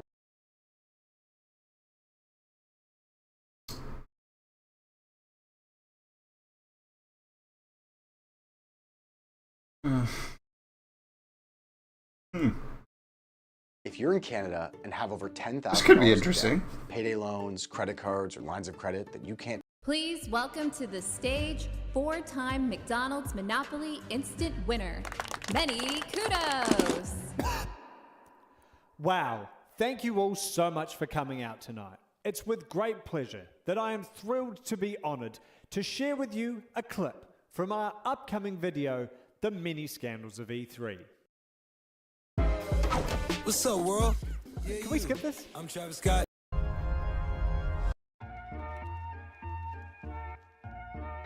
Today, two of the most popular games amongst kids are a literal shooter and a game where you can set animals on fire so that their meat comes out pre-cooked when they die. So it's easy to forget that there was once a period where video games were vilified for their violence. With gory video games like Mortal Kombat and Kirby's Race War making their way to home consoles, parents and politicians grew concerned that greedy game growers would happily indoctrinate a new generation of school shooters if it meant they could sell just a few cartridges more. This culminated in the 93-94 congressional hearings, headed by Senators Joe Lieberman and Herb Cole, who sounds like a fucking Star Wars character. Now, while the link between being a violent baby and owning gun for the original Xbox are tenuous at best, these hearings did make one valid point. Video games had no consistent rating system. This meant the moms of pre-internet America had to trust that their kids wouldn't lie about the gory nudity or full frontal violence that these consoles were now able to render in 16 glorious bits. Let's just hope little Timmy doesn't come across a man made of Lego or his fucking Winter Soldier style programming will kick in and try and pull off both his head and spine in one move. Brutality. The government gave these proto-nerds an ultimatum. Either your industry creates a rating system, or the government will, and it will probably be done badly, because it's the US government. At the time, Sega and Nintendo were in the midst of one of the bloodiest console wars in gaming history, and this rivalry spilled into the hearings, with goody two-shoes Nintendo boasting about how they required Mortal Kombat to replace all the blood with cum in their version, unlike those charlatans over at Sega. When it became apparent they needed to establish a consistent rating system, Nintendo also refused to adopt the crude rating system that Sega used on their own products, as this would be like admitting they were right all along, I guess. Grow up, Nintendo. But once it became apparent that this was bigger than just them, Sega, Nintendo, and a whole bunch of other cunts all came together to create the ESA, the Entertainment Software Association. They created the ESRB, the rating system still used in North America to this day, and what a coincidence, they also created E3. You're wondering where I was going with all that shit. It was them. I was. They made E3. Violence wasn't the only stigma haunting video games in the mid-90s. Unlike mature, It's like, what does this have to do with driving home anything? drunk from the pub at 2 a.m. or sitting on the couch watching sport all day, video games were dismissed as toys. for children. This stigma bled into the consumer electronic industry, where our scrappy heroes were undervalued and underestimated. Before Sega and Nintendo peddled their wares at E3, they were peddling all over themselves at the Consumer Electronics Show, or CES. These events were hugely important for networking and enticing buyers from retailers big and small. But CES is still seemed massive. almost embarrassed to include video games alongside electronic address books and back massages, opting to put them up in a tent in a parking lot nearby. Pat Farrell, head of GamePro magazine, played here by an actor, told Polygon, "They put some porta potties out there and a little snacks stand where you could pick up a cookie. Everyone was like, this is bullshit. This is like Afghanistan." Tom Kalinske, then CEO of Sega of America, said, "You had to walk past the porn section to get to the video game section. One year it was raining and the water leaked onto my Genesis machines. Oh boy." I turned to my team and I said, "That's it. We're never coming back here again." And lo, Sega never did. But the remaining companies like Nintendo were reluctant to leave CES out of fear that they might not be allowed back into the prestigious event should they come crawling back with their strange furry tails tucked between their legs. How do those furries keep that tail so realistically attached to their backs? Oh. Hey! You should follow me here. Enjoy the Discord. When a meeting was arranged between CES and the game companies who were frustrated with how they were being treated, the Consumer Electronics Show basically told them, Beta, banana, banana, banana, ha ha ha ha ha ha. But today, I want to talk to you about something serious. Look, you guys make toys. We don't really consider you consumer electronics, but you're welcome to exhibit at our show. So basically, live with it. This was the final straw. To quote Aretha Franklin, they weren't getting any RESPEPT. Not from the government and not from their peers. They needed to change that. They needed an event of their own. They need.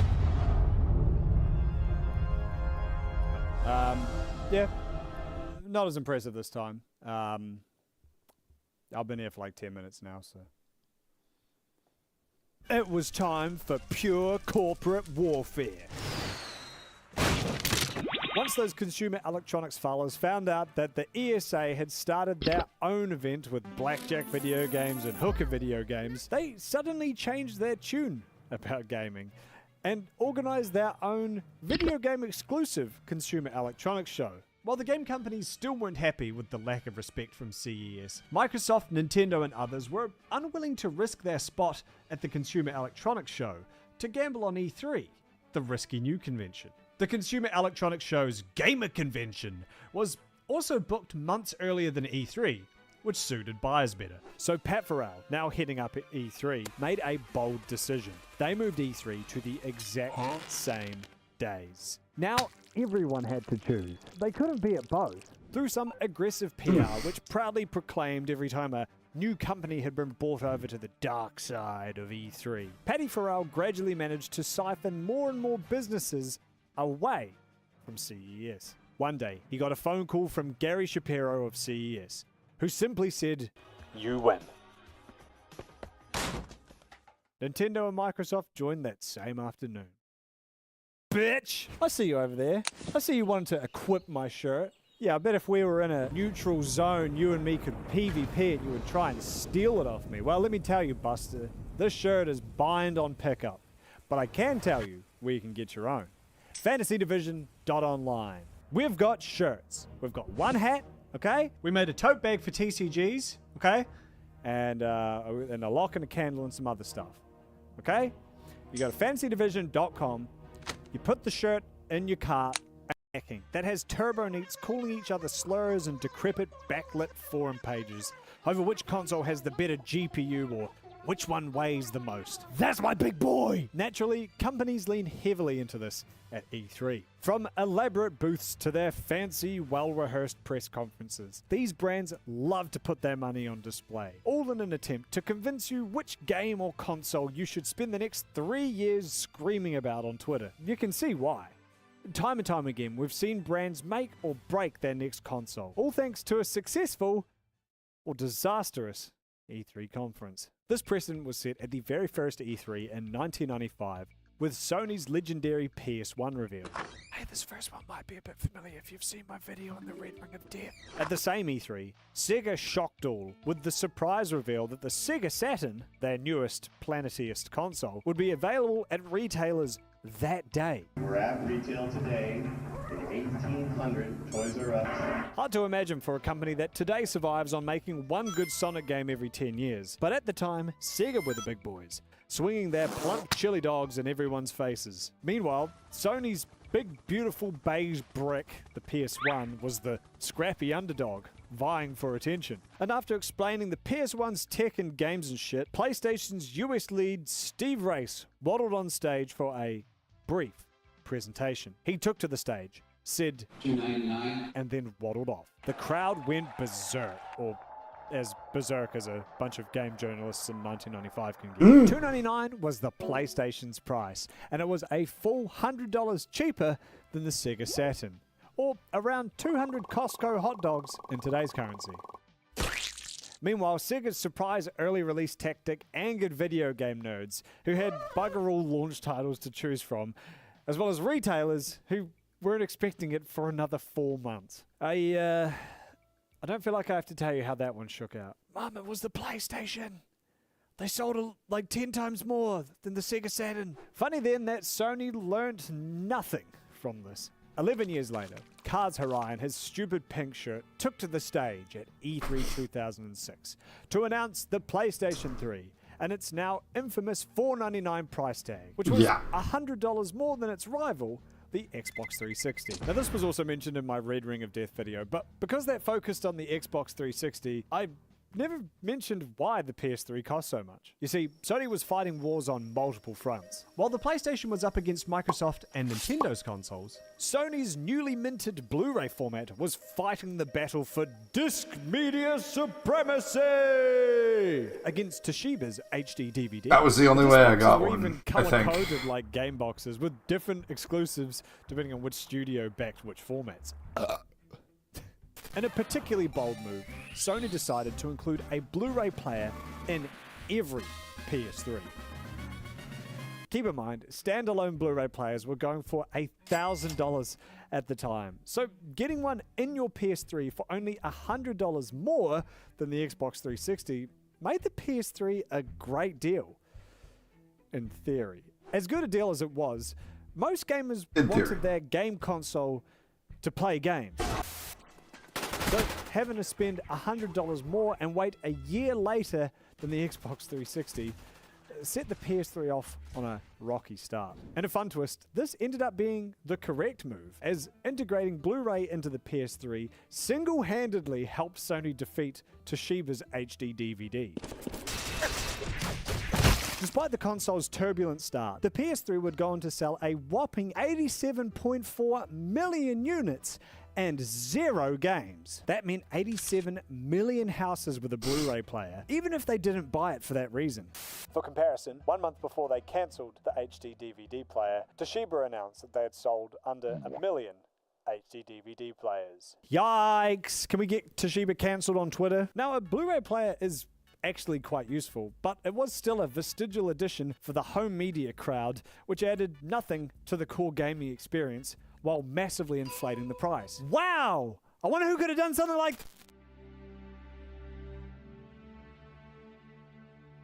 Now this needed to be its own segment. What should have been Microsoft's chance to win fans back over turned into a massacre after Sony used their E3 conference to go for the throat. Now, the Xbox One didn't start on the best footing. Rumors that it would be always online had been circling the internet for months, and it's important to remember this was back when people cared about It was which mostly actually on. mattered. A few weeks prior to E3 2013, the Xbox One was officially unveiled at a Microsoft press conference, and for some fucking reason, focused primarily on its offering as a glorified cable box. As Phil Spencer would one day reflect, we showed things like The Price is Right, for instance. In fact, I think the very first piece of content we showed on an Xbox One was a TV show. This confused everyone, from consumers who bizarrely were expecting a game console to the people who worked on the damn thing, who thought they were building a game console. It's also just funny from a marketing standpoint. Like, unlike gamers, normies who just watch TV and movies aren't tuning into keynote speeches about exciting new boxes they can watch. Good point.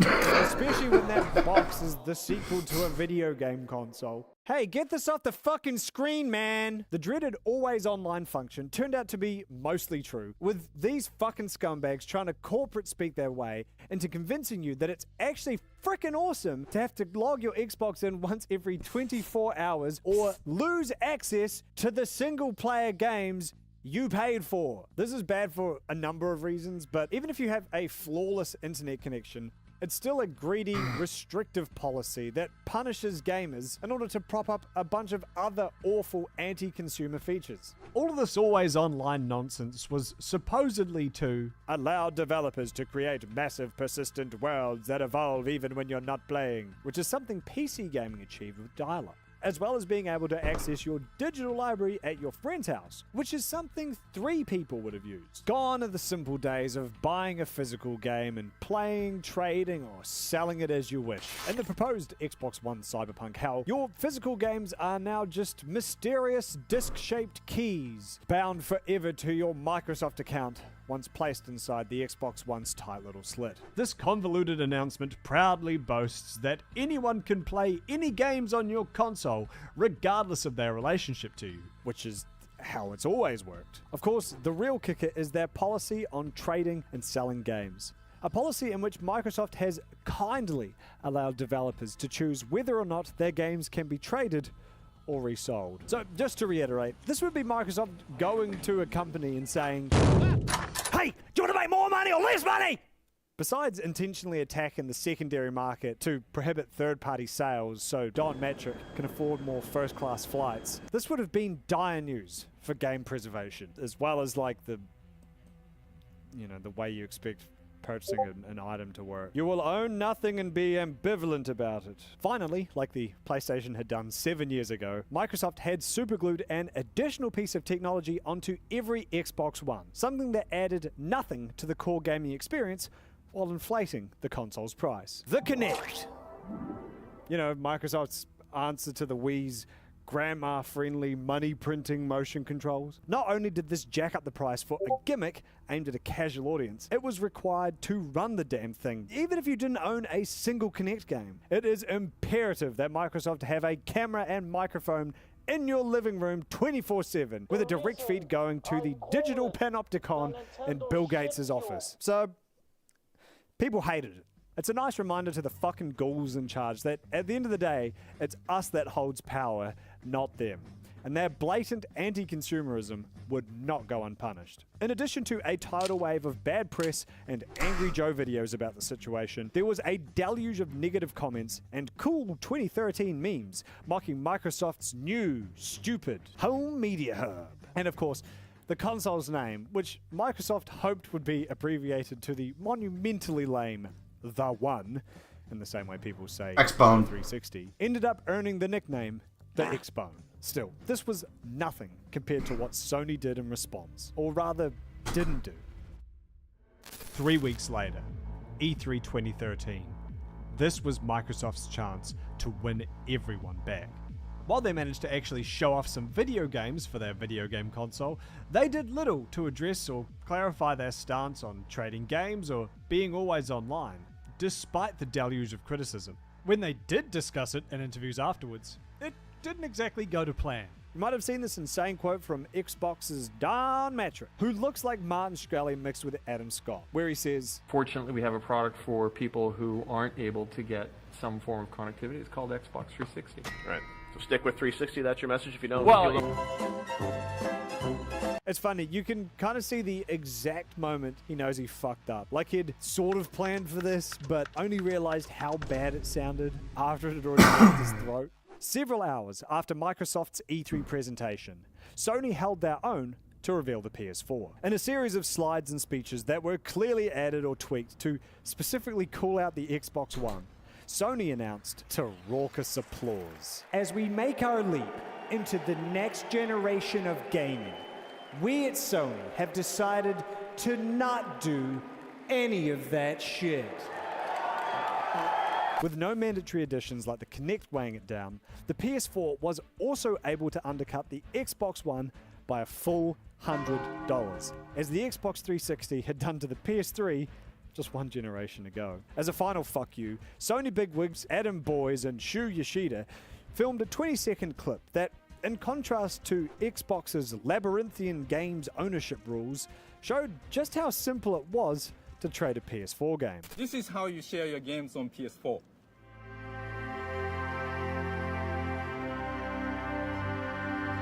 Step 1. Buy the game. Thanks.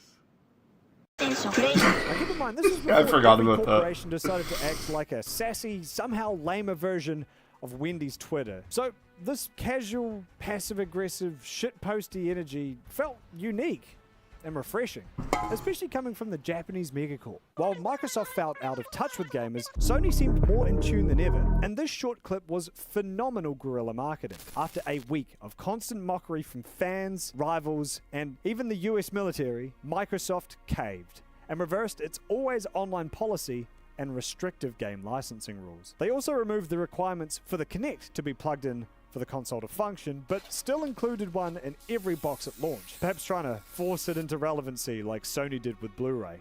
Unfortunately for Microsoft, I don't think they damage wanted was to already rebox done. everything.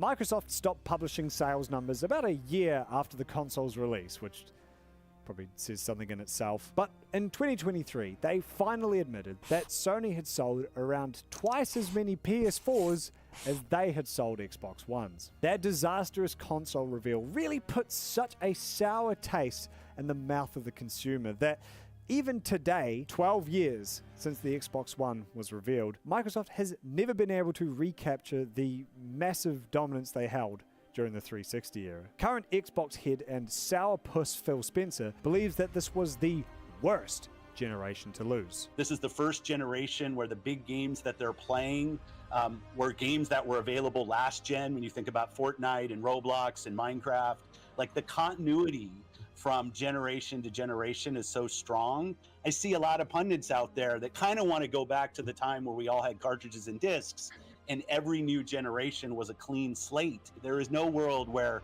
Starfield's an 11 out of 10 and people start selling their PS5. I agree, Phil. That shit was like a 6 at best. Today, there's a pretty clear divide between cinematic trailers, which are fully pre-rendered cutscenes that show off the story, characters, and tone of a game while featuring no actual gameplay, and gameplay trailers, which do, in theory. We even have cute little disclaimers now, telling you if it's pre-rendered or what console it was captured on, or reminders for John to call up his mum because it's her birthday today. These disclaimers are because John forgot to say happy birthday to his mum last year, and she took it really bad. And because of the massive fan backlash to a number of high-profile fake trailers, which I have, in my boundless generosity, decided to talk to you about today. You know you could be watching these videos 2 days earlier. You know you could be watching these videos with more parts. Yes, that's right. I'm now uploading extended cuts to Patreon. For only $5 worldly dollars, you could be watching my newest videos 2 days earlier. Joining these fine, handsome... Okay, not that one. And if you want to see Doplex and I commission the cameos you saw in this video, that'll be up on Patreon later this week. India Joker, baby. I'm going to give it to you straight. You're going to be a star. Head to patreon.com/manykudos. That's patreon.com/manykudos. One of the best examples of this sort of false advertising was the Killzone 2 trailer shown at E3 2005. The PS3 game swept the show with its phenomenal action-packed first-person trailer that was touted as real gameplay. If this is true in-game rendering though, and again we have no reason to believe that it's not, then Killzone 2 is definitely one of the most impressive visual demos ever to appear at E3. Now, it seems so obviously fake in retrospect. And character movement is so fluid that it feels more like an arcade rail shooter not to mention the sort of fire, smoke, and lighting effects that had no hope of being rendered in real time back then. I suppose it speaks to the optimism we had for new consoles back in the 2000s, with a large chunk of gamers, journalists, and industry professionals all thinking, who knows, maybe the PS3 can run this? With graphics killer miles ahead of anything else shown, optimistic gamers blindly believed that it has to be real, while more skeptical fedora-wearing gamers argued that the only reason it looks better is because it's fake. Still, when pressed about the trailer, Sony bigwig Jack Tretton reaffirmed that it was actual gameplay. Is there some stuff in there that's just, computer smoke and mirrors? It's definitely real. I guess we're pretty good at keeping secrets because the dev kits were out there. The dev kits are very intuitive, so people did some incredible things. And that's one thing Ted wanted to make sure everybody understood. That is real gameplay everybody's seeing out there. As you can imagine, the staff at Guerrilla weren't exactly impressed. Watching this back home going like, no, what does he just say? Because, that's not true. But then we figured like, nobody will believe that because it's obvious that it's all rendered.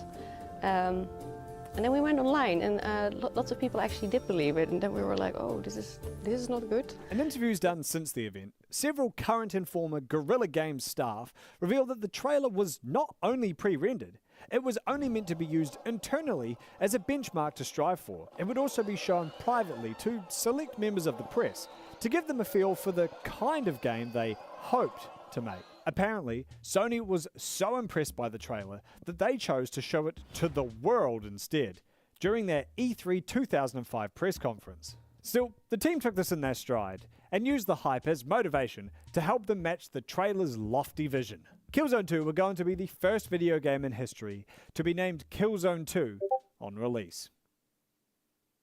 While the Killzone 2 trailer was completely pre-rendered, the line between cinematic and gameplay was blurred several times in a row by... Oh, sorry, I have to climb a tower to reveal this part of the video. Ah, of course.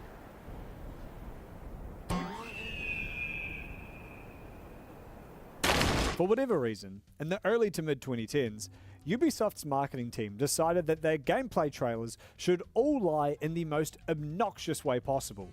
The Division, Far Cry 4, Rainbow Six Siege, and most infamously, Watch Dogs, all featured E3 gameplay trailers, seemingly captured in-engine with wildly advanced visuals and effects. These trailers usually feature volumetric lighting, dense prop placement, and impressive particle effects. Seriously, the fog machine in this hallway and the Watch Dogs trailer is so atmospheric. It's really, really cool. Meanwhile, the mixture of camera, particle, and audio effects make this petrol station explosion feel just so punchy and cinematic. The Watch Dogs trailer also has this car crash scene, which features what you'd assume are real-time car physics, though this also appears to be heavily scripted. You can actually see whoever's playing purposefully face away from the left road, so half the cars needed for the crash can suddenly spawn in when they need them to. So, when the game launched a year later and looked significantly different to what was advertised, fans weren't exactly moist. Critically, it still received about as many 7 out of 10s as you'd expect for a Ubisoft game, and is more or less remembered fondly today, even if fans can't help but mourn the idea of the game we were sold. Not long after the game's release, a modder by the name of The Worse found that many of the graphical improvements seen in the E3 version were still present in the game's files and could be modded back in. The weirdest part of this to me is that the actual graphics for these games are great and still hold up today. This visual subterfuge only helped erode Ubisoft's increasingly rocky reputation. But if I've learned one thing, it's that the internet is not real life. For every person complaining on Reddit about how scummy this is, I'm sure a dozen people saw these souped up trailers while sitting on their couch, mouth agape like the Quagmire toilet, and managed to rub their 2 brain cells together long enough to think, I need to buy this game. Unrelated, but this was the same time that Ubisoft felt the need to add these painfully scripted casual conversations into their trailers. Whoa, it's another group of players. Brace for PvP. Now you can finally imagine what it would be like to play Ubisoft's new third-person shooter with a diverse team of the most boring cunts on the planet. Which E3 was Anthem's E3 2017 reveal trailer requires at least a... Yeah, I think it was the game's still in pre-production before when it was revealed. This optimistic The year trailer before took this one, we had a wild swings watch at party. what they hoped it would look like on launch. This isn't uncommon, of course, with most reveal trailers coming out years before the game actually does. So some changes in design are to be expected, within reason. Blizzard, you better add in dance studios. But as you can see in Nick 930's fantastic comparison video, the E3 trailer missed the mark in many ways. Like most of these fake trailers, it featured realistic lighting and shadows, but also implied the sort of scale and draw distance you only see in modded Minecraft videos. Unfortunately for Anthem, it A, looked sick, and B, massively overestimated what would be possible. These lofty expectations, BioWare's indecisive management, and the dreaded Frostbite engine saw its 2019 release crash and burn like a truck carrying hot tar driving into a kindergarten. After releasing two middling reviews, there was hope that BioWare would pull a Final Fantasy XIV and patch their way out of a shitty launch. Unfortunately, in early 2021, these hopes were squashed like a kindergartner being hit by a hot tar truck, when it was announced that development on Anthem had been halted indefinitely. Quick honorable mentions. Aliens Colonial Marines showed off its fancy alien AI at E3 2011, but then Randy Pitchford stole all the fucking money to make Borderlands 2 and Duke Nukem Forever. A simple syntax error ruined the whole game's AI. Whoops. No Man's Sky. An indie studio's ambitious title that had its hype train fly off the rails after being picked up by Sony. The trailer was the great Implio-Matrix, giving you the impression that you could do much more than you really could. Sometimes you need to start a forest fire to nourish the ground, and after being scorched by, everyone, Hello Games turned that reputation around by releasing, as of time of writing, 1 billion updates. E3's death was like watching someone slowly wither away, being diagnosed with a new major ailment every few years before being unceremoniously obliterated in a nuclear blast. While COVID was the obvious death of E3, its issues had been compounding long before we started sipping bat soup lattes. The prickliest problem for the companies presenting was primarily the cost, both in terms of man hours and cold, erect cash. This was easy to justify in the 90s and 2000s when it was the premier event for showcasing games, consoles, and ladies' midriffs to retailers and journalists. But the importance of the retail buyer began to wane in the 2010s as online distribution hemorrhaged business away from physical retailers. E3 was also too late for the buyers who did attend, who much preferred to plan their Christmas orders way earlier than June. The internet would also be the death of E3's other major draw, the press. In the before times, journalists would attend E3 to sample upcoming games and chat with devs. Also, they could report back to Total Gamer or Cube or GameSpot and tell eager fans how to spend their clams. With the rise of social media, fans now had a dedicated line to their favorite developers and publishers, who could now directly share trailers and information with them without arbitrarily waiting for June and without wasting a bunch of time and money fluffing up games journalists. This was quite a substantial amount of money, by the way. In a GamesIndustry.biz interview with Peter Moore, he states, it was in the tens of millions of dollars, whether that's building out the booth or attending. In those days we were taking 300, 400, 500 people to E3. But also you had to look at the productivity cost of taking people away from their day jobs for months to work on booth development, marketing tools, digital assets, everything.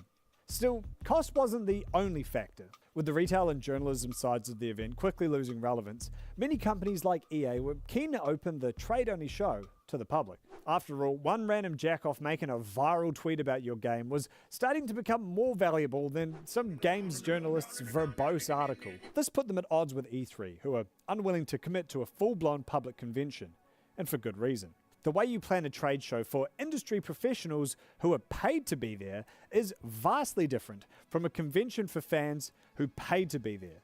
And E3's inability to juggle these competing viewpoints would ultimately be its doom. When EA couldn't convince E3 to let fans join their 2016 presentation, they up and left entirely. Others, like Nintendo, continued exhibiting on the floor at E3, but opted to host their own pre-recorded digital presentation instead of a live conference. Smaller companies were slowly but surely leaving as well, struggling to justify the massive costs and meager returns. In just 2 years, the show went from 293 exhibitors in 2017 to 209 exhibitors in 2019. This would also be the first year since the show started in 1995 that Sony would choose not to exhibit. They now hosted their own private event for buyers in February and announced games whenever they wanted on their social media, leaving E3 with little to offer them. 2019 would also see the ESA, the company behind E3, embroiled in many scandals. Morale was at an all-time low, largely in part to disgraced President Mike Gallagher, whose cruel leadership techniques most likely earned him the axe in 2019. Things went from bad to worse when they accidentally published a list containing the private details of over 2,000 journalists, influencers, and attendees of E3 2019 to their public website. Naturally, this led to a spike of death threats and harassment, to which the ESA said, "Sorry, I'm real sorry, mister. Mister, I'm real sorry about you getting the death threats. It's a real shame." The companies exhibiting at E3 already felt the ESA was struggling to accommodate their needs, and these blunders would only further erode their trust. E3 2020 was shaping up to be some kind of corpo hellscape with emphasis on influencers and celebrities taking part in Clay Fighter in there. exclusive/appointment-only activations for select attendees that will create buzz and FOMO, which would have been really fucking funny to watch. If you want to see a visual comparison of a fan convention compared to a trade show, look at the floor plans for their 2018 floor and their proposed 2021. Whoa, I It's on can't the bottom wait to right. check out Experience One and advance the industry's brand with consumers while storing positive shits for future use. Fuck it, who knows? Maybe this would have been just what E3 needed to stay relevant enough to stick around for a few more years, but we'll never know, because E3 2020 never happened. After cancelling the show in mid-March due to lockdowns, they claimed they would host a virtual event instead.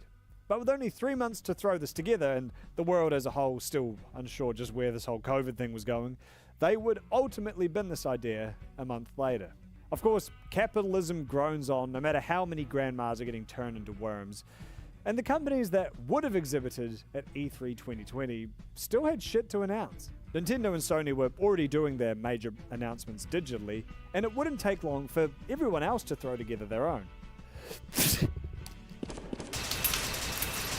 E3 would return in 2021 as a free, fully virtual event. While they still featured a lot of heavy hitters like Microsoft, Nintendo and Ubisoft, the lack of a physical event made it indistinguishable from the dozen other virtual events thrown by publishers, publications, and Jeff Keighley. At this point, E3 had become incredibly hard to justify. After everyone was forced to set up their own digital presentations back in 2020, it seems easier to just do that again without being shackled to E3. On top of that, the video game industry exploded over COVID, as your only options in lockdown were playing video games, playing with your little beast, or becoming a YouTuber. This explosion happened despite E3's absence in 2020, turnaround won't go. making it Rebound put very, back by very Lucario hard doesn't for the fall. money men to justify Rebounded by throwing Septile. tens Septile. of millions of dollars and Kick out thousands of Alakazam hours wide of open work from power. three. at That's the good. After And doing cancelling Incineroar. E3 Blaziken posts up 2022 against over Machoke. COVID and struggling to generate enough interest, the ESA announced in December of 2023 that E3 wouldn't be returning ever. I don't know, kind of sad. It's turned Summer Games Fest and the Game Awards into the de facto gaming events of the year. So I hope you like Jeff Keighley. Just kidding, Jeff, I think you're alright. You seem like a nice guy. But despite its flaccid demise, E3 had done its job. From its beginning in 1995 to its end in 2021, gaming couldn't be in a more different place. During the 93-94 Senate hearing on video game violence, Tom Kalinske, head of Sega of America, had to explain that video games aren't just for kids. They scoffed. They couldn't believe it. Are you kidding me? Everyone knows video games are just children's products. You shouldn't be doing these aggressive things. and they basically tossed me out of their offices in DC. Fuck 30 years later, and the video game industry is bigger than the NFL and Hitler combined, bro. That's insane. The presence of a major trade show like E3 was crucial in legitimizing my favorite hobby. And despite all its flaws, E3 will forever hold a special place in my heart. Miyamoto, play us out.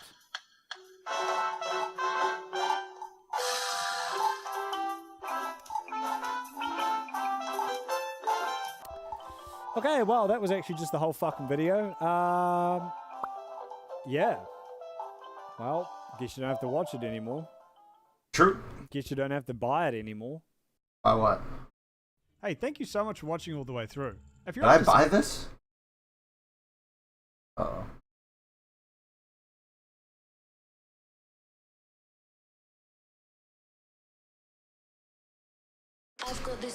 I want some more speedrunning videos in my algorithm, so let's...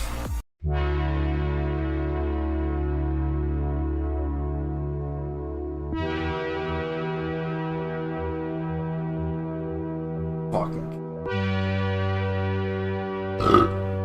This is all Mario speedrunning? Okay. Like driving down a quiet street at 2 a.m. and seeing a homeless man in the middle of the road, speedrunning is all about going as fast as you can. Speedrunning is a great way to celebrate video games, both old and new, as well as testing the human limits of reaction time, dexterity, and Ritalin consumption. Not only that, like seeing your girlfriend get ripped apart by wolves, it's a fascinating way to see what went into making something that you loved. While the speedrunning community is full of passionate players looking to help one another succeed, there are inevitably a few who will do anything to see their name at the top of the leaderboard. To celebrate the re-release Play a of the game Super that's Mario Bros. not Super Show for there. Blu-ray and DVD, now felt like the perfect time to cover the most infamous stories in the history of Mario speedrunning. Just play a game that doesn't If you're into exist. speedrunning, you clearly love going You can as get some fast medals. as possible in order to outrun those intrusive thoughts. And mate, I've got just the game for you. Warframe is a cooperative, free-to-play Oh my online god, action. good stuff. Let's go! Mario Kart 64, the 64th entry in the Mario Kart franchise, finally answers the question. Does this count as what if Mario could speedrunning? legally drive without glasses, dripping with nostalgia and a general obsession with going fast, matched only by that blue gopher. It's no surprise that Mario Kart 64 is a popular candidate for speedrunning. For years, a series of runners were competing for the holy grail of Mario Kart 64 speedruns, the perfect 32 out of 32. Playing Okay, the yeah. shortcut category, where runners is have what to I- complete the stages without this is using what I would- glitches to skip I would large sections never of it. want to play Their this. goal was to There's hold a so world much record drifting. in all 32 categories at once. This involves getting a world record on all 16 stages I in understand. both the 3-lap Okay. category and the single lap category. I understand Given that the sounds popularity of stupid the game, when you I- might think this all would I be do is possible long if jump. it weren't for Matthias Rustermeyer, a Mario Kart prodigy. The German even went on an all-mushroom diet while speedrunning the game, a form of method acting that he claims gives him super speed. Matthias came dangerously close to achieving the perfect 32, so a team of players formed a coalition known as the Anti-1.0 Alliance in order to prevent this. You would think a bunch of talented runners from across the world teaming up to take down Matthias would have stopped him then and there. But as we saw during those wars we held a few years back, the Germans came dangerously close to winning. I should point out that the Anti-1.0 Alliance wasn't formed out of spite for Matthias, but purely for the fun of competition. I would highly recommend that you watch Summoning Salt's amazing video on the ups and downs of Matthias and the A1A Alliance. But, you know, after you watch all of this video first, and like and subscribe, and join my Patreon. Unfortunately, despite coming as close as 31 out of 32 records on multiple occasions, Matthias just couldn't clutch out the perfect 32. This was largely due to rival runner Dan Burbank. Dan was an especially skilled runner, but always fell just short of Matthias. With 32 different records to chase, Dan would steal one off Matthias, who would inevitably claim it back a few days later, while Dan worked on a different record in the meantime. This back and forth continued until Dan got sick of the constant game of Cat Mario and Mouser. Of the game of cat and mouse. Sorry. After Dan realized that he was never going to get the perfect 32 by simply being better at the game, he did the unthinkable. Since any record that Dan would set would be undone by Matthias in a matter of days or even hours, he figured that instead he would hoard his times. Over a period of 15 months, Dan would privately beat Matthias's times, lulling him into a false sense of security. Dan would still keep up appearances, dropping the occasional world record to keep Matthias busy and continue denying him the perfect 32. That was until June of 2020, when Dan dropped 17 new records at once. This gave him enough world records to dethrone Matthias from the #1 spot for the first time in 7 years. Dropping 17 records in one day made it pretty obvious that he'd been hoarding them, and the community was not impressed. Short of actual cheating, this is the shittiest move I've seen from the MK64 community. Dan, you hid your progress for over a year, and for what? So you could stroke your ego by claiming to have been a champ for at least a day? Don't make me laugh. This was nothing more than a year of cowardice, during which you deprived the community of what could have been a thrilling battle for the title and a fantastic storyline to follow. Wow, what an egoistic move. If you could not have done it in any other way than hoarding for a year, have you thought that you might simply not be good enough to rightfully claim the champ title? Some people felt that the backlash was undeserved, as he broke no rules and did legitimately beat Matthias's records. If he was posting when this happened, Matthias would have reclaimed every record within a week of him achieving them. Dan built up records for 1.5 years with no one knowing about them, meaning no one was trying to take them back. It's poor sportsmanship at best and borderline cheating at worst. Nah, you're just a crybaby loser. He beat the records. That's all that matters. Unless you are a huge loser and a crybaby. Then stuff like when he posted matters. But I don't give a fuck. He got the records. Edit. To clarify, I have had sex, so that may be influencing my point of view. Even Dan was aware that what he did was pretty shitty. I'm not going to claim any kind of moral high ground in doing it this way. I recognize that this was very underhanded and probably the biggest dick move in cart besides actually cheating times. My intent was not to damage the community, even though some feel that this has happened. 3 days later, he issued an apology. I 100% made the decision to do this because I believe that I would never be champion any other way. Even though I followed the letter of the current law while I was doing this, I was never under any illusions that what I did was the right thing to do. Yet I did it anyway.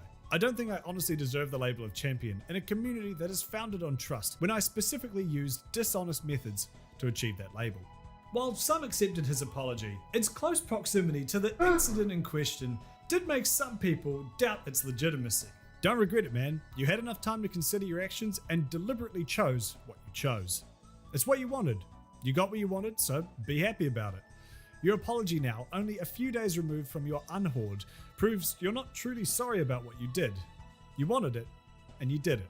Of course, while the community was free to criticize Dan's choice to hoard records, the real victim here was Matthias. Combined with his immense skill, had Matthias hoarded records like Dan during the height of his quest for the perfect 32. Oh, he would have actually got it. Reached his goal. But Matthias knew that the record was more than just a title, a technicality to be won by any means necessary. It was a competition to be won, an event for the community to enjoy, and a means for runners to be pushed to their absolute limits. He was understandably distraught by Dan's underhanded technique.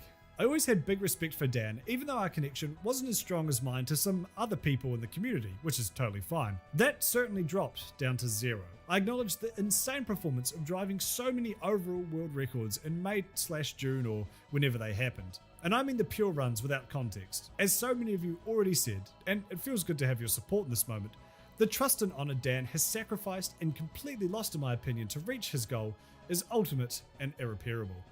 One of the most important values of this place has been ignored: competitiveness. While Matthias would take back his title only 10 days later, this betrayal broke something in him. While he would continue playing for a time, a year later, he announced his retirement. The time has come for me to retire from competitive time trials because I completely lost the key value to go on: fun. Since the Unhorde in June 2020, something broke apart for me. It wasn't only my top spot in the rankings, it was so much more. I couldn't enjoy the whole effort to improve as much anymore, and what was left of our seemingly split community didn't make me feel home, unlike all those years before.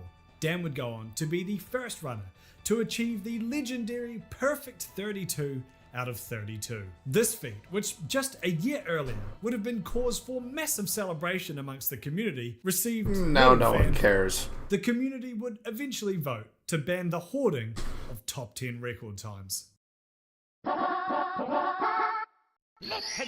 While Dan might not have technically cheated in his pursuit of fame, these next few blokes definitely did. Cheating in speedruns can come in many forms, from hacking the game's code to paying some guy off Craigslist to do it for you. One of the most common methods is splicing. Splicing is the act of using editing software to cut together a compilation of all of your Why best did my moments, brain sort of not like how I cut comprehend together all what the that takes meant? where I don't leak out of one of my many orifices.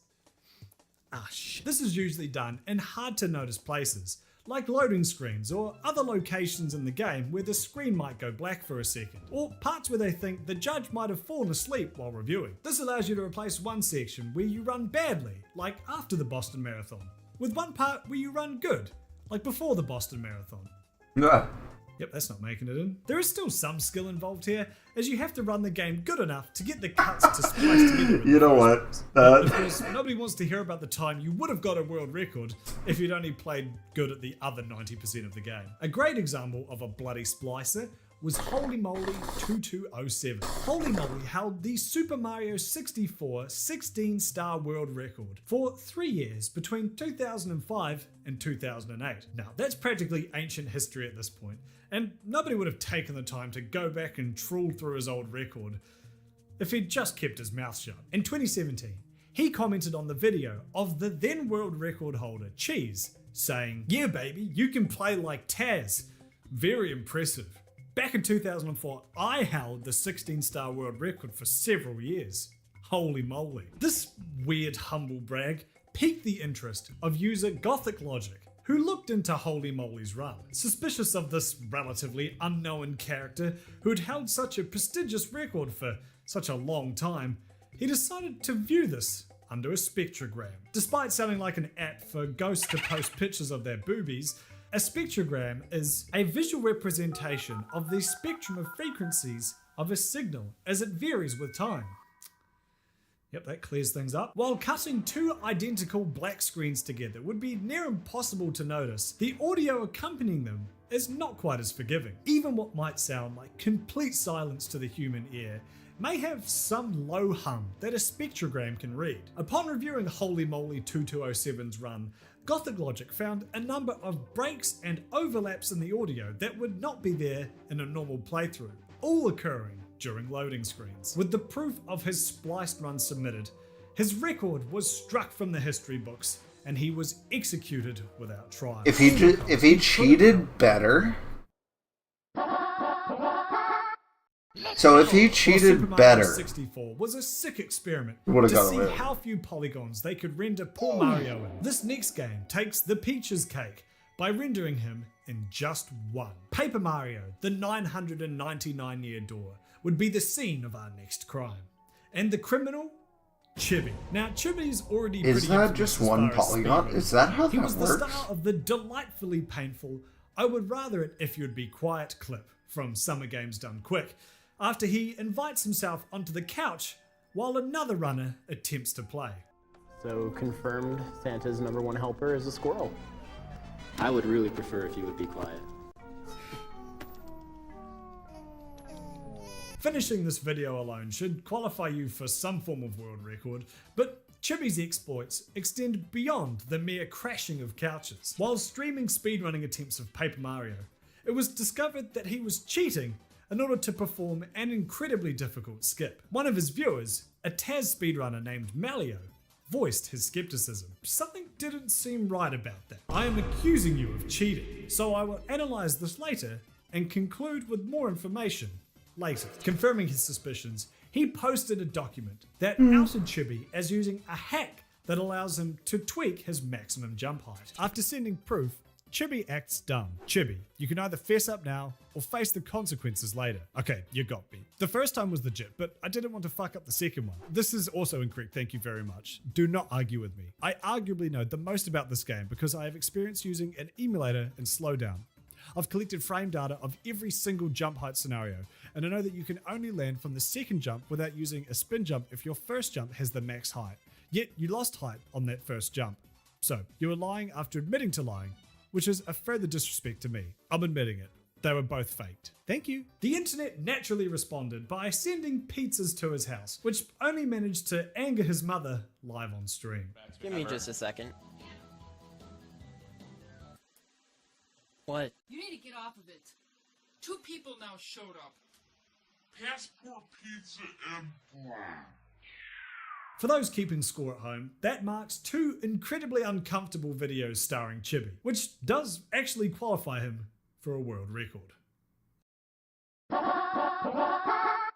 let's go. Speedrunning categories are as vast as the day is long. No. And for a game as popular as Line-Up Mario, based off careful positioning and sound cues. Meanwhile, old mate here with the Victoria's Secret special on his head just kind of freeballs it and always manages to get Mario where he needs to go. The next time you play a video game that you're super familiar with, try closing your eyes and navigating one of the main cities. I guarantee you'll think you're where you want to be, only to open your eyes and find your character wrapped around a lamppost 5 feet from where you started. Despite claiming that this is only his 3rd blindfolded speedrun, his final time was 42 minutes, a time that would put him at the 4th fastest blindfolded run on record. It seems as though a majority of the people watching his stream Why do you believed his delay, cheat? although he did have a few skeptics when asked to repeat a portion of the game with a full blanket over his head instead of his blindfold, or fold I guess. He uncomfortably stalls before hitting them with a no. No. After call-out videos from creators such as CharlieBrown64 and Moist Critical gained millions of views, Superfast Jellyfish did what all people do when backed into a corner.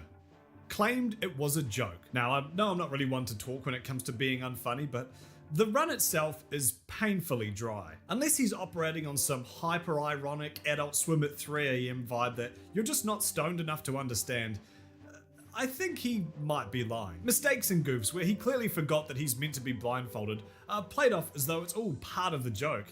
Which, I mean, good one, I guess. Yeah, so I chose to do a bunch of different strats that I would normally do. And that was a conscious decision to just add to further on the whole thing of like this is not real. Now, in fairness, he never submitted any of these fake runs to the official leaderboards. He also states that he never expected it to be seen beyond the 20 or so people who were watching his stream. It is entirely possible that this was just some silly bit taken completely out of context. But if I've learned anything from making this video, it's that you don't fuck with speedrunners. So, what do you think? Well, yeah. Do you reckon he was being malicious and faking this for views, or was this just a bad joke that blew up? Let's go. This last cheater is so weird, I don't even know if we can call it cheating. In 2017, Mexican production company and YouTube channel Butterbun uploaded a video that claimed to show someone beating the Super Mario Bros. Any percent in 5 minutes and 12 seconds. While this probably sounds impressive to someone who's never heard of speedrunning before, in actuality, this time would put you at the 674th place on the leaderboard. The run is very, very obviously faked, with actor Tavo Betancourt pretending to play along to a series of spliced runs, in between enjoying a slice of pizza and a Coke Zero, along with a heart monitor that also appears to be fake. It's clearly just animated to jump between 85 and 89 beats per minute, only going up to 95 beats per minute after the run is already finished. Not content to just steal footage from some nobody mid-tier runners, they instead opt to steal from the cream of the crop. In between footage of previous world records, he uses footage from Taz runs, or tool-assisted speedruns. This is where you use special software to go frame by frame, inputting the exact button presses you want in order to craft a perfect run. Tavo's use of the Taz run... This doesn't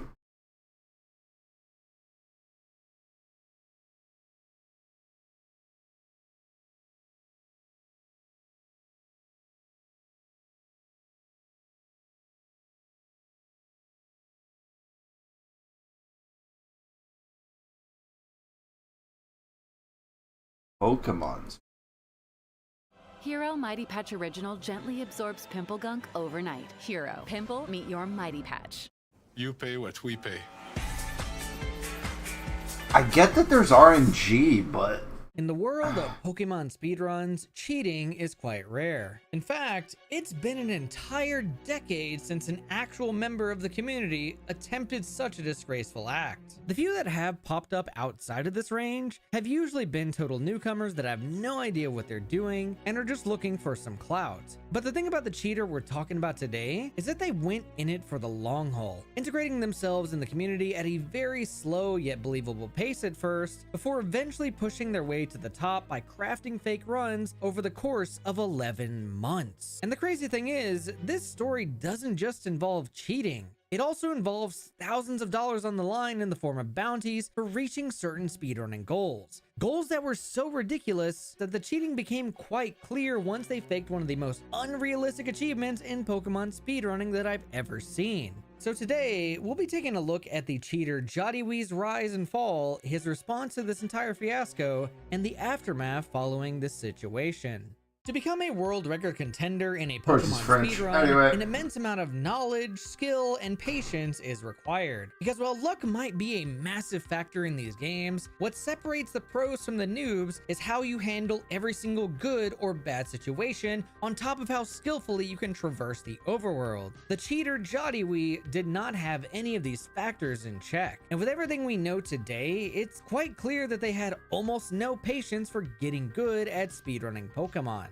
Now, to begin the story of their downfall, we need to go all the way back to January 4th, 2023, the day Pokemon speedrunning cheater Jodiwee infiltrated the ranks of Pokemon speedrunners. As far as we can tell from the first few months, Jodiwee actually didn't seem to cheat at all and just sort of blended in with everyone. They even earned some pretty respectable times in a few obscure categories before moving on to some of the more popular. That makes sense. These runs include 7 personal bests in Pokemon Diamond and Pearl and 11 personal bests in Pokemon Red and Blue, achieved in the span of 6 months. But after a slow rise in the community, his personal best started coming in at quite an alarming pace once he began to speedrun the most popular Pokemon speedrunning category, Pokemon Red any percent glitchless. Jodiwee would begin to post screenshots of his split times almost every single day with a new personal best for nearly 2 weeks straight. But not once did a video of any of these personal bests show up publicly. I will say, not recording when you're starting out is not suspicious. My first game was Red, glitchless. I did runs of that game for probably about 4 or 5 months before I, 1, started recording, and 2, talked to anyone in the community. However, I wasn't posting screenshots of all of my finish time. It's kind of a difference in mindset there. He clearly wanted people to see that he was progressing, and in that mindset, it's a little weirder to not record or submit any of your actual videos. But after about nearly 2 weeks of non-stop personal best, one of the moderators of the speedrunning Discord did eventually ask, why haven't you uploaded any of your runs to speedrun.com? I don't remember my headspace at the time, but I probably saw this guy posting. This would have been like his 7th screenshot posted in a week and a half or something like that. And I checked online as like, he hasn't posted any of these. And it's like, are you not recording? What's going on here, man? Their response? They apparently didn't have the hardware to do it yet and couldn't run on emulator since their computer sucked. So they grinded offline until they could get their hands on a Game Boy player attachment, not expecting to get these crazy times. But the thing is, this response makes 0 sense if we take a look at one of his very first submitted runs a couple of months before this message, because Jodiwee's very first speedrun was recorded, submitted, and done on a Nintendo DS emulator. And according to many of the experts in the Pokemon speedrunning Discord, the emulators for Nintendo DS have easily proven to chug way more than the speedrun-approved Game Boy emulator, Gambate. Even running Discord itself takes up more resources than the Gambate emulator, meaning what are this you could have using? potentially been the moment he was caught red-handed. It's early, nothing was ever going to be done about it. Yeah, for sure. With just that. Like, every once in a while, there'd just be something else weird coming up, like someone who asked him for his red splits. And he's like, oh, I don't save my splits. And it's like, okay, that's weird. Like, why? I think we have a pretty good idea of why now, but at the time, you can't just come out of the gate guns blazing, saying you're definitely cheating everything based on that. With Jodiwee not submitting any recorded runs, this meant that there was no hard evidence against him, which let him slither even further into the community to the point where he would earn the trust from people around him to make his runs believable. And with everyone's trust secured, it became the perfect time to claim their first cheated world record speedrun in Pokemon Diamond and Pearl Any % Manipless. The rules of this category are that you're not allowed to use RNG manipulation whatsoever. For those that don't know what RNG manipulation is, it's essentially the act of controlling seemingly random events in Pokemon. Things like the characteristics of captured or bred Pokemon, NPC movement patterns, and the chances of finding a shiny Pokemon are all governed by pseudo-random number generators. Players can exploit this by manipulating the date and time setting to control the outcome of pseudo-random events, effectively becoming the architects of their Pokemon traits and eliminating randomness from the equation. But because this category disallows RNG manipulation, players will be at the mercy of random encounters, the stats and natures of your Pokemon, and most importantly, a randomly generated hidden power. The TM for hidden power is received quite early on in Pokemon Diamond and Pearl, and is considered to be the holy grail of all Pokemon moves when it comes to speedrunning the game. The way the move works is that its typing and base power are determined by the IVs of your Pokemon. For speedrunning purposes, hidden power grass, water, ground, fighting, and steel are easily the best ones since the first gym contains rock type Pokemon, which is a type that heavily resists and can easily overpower the fastest Pokemon to use for this category, Chimchar. Without a good hidden power, fighting extra trainers in order to evolve Chimchar is almost certainly required to beat the first gym optimally. But considering how slow this strategy of evolving is, it's not really an option if you want to obtain a world record time in this category. And to emphasize to you all how brutal resetting for a good hidden power is, runners of the Manipless category won't know until at least a minimum of 20 minutes have passed whether or not they have a good enough hidden power. And grinding for this hidden power is not something Jodiwee was willing to do. What he wanted instead was results that he wasn't getting, and decided it was time to take RNG into his own hands through splicing. The act of splicing is when you take apart multiple sections of a speedrun, put them together to create a much faster run, then pretend the splice run was done in a single instance of play. This method of cheating is quite common, and exactly how Jodiwee obtained a Pokemon Diamond and Pearl Any % Manipless speedrun of 101.19. Which by some miracle beat the world record by exactly 1 second. Slight suspicions did arise during this time, but unfortunately for the verifiers of this run, Jodiwee had now integrated himself into the community as someone who could likely reach these times thanks to a few more submitted runs on the leaderboard. And with nothing crazy weird on the surface, the run was accepted as the new world record without a hitch, awakening a monster inside of Jodiwee, since he was able to get away with what seems to be his first cheated world record time. From here, Jodiwee would begin to shift between 6 different categories over the span of 3 months. And even though these categories played pretty differently, with the times he was slowly posting for everyone to see, it truly seemed like he might have enough skill to at least pick up and play near a top level. But this was all a sham to make his next faked world record seem believable. Starting off with a 4-day grind for Pokemon Red Any % world record, a 1-day grind for the Pokemon Yellow Any % world record, and a category killing world record in Pokemon Blue No Save Corruption speedrun. All of these runs were eventually proven to be cheated, and at the pace Jodiwee was submitting these times, it actually did seem a little suspicious to certain private circles within the community. But accusing someone of cheating in a community that hadn't had a notable cheater in nearly 10 years was a hard thing to do when there wasn't really much evidence supporting this claim. It was all completely circumstantial. The guy did love flaunting around his screenshots instead of footage after all, and those screenshots can only get you so far in proving that someone cheated. But soon enough, the proof that Jodiwee cheated would come to the community faster than he could supposedly pull off these incredibly fast times, as he was about to make the 2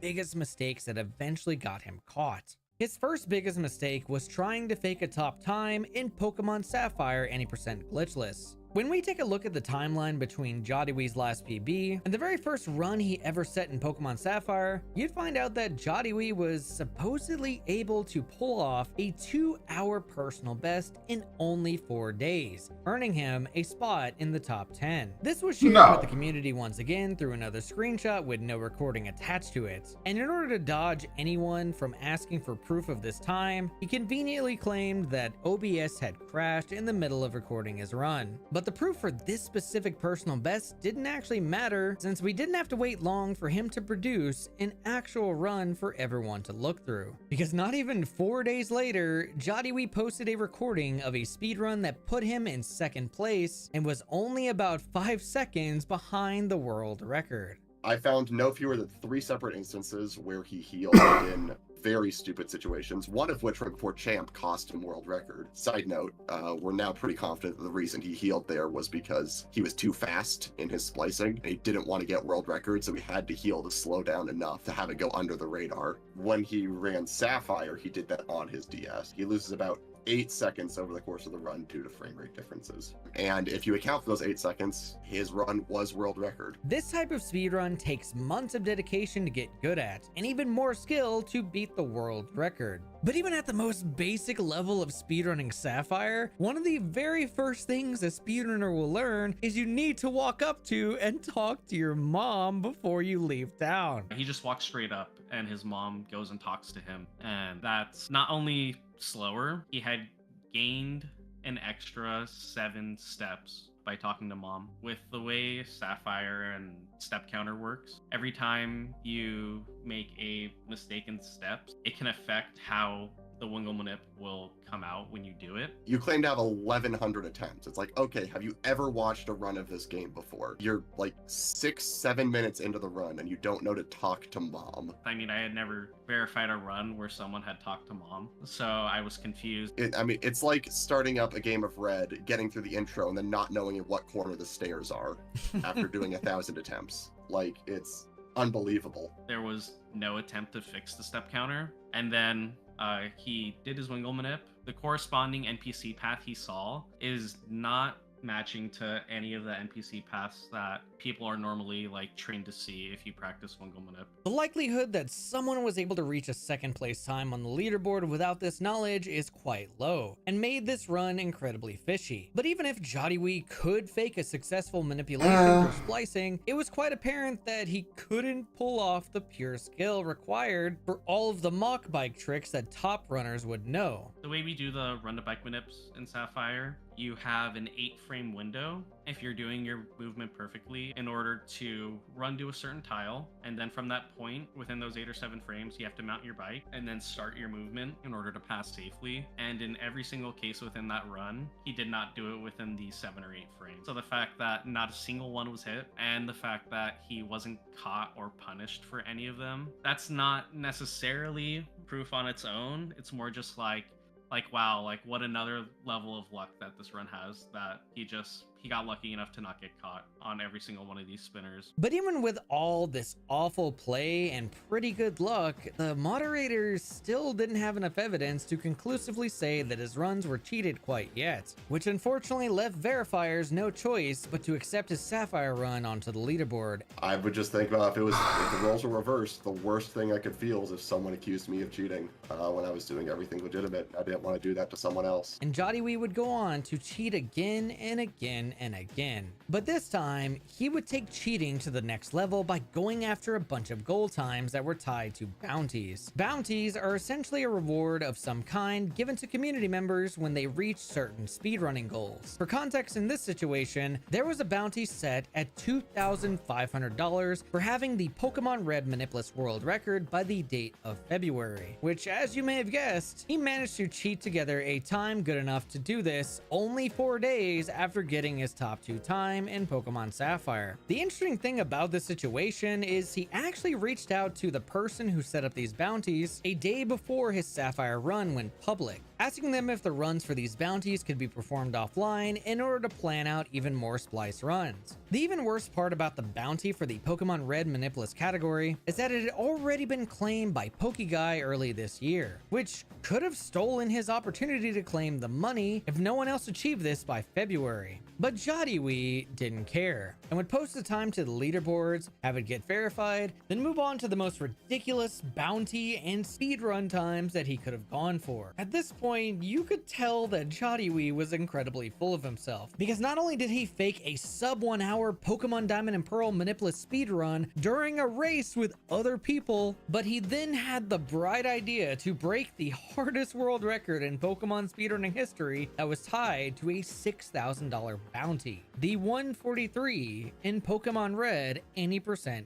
glitchless. Well, I'll start out by saying that it is widely believed that 143 will be the last minute break that can ever be achieved by a human, no matter what is found in these games in the future. Red as a game is already, it's almost certainly the most optimized, like, glitchless category across any of the Pokemon games. To make it past, the halfway point, there are like a dozen different fights where if the AI just chooses the wrong move, you're dead. And the reason you have to risk that is because of a Gen 1 mechanic called Red Bar, where if you're at low health, the game runs like twice as fast, which means we're often just one unlucky move away from dying and losing the run. Even if you're playing perfectly, like, everything comes down to luck if you want a time that good. As you can see, obtaining a 143 is beyond ridiculous and just outright impossible for someone like Jodiwee to get within a reasonable amount of attempts or time, and time was not on Jodiwee's side. You see, the $6,000 bounty for Pokemon Red 143 was actually split between two different bounties. $5,000 of it was set aside for the first person who could get a 144, while the second bounty added a bonus of $1,000 for a 143 alongside it. But that $1,000 bounty had an expiration date of December 31st, which meant Jodiwee only had a single month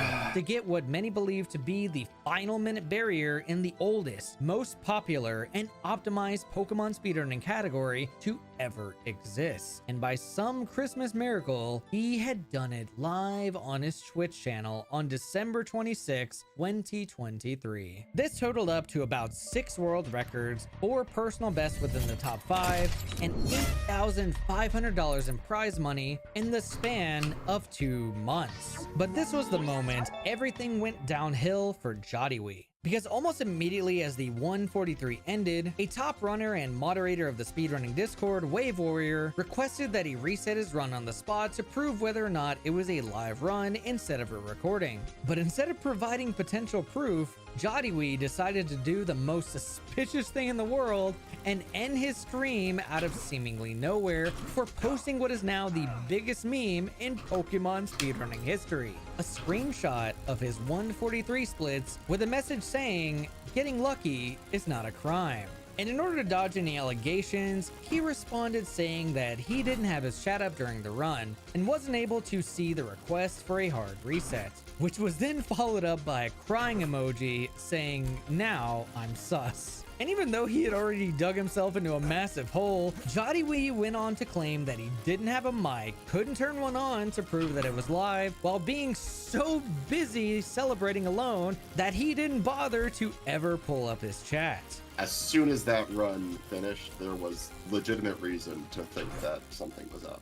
We started looking up his VODs, looking into his past runs. Eventually it got to a point where it was like, there's so much here that if he is actually legitimate, he has done himself no favors for looking like the most suspicious person on the planet. First off, the initial piece of evidence that we caught on Jodiwee was that his sum of best changed in between 2 of his streams. All of the streams in December 25th, 26th have the same layout, and all of the streams on December 18, 19, 20 have the same layout, except for the world record VOD, where everything matches with the earlier session on December 20th. With everything lining up the way it does, it just makes no sense that the run was actually performed live on December 26th, and we know for a fact that it wasn't because he admitted to it being pre-recorded. On the 28th, we got confirmation. But they found the first actual concrete proof that something was cheated. They actually managed to find something in his very first cheated run in Pokemon Diamond, any percent Manipulus. Okay, so on the left here, I have Rubentus's any percent Manipulus run, and then on the right, I have Gen 4 Static. Now, Gen 4 Static is a program that allows runners to search for specific seeds with either IV requirements, as you can see here, the ability, gender, all of that. So what I'm first going to do is search for the Chimchar Rubentus got in his run, and then see if I can find that Chimchar and hit it on emulator. As you can see, I'm just entering the IVs. All right, so we search it and we find this one seed. So now I'm going to copy this seed, and using a Lua script, I'm going to inject the seed onto the emulator right here, onto Desmame, as if I were doing the run now. But basically, in this scenario, NPCs will advance RNG. So if the RNG value is the same, the NPC, like the direction in which NPCs will turn, will match what I'm getting on emulator. So let's first observe what Rubentus gets.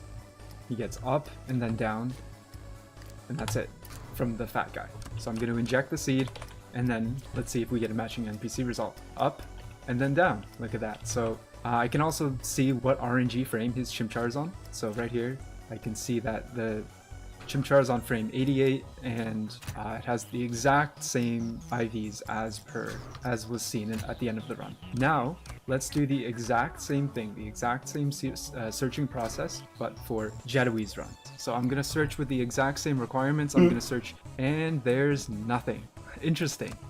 So this means that this Chimchar is not possible. There exists no seed that actually hits this Chimchar. This is in itself conclusive proof that Jedouy's Chimchar is not obtainable through legitimate play.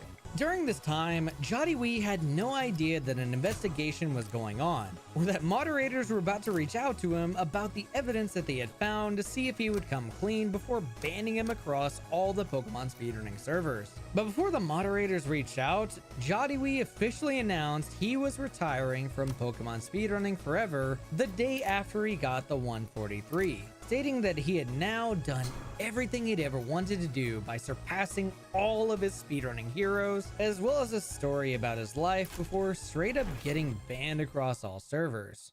So why didn't we do anything sooner? And it's our standards were mostly lax because we had never been betrayed like this before. We were willing to trust people and give them the benefit of the doubt. And now that this has happened, we need to reevaluate that. Following his ban, it was quickly reported by some of his former friends that he had now posted one more paste spin in response to all the cheating. This paste spin went into more detail about a select few runs that were cheated, even though we now know that there were a lot more. He also stated that he didn't actually care about the bounty and was gonna give it to his parents and friends in the community. But if you remember a certain section earlier in this video, it was very apparent that he actually did care about this money, because Jedoui was the only person throughout the entire community to actually go out of his way to ask for more information about these bounties, nearly stealing thousands of dollars and destroying any ounce of respect the community might have had for him. Jedoui, in his confession, one, he never apologized, and two, he tried to put forward excuses as to why he ended up doing the thing he did. Based on things he said and the way he's done things,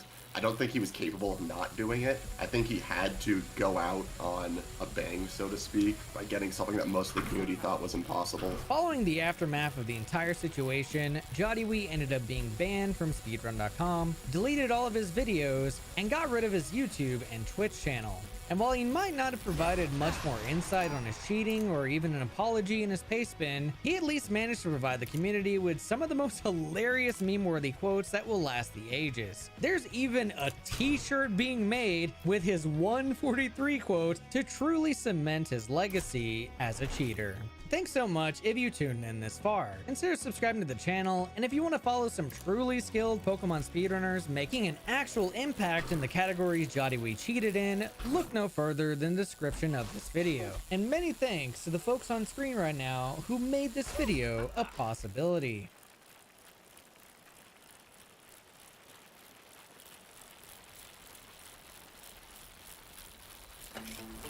It's time for the pro to have one partner for every job. the entire job, for dedicated support at the Pro Desk, on site, and everywhere in between. Ice, cold, Bud, Zero. Shouldn't you be getting ready? Final Fantasy VII is No! a very interesting speedrun. From where it started over 20 years ago to what it looks like now, the run is almost unrecognizable. For example, initially you had to save and quit to skip the Zolom, an overworld monster that chases you. Then it was discovered that by timing your run at the correct time, you could avoid it. And currently, a manipulation is used to catch a chocobo so you can clip through the mountain, so the Zolom isn't even a factor. Clipping through the mountain relied on an exploit with how the game stores triangles in memory, and a few years later, after more research, this same trick was being used to walk across water, effectively skipping all of Disc 1 after Midgar. As time moved on, players pulled the game apart at the code level, figuring out how everything worked so they could optimize or break. No. And random encounters were one more thing they solved starting in the 2010s. In the 2000s, runners would go through the various dungeons and take whatever encounters the game gave them. But starting with Puexel's world record, detailed step routes were created that had runners avoid problematic random encounters for the first disc of the game, with a full game step route being implemented in 2013. As time went on, the code behind encounters was deciphered and fully understood, resulting in maximally optimized step routes being created. So, I'd like to ask you something. Given that players are so familiar with the game and how it works, how easy do you think it would be to get something past one of them? FF7 has some of the most dedicated mods in all of speedrunning, as they spend hours of their day verifying the runs submitted across all the different categories. And they don't just check the start and end time, they check everything. If you don't believe me, you can watch some of them do it live, as Dash Retro often streams himself doing run verifications, explaining to viewers why certain strats are used and offering the runners critique and feedback on what they can improve on, which brings us to November 2nd. The problem with someone that knows how the game should behave in every situation is that they will notice any deviation from what's expected, even across a 7-hour run, and as Dash was verifying this run, parts of it raised suspicion, but one action in particular had him ask the question, how the heck did that happen? In today's video, we'll go over everything he uncovered, why it's suspicious, and look at the proof that definitively shows something happened when it shouldn't be possible. There are lots of ways to travel the overworld in Final Fantasy VII, and even though it has a submarine, one thing it's missing is an ocean-faring ship. But Old School RuneScape is back to sponsor another video because they do have ships, as they just added the sailing skill. Sailing is the first new skill in Old School RuneScape's history, and it launches on November 19th, letting players set sail from existing ports, discover new ones like Pandemonium, and explore the seas of Gielinor. The ocean is divided into 3 different types, with each having its own requirements for successful navigation. And when it comes to manning your ship, you can use NPCs or invite friends for a multiplayer experience. Ships come in many different varieties, with the option to customize them for combat, transport, or resource gathering. Included in this update are over 30 new islands and landmasses to explore, with new enemies like the Kraken and Frost Dragon, and ways to level up other skills included in this massive expansion of the game world. Try Old School RuneScape's brand new sailing skill now by using my link osrs.game/Abysoft. And with that, let's sail back to Final Fantasy VII. On Sunday, November 2nd, Dash Retro was streaming attempts of Final Fantasy VII Any% when unfortunately his run died at Materia Keeper, a boss whose HP you need to manipulate to be 7,777 so that when you poison it, the poison tick will one-shot it with lucky 7s. However, on Dash's attempt, his Materia Keeper fight spiraled out of control, so he popped in Tormented Souls 2 for a few hours, then decided to verify an FF7 speedrun that had been submitted to the leaderboard by Tiki Liger live on stream. During the first 10 minutes of the run, he comments on Tiki's step count. Counter. 1, 2, 3, 4, 5, 6, 7. Yeah, that's like 7.5 they kind of took, maybe barely 8. So that's fine. It's enough to underwalk the encounter. But what it's gonna do is, if they're using the no long range, or if they're using the long range route, it's gonna make it take forever to force the encounter for the preemptive setup. And since you probably don't know what a step count is or what he's talking about, let me explain. In Final Fantasy VII, there's a variable called the danger value that goes up every step you take. So putting it on a graph, you see the danger value on the y-axis and the number of steps on the x-axis. There's a further distinction with steps, however, as steps taken while walking generate less danger than steps taken while running, but the main point here is that moving increases your danger value. So you might be wondering, what about the danger value going up triggers an encounter? And that's something called the step ID. This is the code for random encounters on screen, and rather than explain each line, all you really need to know is that eventually it looks at a random table that actually isn't all that random. In fact, it's hard-coded into the same order each time. So earlier, when we saw Dash commenting on Tiki's step route and how it would play out, he wasn't speculating, as Tiki is using the same step route that Dash uses in his own runs and has even made tutorials on. So, he knew exactly what Tiki had to do in order to stay within the bounds of the step route. To show just how much Dash knows about the step route, here's Tiki's Shinra HQ section. There are two different ways to go up the building, the elevator or the stairs. If you take the elevator, it has to stop at 3 to 6 floors, but with a complex manipulation, you can avoid stopping at floors that give encounters. If you're not doing the manipulation, you'd instead take the stairs, as an unmanipped elevator has the chance to kill your run. However, if you do this, your step route needs to change, and here's Dash explaining this as he verifies the run. And then taking the battle back here is very good on stairs, because the thing about this fight, this room is not hostile before you get that fight, and it is hostile after you get the fight. And that's why when we come down from the elevator, we run really close to them right here before we initiate the fight. We run underneath the detection box because we want to not use steps. Right. It should be clear by now that Dash knows a lot about the step route, and before we continue, we should talk about the overworld briefly, as it will become relevant later. While overworld encounters can be manipulated, they require some extra setup, like precise camera angles and starting them at specific in-game times. So it's very obvious when they're being used, and the only world map manip Tiki uses is one to catch a chocobo, and not long after, he's back into dungeons. Going into the first Genova fight, everything looks good, as Tiki executes the step route to get a preemptive attack, where the boss is facing away as the battle starts. Another important aspect of this run is using Cloud's Braver limit enough times to level it up, and Dash notes that Tiki could have executed one of his turns better in that regard. So right here, Red just threw a grenade, but Cloud is bravering. So Red's ATB is about to fill. Here's the deal. Her next turn is already queued up. It does not matter when you put in this red grenade. So what you should do is don't put in Red's grenade until Cloud's ATB refills, and then put his in first, so that he stays first in the turn order. It's honestly quite impressive that no matter how far Tiki deviates from the optimal strategy in a fight, whether from his own error or RNG on the game's part, that Dash knows exactly what to do to recover or minimize the time loss. Going back to the overworld, in the first half of the game, there are a lot of sections where you need to navigate the world map, and Dash notices something that seems completely insane. Tiki isn't manipulating his overworld encounters, and his luck is completely nuts. This is no world map minute. That is insane luck. Dude, the world map traversals on this run have been crazy. We'll circle back to the world map later, because up next, Tiki takes a fight in the City of the Ancients as he's getting the water ring, and you're supposed to take 18.5 steps after the battle to maintain the step route, which he does. However, he does it in a very surprising way. Let's see if you can catch it before Dash does.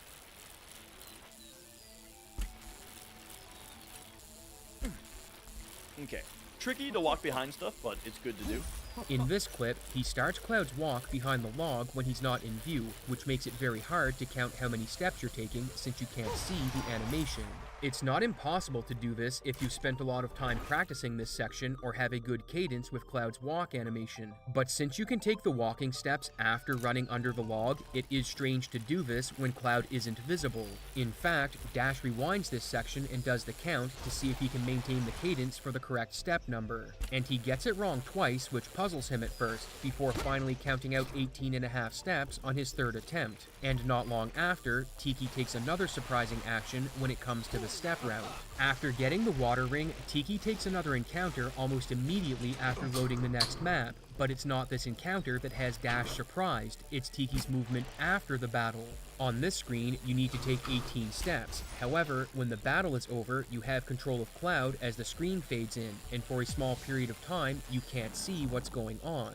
Tiki starts moving as soon as he has control of Cloud, which is called buffered movement and isn't commonly used here, as even high-level players will run out of the encounter until Cloud is visible, then take the walking steps. So it seems a bit out of place for a runner that's 40 minutes off world record to be using buffered movement, and Dash even has trouble counting the number of steps Tiki takes himself. 3, 4, 5, 6, 7, 8, 9, 10, 11, 12, 13, 14, 15, 16, 17, and then I wonder if it starts differently though, because I think 17 and a half might be fine here. At first, he notices that Tiki only took 17 and a half steps, so he recounts them because he's not sure how many steps were taken while the screen faded in. But then he sees that after completing the walk, Tiki does another small walk after running for a bit. This is very surprising to Dash, since a runner this far from world record not only is buffering movement out of a fight, but they're also able to recognize that they stopped walking half a step too early and corrected the mistake just a second later. From someone with the 726, it's very surprising to see them catch an underwalk. First of all, to buffer movement out of a fight, then realize that they underwalked and make up for it. Recognizing that you underwalked on steps is really impressive for a runner that isn't in record contention, and the next thing I want to highlight is the fight with Genova after Aerith dies, because Dash notices something done suboptimally. We've thrown a grenade on Tifa. Both of their ATBs are gonna fill. So we're bleeding time right now, because right here you're supposed to immediately go into Tifa's menu to hold time. But we see that doesn't happen. They're waiting for the animation to be over to put in the death blow, which is why now we get this much ATB bleed as well. In Final Fantasy VII, there's something known as weight tricking, whereby setting the menu option for the ATB bar to weight, the party's and enemies' ATB bars won't go up while you're in a menu. This means that while long animations play out, you can open a menu to stop the enemy from gaining ATB and taking actions against you, and Dash notices that Tiki misses a chance to do this. During this animation, this is when you exit, switch to death blow, put it through, go into Cloud's menu. You do all of that right now, because this is when the animation is holding time. It's a bit odd for someone this far off the record to be exceptional at the step route and then miss small actions like this that are potentially run-ending. But it's entirely possible Tiki spent time practicing the step route at the expense of learning the optimal route through boss fights. Let's keep going through the run to find out. Dash notes that Tiki is behind on steps, and this is a key concept when it comes to a step route, so let me explain what it means. Let's say the optimal step route has you move from point A to point B in 100 steps, with an encounter occurring on point B. But during your run, you deviate from the route by a few steps. The encounter is still going to happen in the same number of steps, but now it's going to occur on point B2. So being behind on steps just means you've been sloppy with movement and will get the forced encounters earlier. You might be thinking that if you end up taking extra running steps, you can mitigate it by walking, since those generate less danger. However, this isn't the case, as walking and running steps both put you closer to an encounter. So taking extra walking steps would just put you further behind and make the encounter happen even sooner. Looking on this screen, he notes that Tiki has taken some steps he didn't need to, like on this chest where he runs one step to open it, when you don't need to take any steps at all, as Cloud is in position to open it after jumping, and with the extra steps taken, Dash theorizes that the next encounter will take place before he leaves the screen. So I would be surprised if this battle doesn't happen in this screen. It might be close, but yeah, there you go, as expected. This is really rough for steps. We're getting towards the territory of steps being dead. Tiki is so far behind on the step count that Dash says he's in the territory of the step route being dead, and what happens next really puzzles him. 1, 2, 3, 4, 5, 6, 7, 8, 9 and a half. 9 and a half. I feel like you have to do more steps than that. 1, 2, 3, 4, 5, 6, 7, 8, 9 and a half. Am I crazy, or do you have to do more steps than that if you're that far back? We'll circle back to why the steps are important in this room in a bit, because right after this, Tiki has another single encounter segment on the overworld. I swear if this is a one... you have to manip for a 1 encounter traversal. I feel like this is getting weird. Dash's suspicions were on full alert, and after going through Tiki's world map encounters, he sees a picture that statistically is very unlikely to happen, as 4 different sections of long overworld navigation only get a single encounter. The ones in here that are kind of crazy to see in one run. The ones to see in a single run are these 4. These are in the middle, kind of lucky. This is expected. This is expected. These 2 are in the middle. The 4 with the stars are kind of crazy. Despite this, he continues verifying the run, and funnily enough, a viewer says that he sounds suspicious, and their timing couldn't have been better, because what happens next completely blows Dash's mind. I almost sound suspicious. It might come off that way. The world map stuff is nutty. Like, there's a reason we do manips, you know?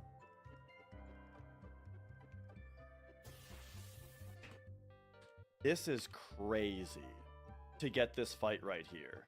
Call me suspicious of this. Analyzing the movement, he thinks that the steps Tiki took shouldn't have resulted in getting an encounter where he did. So, he opens up his own copy of Final Fantasy VII and tries to recreate what he saw. He recreates the step ID Tiki was using and gets the same encounter just before entering the cave, then takes the same 9.5 steps in the cave that Tiki did before going to Icicle Inn and doing the snowboarding segment. It's worth mentioning that when you're not in a dungeon, your danger level is saved and won't increase until you enter a dungeon again, which means the overworld, snowboard minigame, and town maps don't affect the step count.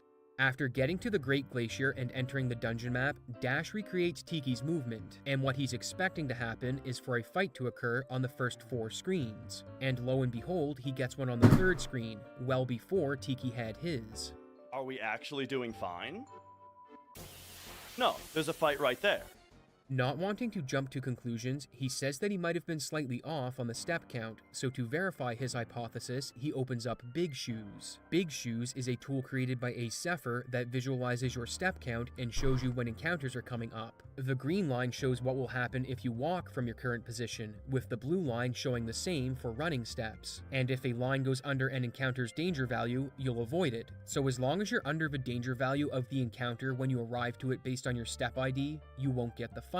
Ace created this to help with routing in the 100% category, but it also has applications with finding better step routes and as a visual indicator for practicing step routes. But in this case, Dash was going to use it to verify Tiki's step route and why the encounter came later. You might be wondering how we know that Big Shoes is accurate, and that's because it reads values directly from the game's memory. So, as long as it's set up correctly, it's hooked right into the game as it runs. However, Ace did tell me there was one case where Big Shoes doesn't get things correct, and that's in the Shinra Tower, where the map starts off with one danger value, then increases it after Genova breaks out. So, it's not entirely accurate for that room after Genova escapes. But Ace checked the rest of the game, and that room is the only one that uses different danger values at different times. And the rooms we're concerned with in the Great Glacier don't change their danger value. And to help understand why Dash got suspicious, it's time to explain what's going on in this room. This cave has a higher danger level than the rooms before and after it, so what you ideally want to have happen is for an encounter to take place as far into it as possible, as your danger value resets to 0 after the fight. This way, you spend as little time as possible increasing your danger value in the high danger room after the encounter. But if you're behind on steps, you'll get the fight earlier in the room. And fortunately, there are different step routes you can take depending on where in the room you get the fight, so that you can correct the step route and avoid encounters on the screens coming up. However, in Tiki's run, he's so far behind on the step route that the encounter that should take place in the cave happens just before he enters it, then only takes 9.5 steps once inside, so his next encounter should be a lot earlier than when he gets it. And when Dash used Big Shoes to recreate Tiki's movement, he got an encounter where he expected it to occur, not where Tiki got his. So, what does this mean? Well, if the game behaved as it was expected to, which is what happened during Dash's recreation, there would have been an encounter on this screen near the end of it. And if you get that encounter, it pushes the encounter Tiki got further into the step route, as the danger value would have reset. This puzzled Dash, so he looked through the Great Glacier section in Tiki's run to see if he missed counting some steps, only to find that everything lined up with what he initially thought. He then goes back to the high danger room and experiments by taking different step counts in case he miscounted. But no matter what he did, he couldn't avoid the encounter on this screen that mysteriously wasn't present in Tiki's run. It didn't matter if he took 9 steps, 9.5, or even 10 steps, he still got an encounter that Tiki somehow avoided. On further investigation, Dash wanted to know how many steps it would take in the high danger room given Tiki's step route to avoid the encounter, with 12.5 being the number needed. And since Tiki took 9.5, or 10 if you're being generous, there were 2.5 to 3 steps he needed to take that aren't observed in the run. This got Dash curious about the overworld sections Tiki had exceptional luck on, and looking back, it was quickly determined Tiki wasn't using overworld manipulation strategies. At this point, Dash says that he can't verify the run and goes into what he thinks is going on. So, if we get into, okay, if I think that this run has foul play, what do I think it is? Not splicing. I don't think so. I think that what we're seeing could very easily be cheat engine. I could see world map fractions getting frozen, danger getting notched down a couple hundred. I could see like runner is able to see the step graph, and so when it updates, they know that they need to notch their danger down a little bit in order to not get a certain fight. After streaming for 9 hours, it was getting late, so Dash called it a night and downloaded the VOD, promising to pick up his investigation the next day. And what do you think happened between then and his next stream?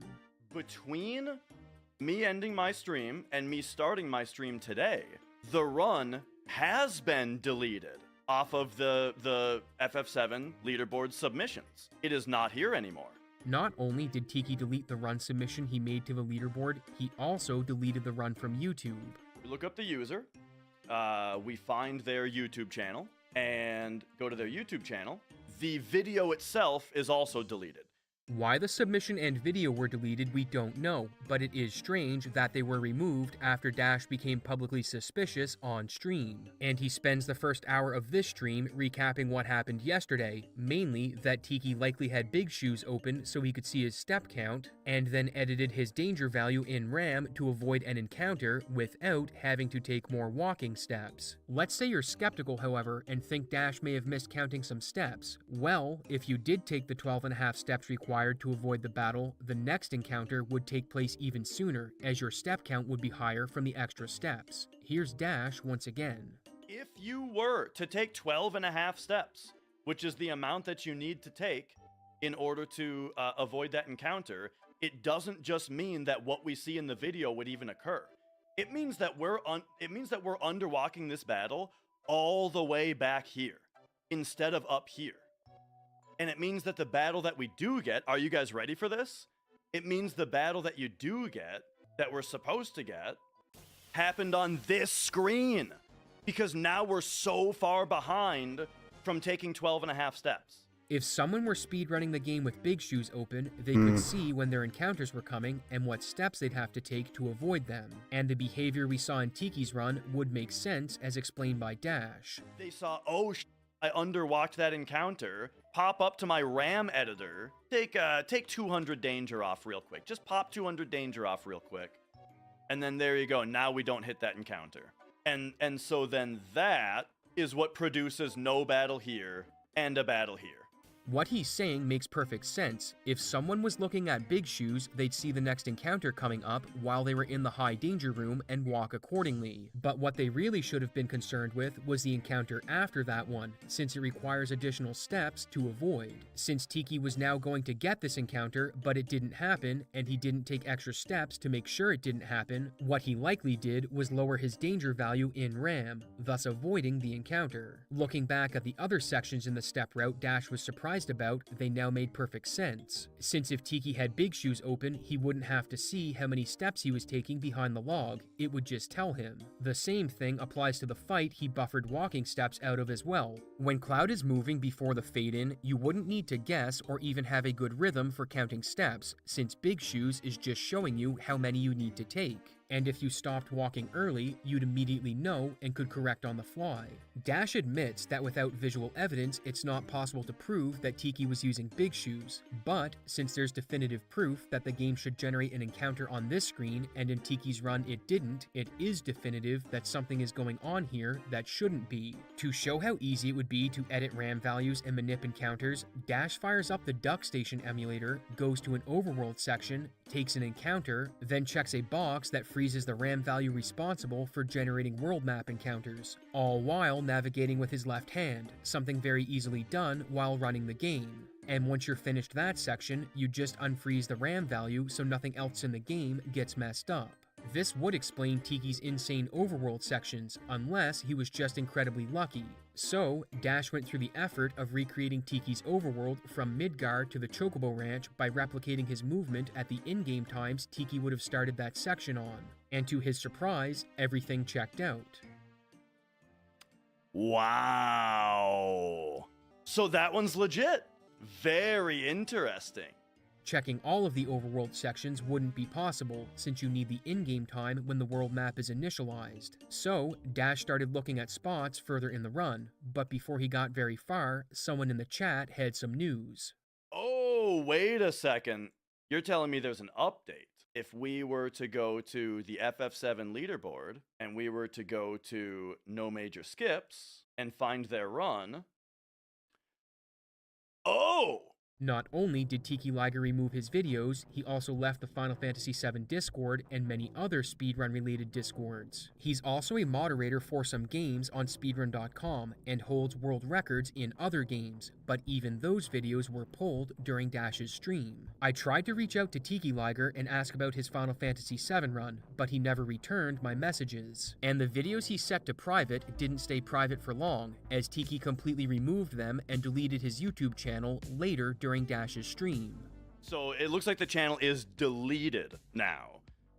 Before everything, remember what I said. How I feel about this, once again, is this was low effort cheating, which means that, again, I would not have been suspicious of every one of their runs, because this cheat was so low effort that it's the kind of cheating that you can't do with, you know, with like actual hardware runs. Now they do not have the chance. They do not have the chance now to have any of their runs be proven legitimate because they're all gone.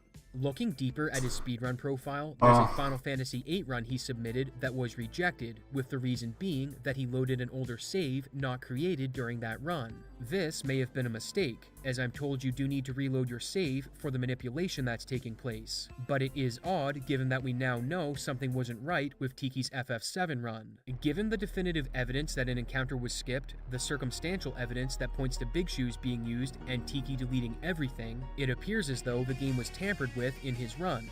But if that wasn't enough, Dash found even more evidence. Rather than tell you about it, I'm going to send you to his video, and I'll see you in the next exciting episode of Abysssoft Z.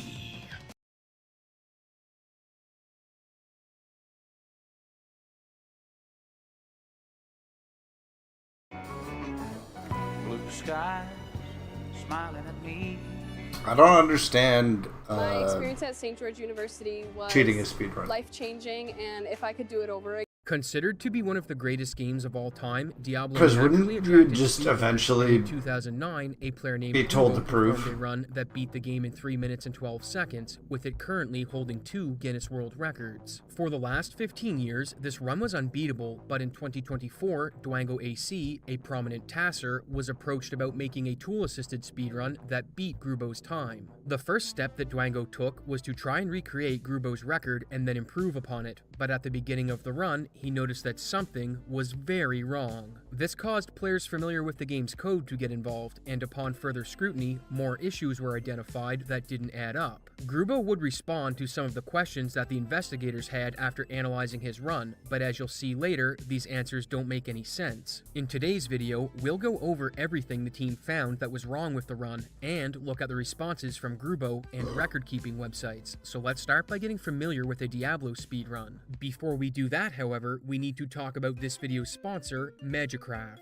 Magicraft is About an 10 action of them. roguelike game where ancient gods have invaded the world, and your job as the finder of the legendary staff is to stop them using a ton of unique spells. Spells are entirely customizable and kill Diablo. This makes for a straightforward speedrun, and in January of 2009, a player named Grubo would submit a 3-minute and 12-second run to Speed Demo's archive. Fast forward to 2024, and Dwango AC, a prominent tasser and task presenter, was approached to create a task for Diablo 1. Dwango decided to use Grubo's run as a baseline when exploring potential strategies, and it's worth noting that Grubo's run is segmented. We'll get into what that means more deeply later. For now, all you need to know is that Grubo is allowed to retry sections after load screens as many times as he wants and include the best segments in his final video. When Dwango fired up his first stream of creating the task, he was eager to see the techniques Grubo used so he could try and improve on them. But before Grubo gained control of the character, Dwango noticed something very peculiar. The very first screen you see says copyright 1996 to 2001, which indicates that the game was played on version 1.09, as that's the only version with a copyright date that goes to 2001.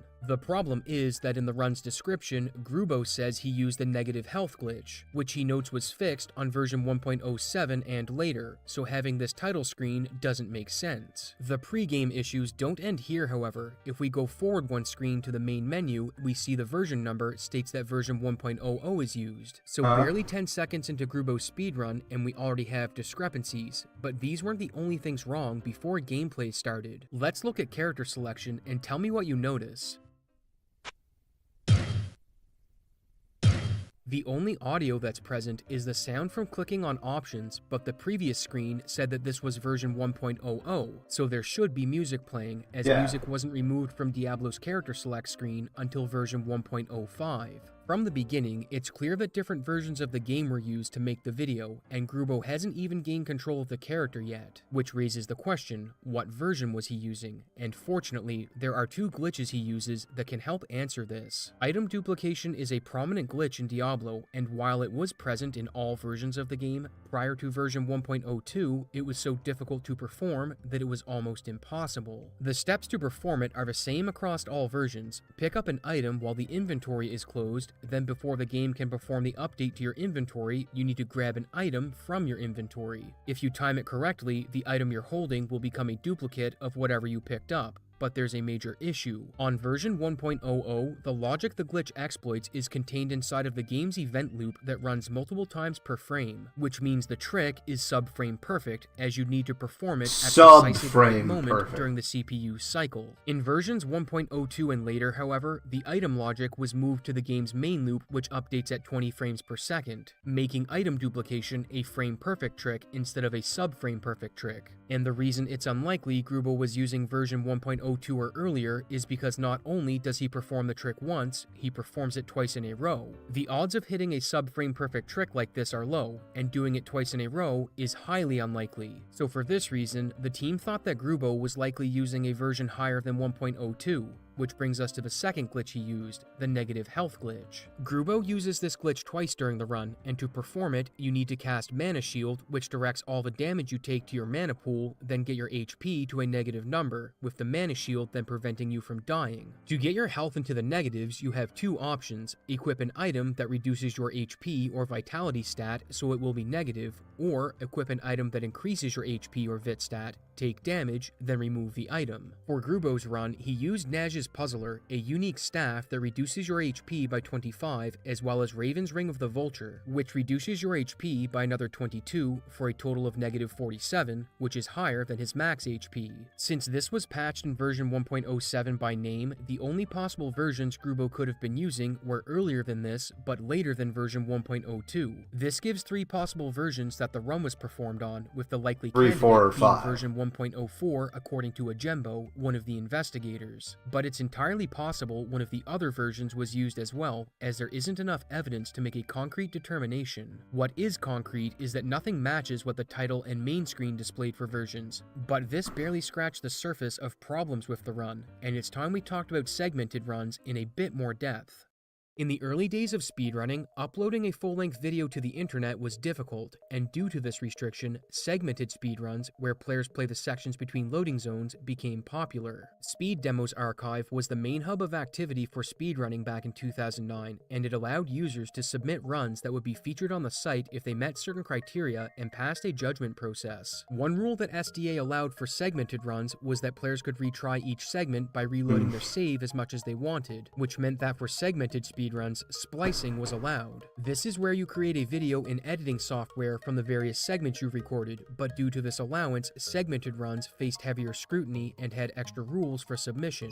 That being said, just because you're allowed to splice in a segmented run doesn't mean you can do whatever you want, and Grubo's run had various problems that related to where he spliced and how he used them. When it comes to creating a segmented run, you're supposed to include all of the gameplay in each segment, but if we look at Grubo's run where he takes a town portal into the dungeon, the portal's animation after the loading screen doesn't start from its first frame. Instead, the animation begins on its fourth frame. I'm gonna This try. wasn't the only spot I'm missing going gameplay was to observed, as at 3:28, when he uses the teleport spell, 2 frames of the animation are missing, as it only takes 3 frames before moving to the next part of the animation when it should take 5. The red town portal could be explained by bad splicing, but the frames missing from the teleport occurred just after a splice would have happened, so it doesn't make a lot of sense for these to be missing. And if we look at another instance of missing gameplay, we might get an answer to what's happening. Here's Grubo's sorcerer turning around. If you look closely, it's a total of 2 frames, but if we look at recreation footage the investigators made, this action should take 3 frames, with Grubo's animation missing the middle frame. In other parts of the run, the team also noticed frames that were missing or had been duplicated, and their determination was that these missing or duplicated frames were likely due to the encoder used when the video was uploaded, which makes the analysis of this run a lot more difficult. While the movement animation and teleport can be explained by the encoder, there's one section of the run that the encoder doesn't explain, and that's his interactions with Adria while buying items. Grubo sells off his duplicated items, then purchases some potions and spells, but what's interesting is how he refreshes the shop inventory. In versions 1.02 and earlier, you need to walk to the dungeon, then go back to town to refresh the items at a shop. But Grubo doesn't do this. Instead, he talks to the shopkeeper again. In a conversation with Dwango, Grubo says that he used the save and load method, but he didn't include the menu action because it's a 1-frame input and it made for a better viewing experience. Since Grubo refreshed the shop 3 times, his run should only be missing a 15th of a second, but when the team recreated his shopping sequence using a task, there was a total of 1.7 seconds that were missing, as Grubo didn't include the time after the loading screens, and according to the SDA rules at the time, these should have been included. On top of this, listen to this sequence and tell me if you notice anything peculiar.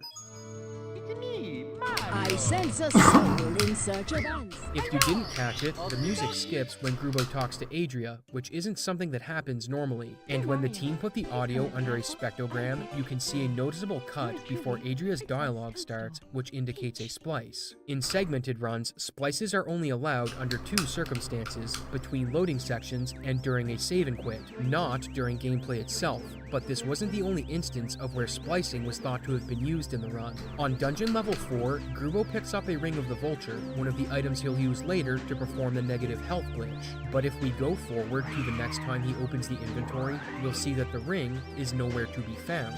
This is a cause for concern, because at 155 he opens his inventory and drops the ring, so somehow the ring was picked up, disappeared, then found its way back to his inventory, which seems to indicate that the clip he used when he opened his inventory wasn't part of the same playthrough. At this point, nothing was adding up, and as the team looked deeper, things only became more bizarre. If we look at the dungeon layouts Grubo encountered, you might notice something. Almost all of them have the stairs to the next level proximate to the stairs he just came down. You might be thinking that this isn't a problem or a cause for suspicion, as Grubo can reset these segments and just roll new dungeon layouts, but this isn't how RNG works in Diablo when it comes to dungeon layouts. When you create a character, the game generates an initial RNG seed, and from that seed, it generates 16 dungeon seeds. So from the time of character creation, the layout for every dungeon is already set. This means that once you're in a game, it's impossible to change what dungeon layouts you'll get unless you're using external modifications or splicing together segments from different save files. To determine if the dungeon layouts of Grubo's run were actually legit, the team reverse engineered his initial dungeon seed. So let's take a quick look at how RNG is created in Diablo and look at the methodology the team used for evaluating Grubo's seeds. To create randomness, Diablo uses a pseudo-random number generator called a linear congruential generator. The way Diablo implements this results in 4.2 billion numbers, which means there are 4.2 billion possible seeds. But due to it converting the negative numbers to positive, it ends up being 2.1 billion possible seeds. A good way to understand how this works is to imagine every possible number in a line, then to shuffle them. But the key here is that it can't arbitrarily randomize these numbers, it can only generate seeds that exist as part of the line. To generate a starting seed, the game takes the number of seconds that have passed since midnight on January 1st, 1970, then uses that number as a starting point in the shuffled line. And since the equation is deterministic, with a few pieces of information, you can reverse engineer a starting seed. However, this isn't as simple as crunching numbers. To find a seed, the team needed to create 1-to-1 matches of the dungeon levels in Grubo's run on a map editor, then feed them into the Diablo map generator, where it's then matched to every possible dungeon seed with the pattern you've given it. This provides matches to a handful of layouts, and from there it's a matter of taking these layouts and comparing the monster and object placement on them to find the seed that lines up with what was observed in Grubo's game. So how do we know this process is accurate? Not only was a decomp performed on Diablo to reverse engineer the code, but the source code itself is also available. And in 2019, the decomp code was worked on to become a 1-to-1 function binary match with the source code. For these reasons, we know the tools created to analyze the dungeon and starting seeds are accurate and produce correct results, with the process giving the team the dungeon seed, the game seed, and the starting time required to produce the seed. To check Grubo's seeds, they first tested them in Devolution X, a port of Diablo that allows for modding, and then cross-checked these seeds in the vanilla game by setting their system clock to the appropriate time. So let's see what their analysis provided. When generating a game, one dungeon seed in particular has a special job, and that's level 15, as it's also used to determine which quests will be active. Quests exist in groups, with one quest per group randomly getting turned off for each new game, except for the quests in Group 6. And to decide which are turned off, values from the dungeon seed for level 15 are used. Because of this, you'll never see the Poison Water Supply or Skeleton King active in the same game, but in Grubo's run, both quests are observed. When he returns to Tristram for the first time, you'll see that the well water is blue, indicating that the poisoned well quest is inactive. But when the team looked at some of his dungeon seeds, they indicated that the quest should have been active. When they identified Grubo's dungeon level 2, they looked at the off-screen parts of the map, and it contained the butcher's room and a hole in the wall. The hole in the wall is significant because it leads to the end of the poisoned water supply quest, and only appears in games where the quest is active. So in this case, we have a dungeon seed that says the quest should be active, but later in the game, the visual indicator of this quest is missing, as the well water is blue instead of yellow. But this isn't the only quest that had issues. If we look at Grubo's dungeon level 4, we see that the stairs down to level 5 are open. But if Ogden's quest was active, they would be blocked by an enemy named Snotspill, meaning that the quest isn't active. However, when the team looked at Grubo's other dungeon seeds, specifically Dungeon Seed 15, they indicated the quest should have been active. This same issue was observed with the Warlord of Blood quest, and another oddity happened with Group 3 quests, as some seeds had Magic Rock being set to inactive, while others showed Halls of the Blind as inactive, which is impossible since only one quest per group can be inactive when a game is generated. There were only two explanations for how this happened. Either Grubo modified his seed generation with a memory editor or other tool to get favorable seeds, which led to the discrepancies, or the entire run was spliced from different games, and if we look at the seeds the team identified, we'll start to get a clear picture of what happened. Here's the full list of dungeon seeds that the team found in Grubo's run, and we'll get to why 3 and 4 are empty in a bit.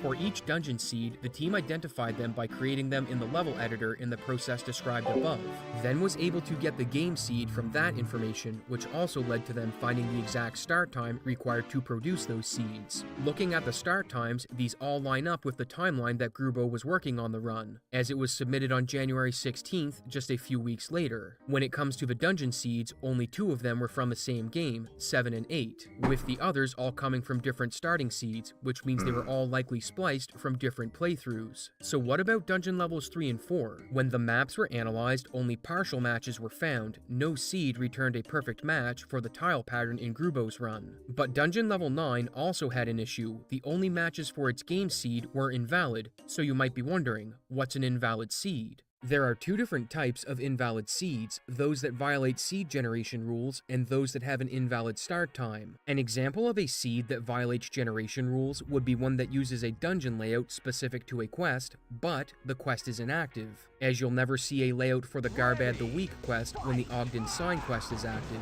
Seeds with an invalid start time are different, however. Because Diablo uses the time in seconds beginning from 1970 as its RNG starting point, it suffers from the 2038 problem. The data structure used to store the number of seconds has a limit, and will reach its maximum in the year 2038. If it keeps counting, it will overflow and start giving negative numbers. To combat this problem, Diablo is coded so that games started outside of this range are all the same, but when the team investigated Grubo's seeds, they expanded the range to go for decades beyond the limit, and tweaked it so that impossible quest layouts were included as well, referring to these seeds as invalid. And if we look at Grubo's seed for level 9, we might get some insight into why 3 and 4 were missing. While 2 matches for level 9 were found, the seeds had start times in 2056 and 2074, which isn't possible due to how the 2038 problem was handled, meaning these seeds can't be reached without modifications. But this wasn't the only problem with level 9. A key item drops for Grubo here, Naj's Puzzler, as it allows him to teleport, activate the negative health glitch, and it's duplicated so he can sell it for gold. But in the 2 seeds the team found that match Grubo's level 9 layout, the Lava Lord that drops this item shouldn't drop it according to the game seed, which points to some form of external manipulation being used for the item drop. For dungeon levels 3 and 4, the team did find some seeds that had a similar layout, but an exact match down to the tile couldn't be identified, and they note that levels 3, 4, and 9 are the only levels that Grubo picks up any items on, which made them think that there was some correlation between item manipulation and level generation. Item drops and monster spawns are also determined when you create your character, which means there's no way to manipulate what enemies you'll encounter or what they'll drop, and Grubo even acknowledges this. If we look at his 2007 Diablo submission, he says that you can't manipulate item drops because they're generated upon character creation, so he was aware of how drops were handled, but if we look at his 2009 submission, he says that with extensive research, he figured out how to manipulate what monster drops appear and where. To date, the team is unaware of any methods of manipulating RNG aside from starting the game from a new character, as your game seed, dungeon seeds, quests, and item drops are all set at that moment. This leaves us with what the rules said about Grubo's submission, Grubo's response to items, and the biggest piece of evidence that suggests something is more than fishy. If we look at the SDA rules that Grubo was submitting under using the Wayback Machine, we see that there is an allowance for games that let you save and continue to be submitted using segments. However, there are timing requirements for segmented runs, specifically around games that let you save anywhere like Diablo, as anytime you save the game yourself, a half-second penalty is applied to your run instead of counting the time spent menuing, and when loading, the timing resumes when the game finishes loading. This explains why Grubo's shopping section was significantly faster than it should have been, as he shouldn't have edited out the time after the load when the screen was fading in. But given that English isn't his first language, it is possible he misunderstood the rules around this point. However, it is implied in this rule that segments are to be done from the same save file, or that if you are using different save files, the continuity needs to be the same. And if we look at other runs from this time period, we see that they were rejected for the same issues that have been flagged in Grubo's run. Looking at a Dead Space submission from June 1st of 2009, about 5 months after Grubo's submission, we see that it was rejected because when the runner finished Part 5, they had no health upgrades, but when they started Part 6, their character had multiple health upgrades, before they disappeared again in Part 7. The runner admitted that for Part 6, they used a different save game to perform that segment, and for this reason, the run was rejected. According to the rules at the time, Grubo's run should have been disqualified due to the multiple versions being used and the inventory changing inexplainably. But since this was missed in verification, it made it onto the website, which brings us to Grubo's response. Late in the investigation, when they were formalizing the final report, the team were able to make contact with Grubo, and one of the things he took issue with was their methodology when they identified the game seeds. His first point of contention is that the team puts too much stock into how dungeons are generated and that nothing else could have an effect on them. But as we've already discussed, the team knows exactly how and in what way dungeon layouts are created and populated, as not only do they have a highly accurate decomp, but they also have the source code to work from. And Grubo's seeds were tested both in the modded version of the game and original release. His second issue is with the narrow scope of the seeds the team analyzed, as they only included in the report seeds that matched a narrow range of dates, and that the actual number of seeds is massive. This is a point I was curious about as well, so I asked the team what range of seeds they looked at and how they went about identifying these seeds, and this was their response. To find all possible seeds, they didn't just look at valid seeds that were within the range of the 2038 problem, they expanded the search to look at seeds that could be generated after 2038 using the same methodology. This is a large task that takes a lot of computing power, so they scanned decades of seeds over the span of a week using 30 2-core workstations and a 140-core server to handle the computational load. Once the searching was finished, they did find other seeds that matched Grubo's run. For example, Ephatha showed me this document that found seeds for level 7 and level 8. For level 7, one seed was started on December 24th of 2008, and another required a start date in 2075. And for level 8, one seed started again in December of 2008, while another would have started in 1994. Since the team knew seeds after 2038 aren't possible without external modification, and they were getting lots of hits around the date Grubo would have been making the run, they chose to focus on the seeds that were grouped around the 2008 dates. It's also worth noting that in talking with Grubo, he never said that he searched for seeds at specific dates by changing his clock, just that the run was created over months of manually looking for seeds by starting games. At this point, SDA reached out to Grubo as well, and during their correspondence, he told them that the head admin at the time, Mike Uyama, told him that for his run, it would be okay if he created it from different save files. I reached out to Mike, and he couldn't remember anything about this run, given that it happened 15 years ago. But even if we take Grubo's word as fact, it doesn't explain the missing gameplay from splices such as the red portal, or how Naja's puzzler dropped from the lava lord on that specific dungeon seed, which leaves us with the final piece of evidence, the fight with Diablo. This part of the analysis wasn't performed until the investigation was almost finished, and I'd like to thank Dwango AC, Ajembo, Staffin, Ephatha, K-Phoenix, Kevins, and Funkmaster MP, not just for taking the better part of 8 months to perform the investigation, but also for helping with this video. And what they did with the Diablo fight is truly a work of art. To evaluate the validity of Grubo's Diablo fight, they decided to recreate it in a TAS. And in a normal difficulty game, Diablo has 833 HP, so the first thing the team did was calculate what level Grubo's character was, which turned out not to be as easy as you may think.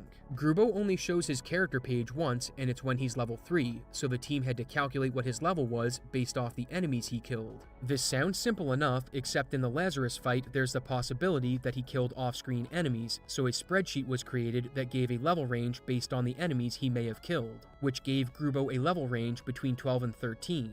To narrow his level down even further, they observed his mana globe while casting fireballs and created a character with the same gear as Grubo's and tested it at different levels until they found a mana consumption rate that matched, with a level 12 character being a perfect fit. This left the damage range on Fireball itself. Here's the formula for how much damage a Fireball can do, and since Grubo's Fireball was level 3, this gives it a possible damage range of 38 to 91. But since Diablo has a 75% fire resistance, the range is actually this. Additionally, there's also a quirk with Fireball where the target it hits will take damage from collision and then again from the splash damage. So after the reduction, the range will be 19 to 45.5 if Diablo is the enemy initially hit. Given Diablo's HP and health regeneration, this means the minimum number of fireballs you can kill him in is 20, and that's assuming none miss and they all do max damage. Once the math was figured out, the team needed to recreate the fight, so they took Grubo's dungeon seed for level 16 and used some tools that allowed them to perfectly match his RNG. which meant that monsters would behave in the same way in the task as they did in his run, but what they observed baffled them. For the first second and a half, the task was a perfect match, but after that, it desynced with the monsters behaving differently. On top of this, the task wasn't able to kill Diablo. In fact, the character died after running out of mana, suggesting to the team that the fireball wasn't doing enough damage. Through trial and error, they began adjusting the fireball damage, and when the damage range was 78 to 129, the task synced perfectly with Grubo's fight. This range is equivalent to a level 26 sorcerer using a level 3 fireball, which can only be achieved by killing almost every enemy in the game, suggesting Grubo's fireball damage was artificially modified. Another interesting thing about this fight is that Grubo killed Diablo in 19 fireballs, and if you add up that many max damage fireballs, you'll get just enough damage to kill Diablo. However, 19 fireballs won't kill Diablo in the game due to his health regen. The real number of max damage fireballs you'd need would be 20, with the team assuming that Grubo forgot to add in health regen when he did his calculation. When speaking with Matan, an admin for Speed Demos Archive, Grubo said that in his testing he did notice Diablo dying in less fireballs than he had in his run, but he never used this footage. And interestingly, he says later that he used a hero editor, but only to set his character's inventory and stats between save games for segments, and to use teleport to quickly scout seeds. He said the same thing to Dwango as well, that he only used the hero editor to make his character consistent between games, and that in his testing, he recalled Diablo dying in less fireballs than his calculations said he should. Dwango pressed him on if SDA had given him an exception for using the hero editor, with Grubo replying that he never asked since he only used it for research and it wasn't present in his segments. Given that the task only matched Grubo's Diablo fight when the fireball was buffed to that of a level 26 sorcerer, I'll leave it up to you to decide what was going on here and if foul play was involved, so let me know down below. One thing I will say is that Grubo repeatedly made the assertion that his run was segmented and never broke any of the rules at the time. He even goes on to say that runs having to be performed from a single save file were rules that were only applied to tasks or RTA runs at the time, and not segmented runs. But even if all of that is granted, the run still had continuity problems, as there was a splice before Adria that shouldn't be present, the inventory changed inexplicably throughout the run, and most importantly, the Diablo fight couldn't be recreated with a task that matched his RNG. Which leaves two questions. What was the response from Speed Demos Archive and Guinness World Records after the report was published? Dwango presented the team's findings in a talk at DEF CON, which I highly encourage everyone to watch. And not long after that, SDA released an update on their front page going over the discrepancies the team found. Due to the multiple versions used, the team being unable to reproduce areas of the run with tasks, the problems with multiple dungeon levels, and the Diablo fight only being replicated with a modified fireball, SDA made the decision to remove not just this run, but Grubo's other Diablo runs as well. Dwango has contacted Guinness, as Grubo's run was used to claim 2 world records, one for the fastest completion of Diablo and another for the fastest completion of an RPG video game. It's not known if Grubo submitted these runs or someone else did, as he never answered this question when he was asked, and at the time of this video, Guinness have yet to reply. This has been one of the more unique cheating scandals I've ever seen, and to end the video, I'd like to share a rhyme. Not even death can save you from me, and I'll see you in the next episode of Abyss Soft Z.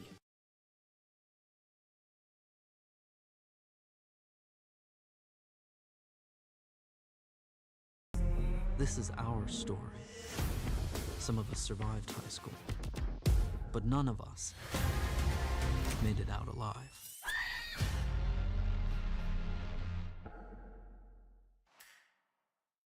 I've got this all under control.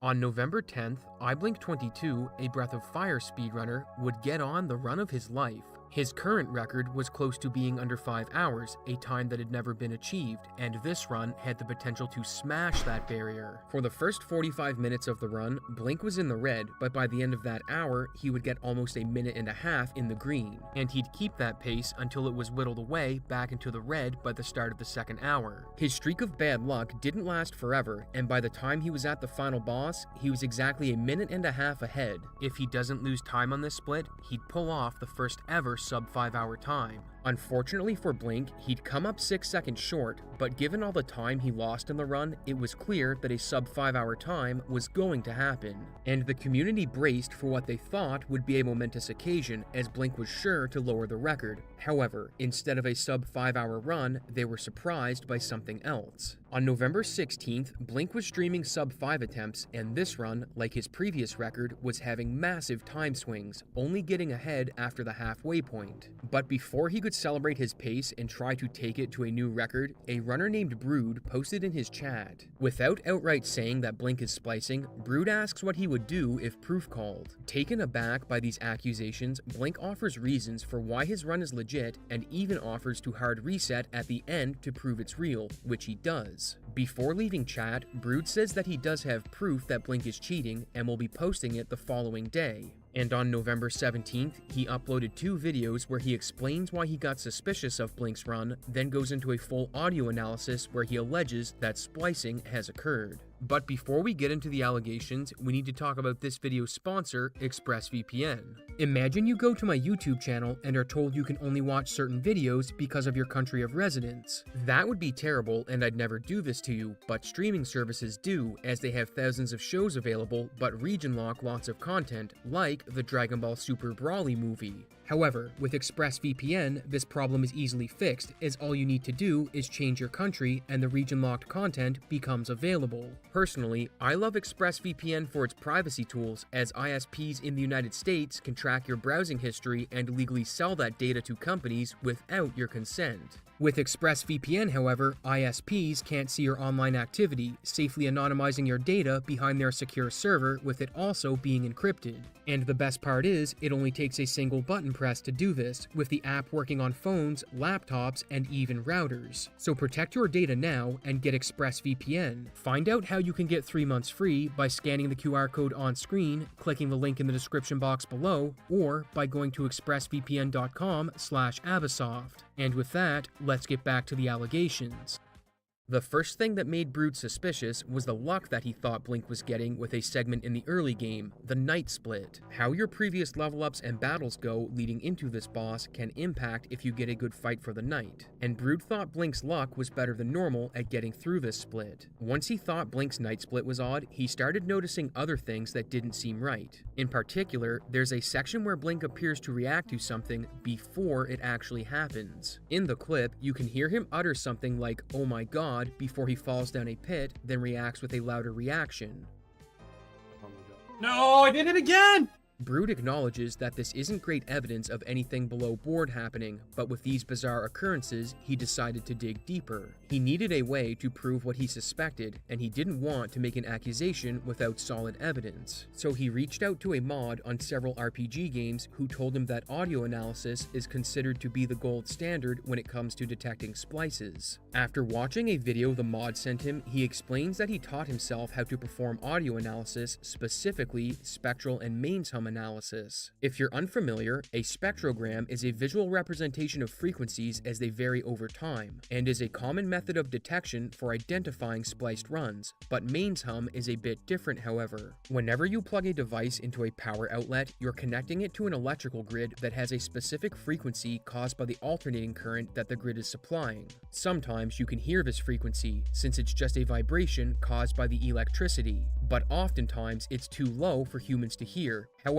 that doesn't mean the device isn't producing a mains hum. If you make an audio recording of a device such as a game console, you'd see at the lower end of the frequencies that there's a constant tick around 50 or 60 Hz depending on your geographical location, and this tick is the mains hum. In the case of a game console, as long as you don't reset or power off, the mains hum will be present and uninterrupted in any recording you make of it. But if someone splices video footage that contains audio, you'll see a hiccup or change in the repetition of the mains hum instead of a constant tick. For Brood's analysis, he begins by scrubbing through the spectral view of the video to find areas that are suspicious, and he finds one when Blink enters a town called Romero, so he performs a deeper spectral analysis. To do this, he amplifies the audio, then sets up a parametric filter, which allows you to isolate specific frequencies and ignore others. After doing this, he scrubs over the transition very slowly, so that you can only hear the music briefly as he moves the playhead forward, and makes note of of a clicking on the audio track. He goes over the same split from another runner, and the same pops and clicks are present in the audio,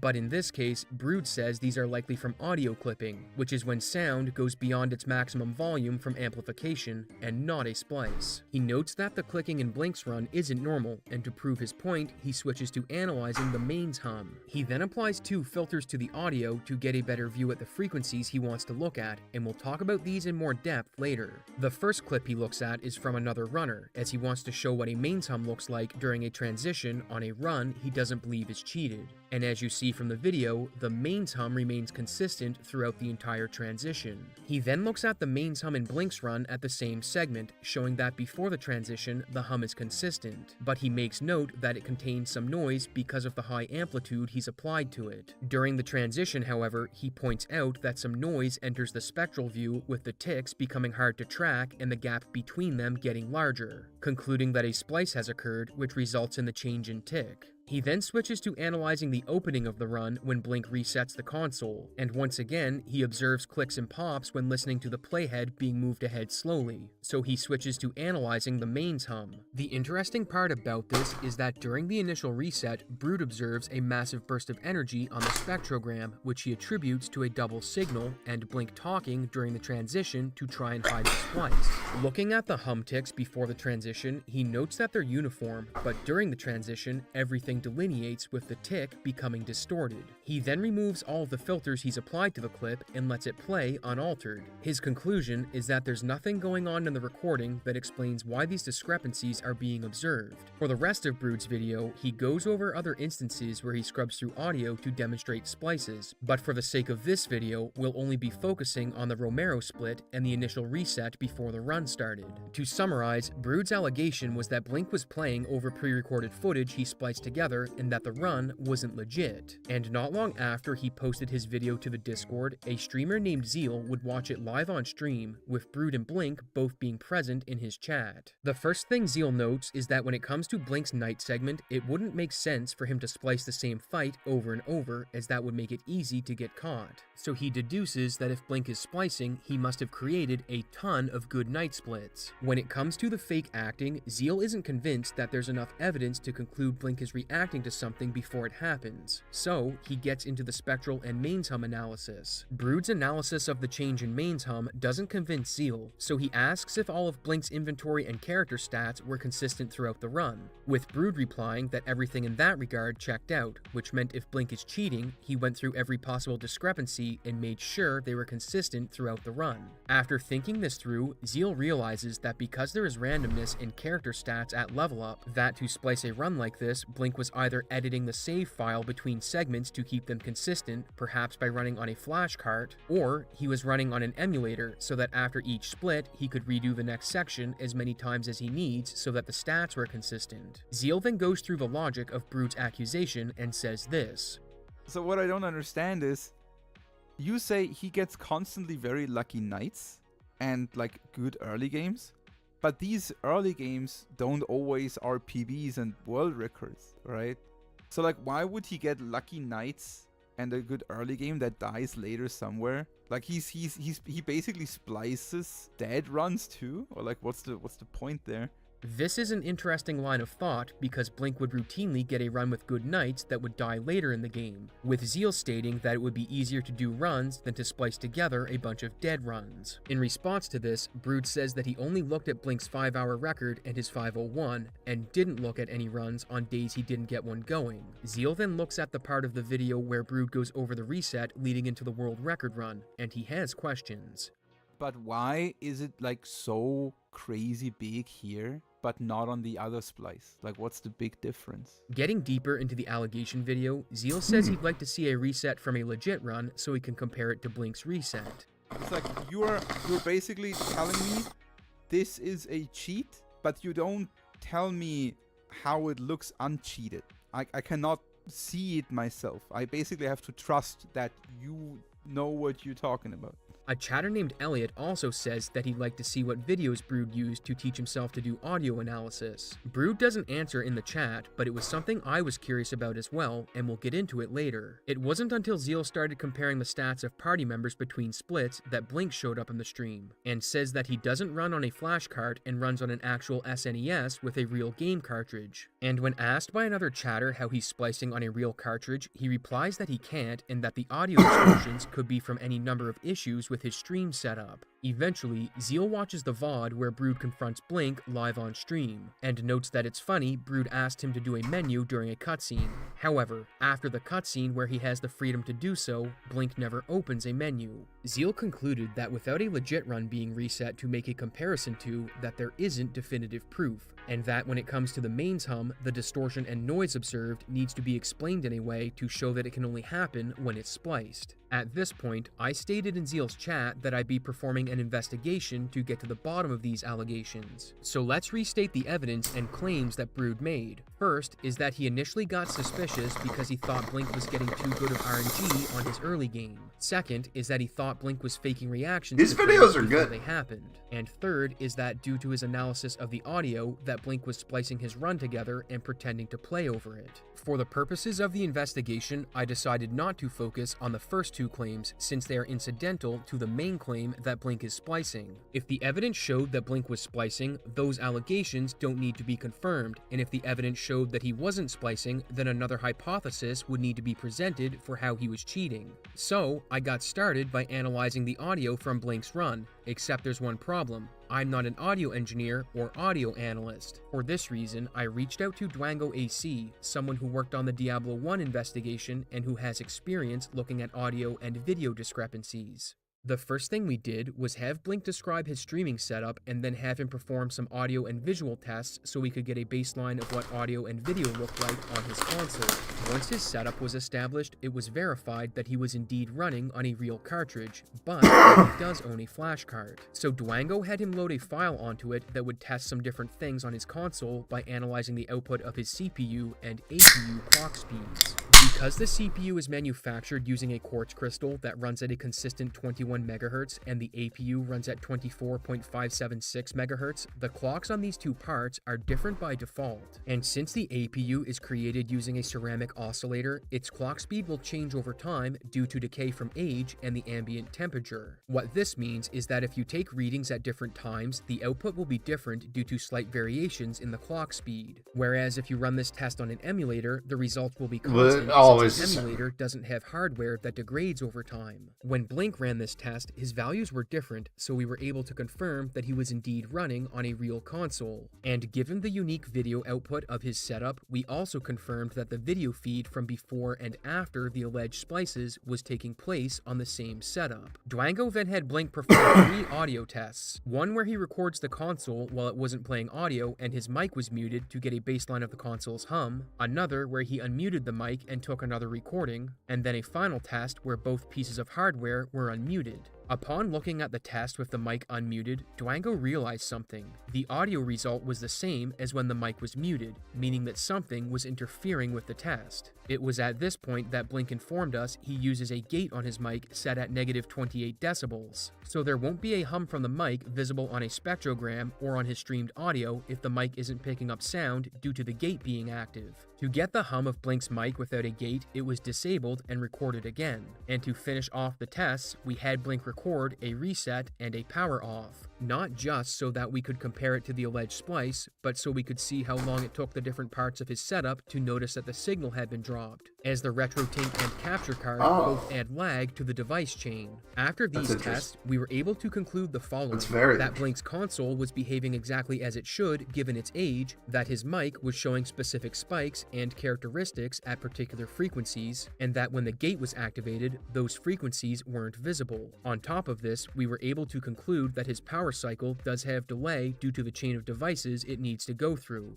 And since we identified the audio artifacts present in his baseline recordings, we can then compare them to the alleged splices found by Brood. This left us with the comparison itself, and while we did reach a conclusion on if Blink had spliced, we aren't audio engineers and wanted a second opinion. So without telling anyone our conclusion, we passed the baseline recordings we gathered to 2 audio engineers and an IT specialist, who then performed their own analysis on those recordings and the alleged splices in Blink's run. The trio consisted of JRP, a Metroid series speedrunner and audio engineer, CompuCat, an audio engineer, and Balthazar, an IT professional with a specialty in video and audio, and they were all kind enough to create independent reports that go over everything. I'll link these below so you can read them for yourselves, but for now, let's start with JRP's report, and the first thing he looks at are the baseline clips we had Blink create. His analysis of the baseline clips showed that the microphone has a high gain setting as it was picking up sound reflection from the wall. But not only this, due to the gain setting being so high, he was able to isolate a frequency that would match a 60Hz CRT television, adding more weight to the claim that Blink's setup was legit. When JRP looked at the baseline footage for power cycling the console, he noticed one thing in particular: audio pops just like Brood saw at the start of the run he alleges was spliced, except JRP has an alternative explanation for these pops. When you power on a preamp, which is something that amplifies a signal, a common occurrence is a surge of electrical power that will be outputted as a popping sound. This means that the power surge and popping sounds Brood observed at the start of the run are completely normal, as confirmed by the baseline test. JRP also identifies the mains hum, and his conclusion is that it's impossible to determine which piece of equipment is emitting it. However, as previously mentioned, due to the frequency present, it may be coming from a CRT,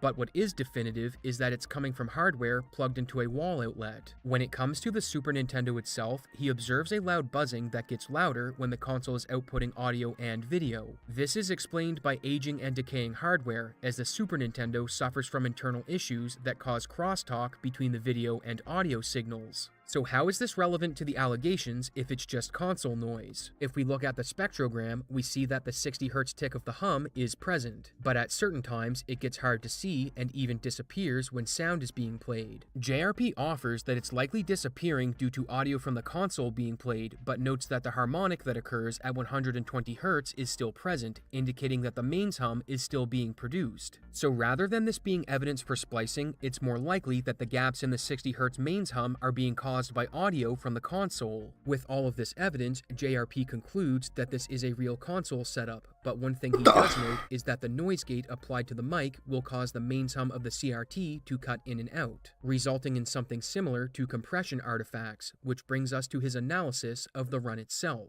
Taking a recording from a random section of the run, JRP looks to see if its audio matches the bass recordings, and there are gaps in the 60Hz mains hum just like the test audio has, with the 120Hz harmonic being present most of the time. So far, so good. On the reset that starts the run, he observes that the mains hum is present and that there is a blip with buzzing in the audio. But all of this is normal. Importantly, the waveform doesn't have any readily visible gaps or anything of note when the game is silent. And while the mains hum does have gaps at 60 Hz, this is consistent with other games on the SNES. Moving ahead to the loading transition when Blink enters Romero, JRP notes that there's an audible sound in the recording, but it's likely a key being pressed as Blink has a split that ends at the same time. Throughout the run, he notices small sounds that occur in 3 different places, such as this one.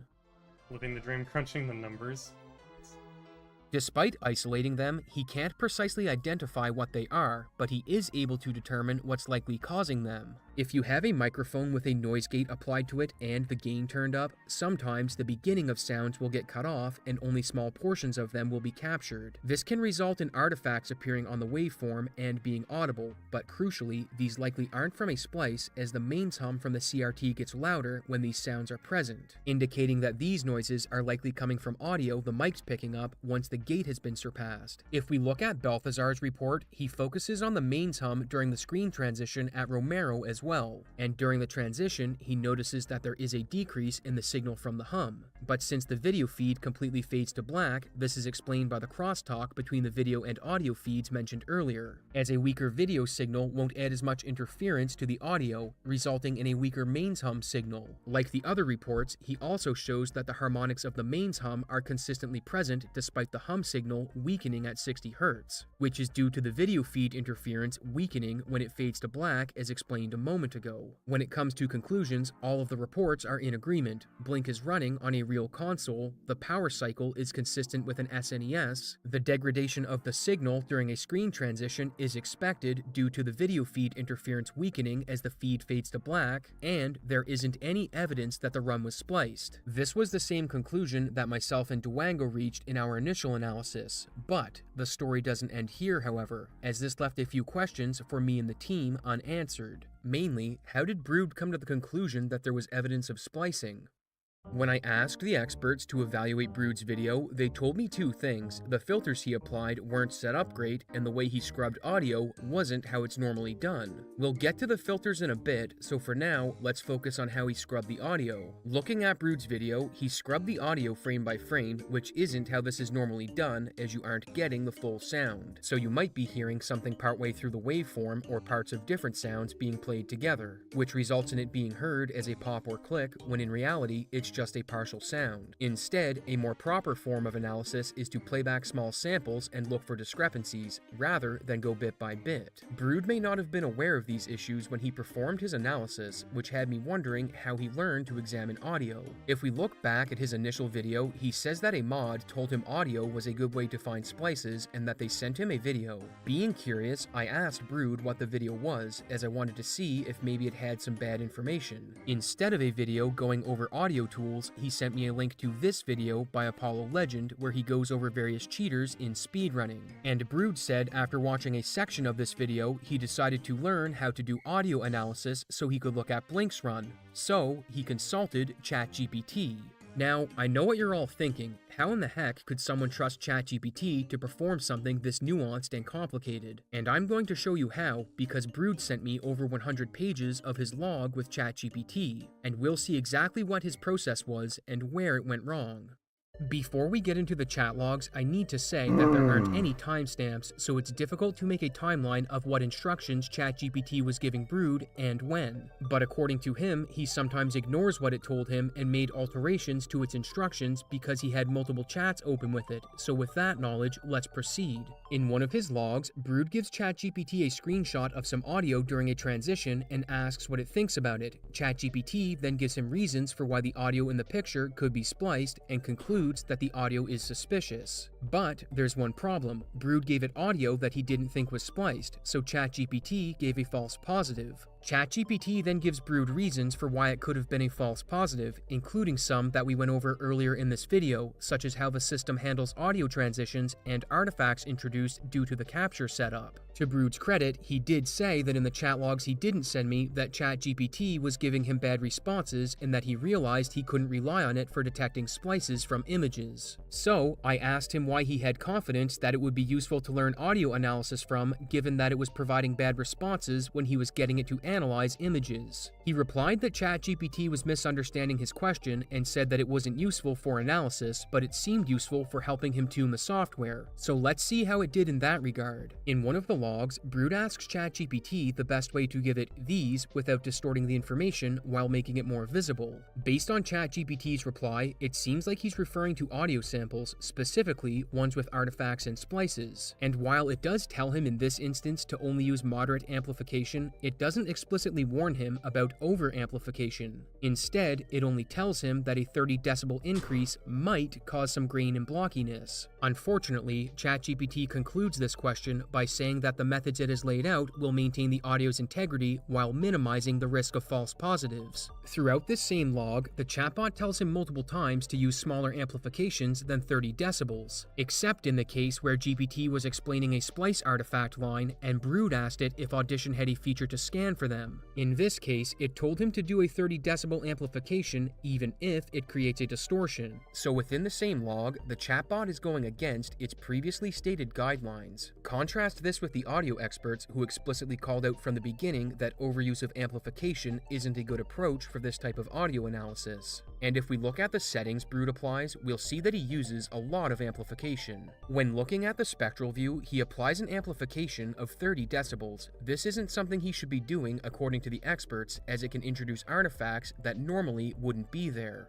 But if we look at the filters he sets up when looking at the mains hum, the amplification gets turned up even higher. The first filter he sets up is a parametric EQ filter that boosts the mains hum and its frequencies by 30 decibels. He then applies a notch filter where so this guy isn't actually cheating, or is he decibels to the mains hum and its harmonics for a total boost of 60 decibels. If we look at some of Brood's ChatGPT logs, we see he asks how to detect the mains hum, and this is where it first tells him about a notch filter. It says that it can be used to remove the frequency of the mains hum, but Brood corrects the chatbot and says he wants to use it to detect a speedrun cheater, not get rid of it. During the messages, we see it tell him that the fixed gain 2 setting he set at 30 decibels is helpful for detecting the mains hum, but that it may need to be reduced. After Brood says he's not seeing much visual feedback, ChatGPT then tells him to increase the gain even more. When I asked the experts about these filters, they said that the way he set them up boosted the signal. However, a notch filter normally isn't used to do pure amplification, and one of the experts breaks down how they used it in their analysis. In Balthazar's report, he outlines how he applied a specialized notch filter that affects the mains hum, but he set it up as a band pass filter, which lets him output only the mains hum itself. According to Balthazar, had Brood been aware of this, he could have corrected the settings on his notch filter, which would have given him a cleaner picture. During the investigation, the conclusion the experts reached was unfortunately leaked to Brood before the reports were ready to be released. This is something we tried to avoid as we didn't want to bias anyone during the investigation. However, despite knowing our conclusion, Brood still believed that the run was cheated. Brood had spent more time learning how to do audio analysis, and in a DM to me, he acknowledges that in his video, his findings weren't presented the best, and that he used way too much amplification. He goes on to explain how he should have presented the evidence, and now that the reports are public, it will be interesting to see if he changes his mind once he's read them. Overall, this situation could have been handled much better, as Brood didn't need to go into Blink's stream and accuse him while he was live, nor did he need to post his evidence in the Discord for the public to see. In fact, after speaking with Gin, the head mod for Breath of Fire, he told me that he explicitly told Brood not to make this public until he did. Brood did acknowledge that this was a terrible way to handle things and that he regrets making it public, but I can only imagine how Blink felt during this entire process, as not only were these allegations made public, but he had to watch the entire community speculate on them. Even though he knew he was innocent, this couldn't have been an easy ordeal to go through, and I'd like to offer my thanks to him for cooperating during the investigation and providing us with valuable recordings of his setup. And given that he was close to a sub 5-hour time, Blink streamed attempts after the allegations with increased proof standards such as a hand cam, and not long after, he shattered the sub 5 barrier. This has been one of the more unique cheating scandals I've ever seen, and I can't wait to bring you more content, so subscribe and stay tuned for the next episode of Abasoft Z. We're excited to welcome Shell to Scene Plus. And with a linked Scotiabank card, you can get up to 10 cents per liter in value, earning you savings at the pump and points faster. Get more from every route with Scene Plus and Scotiabank.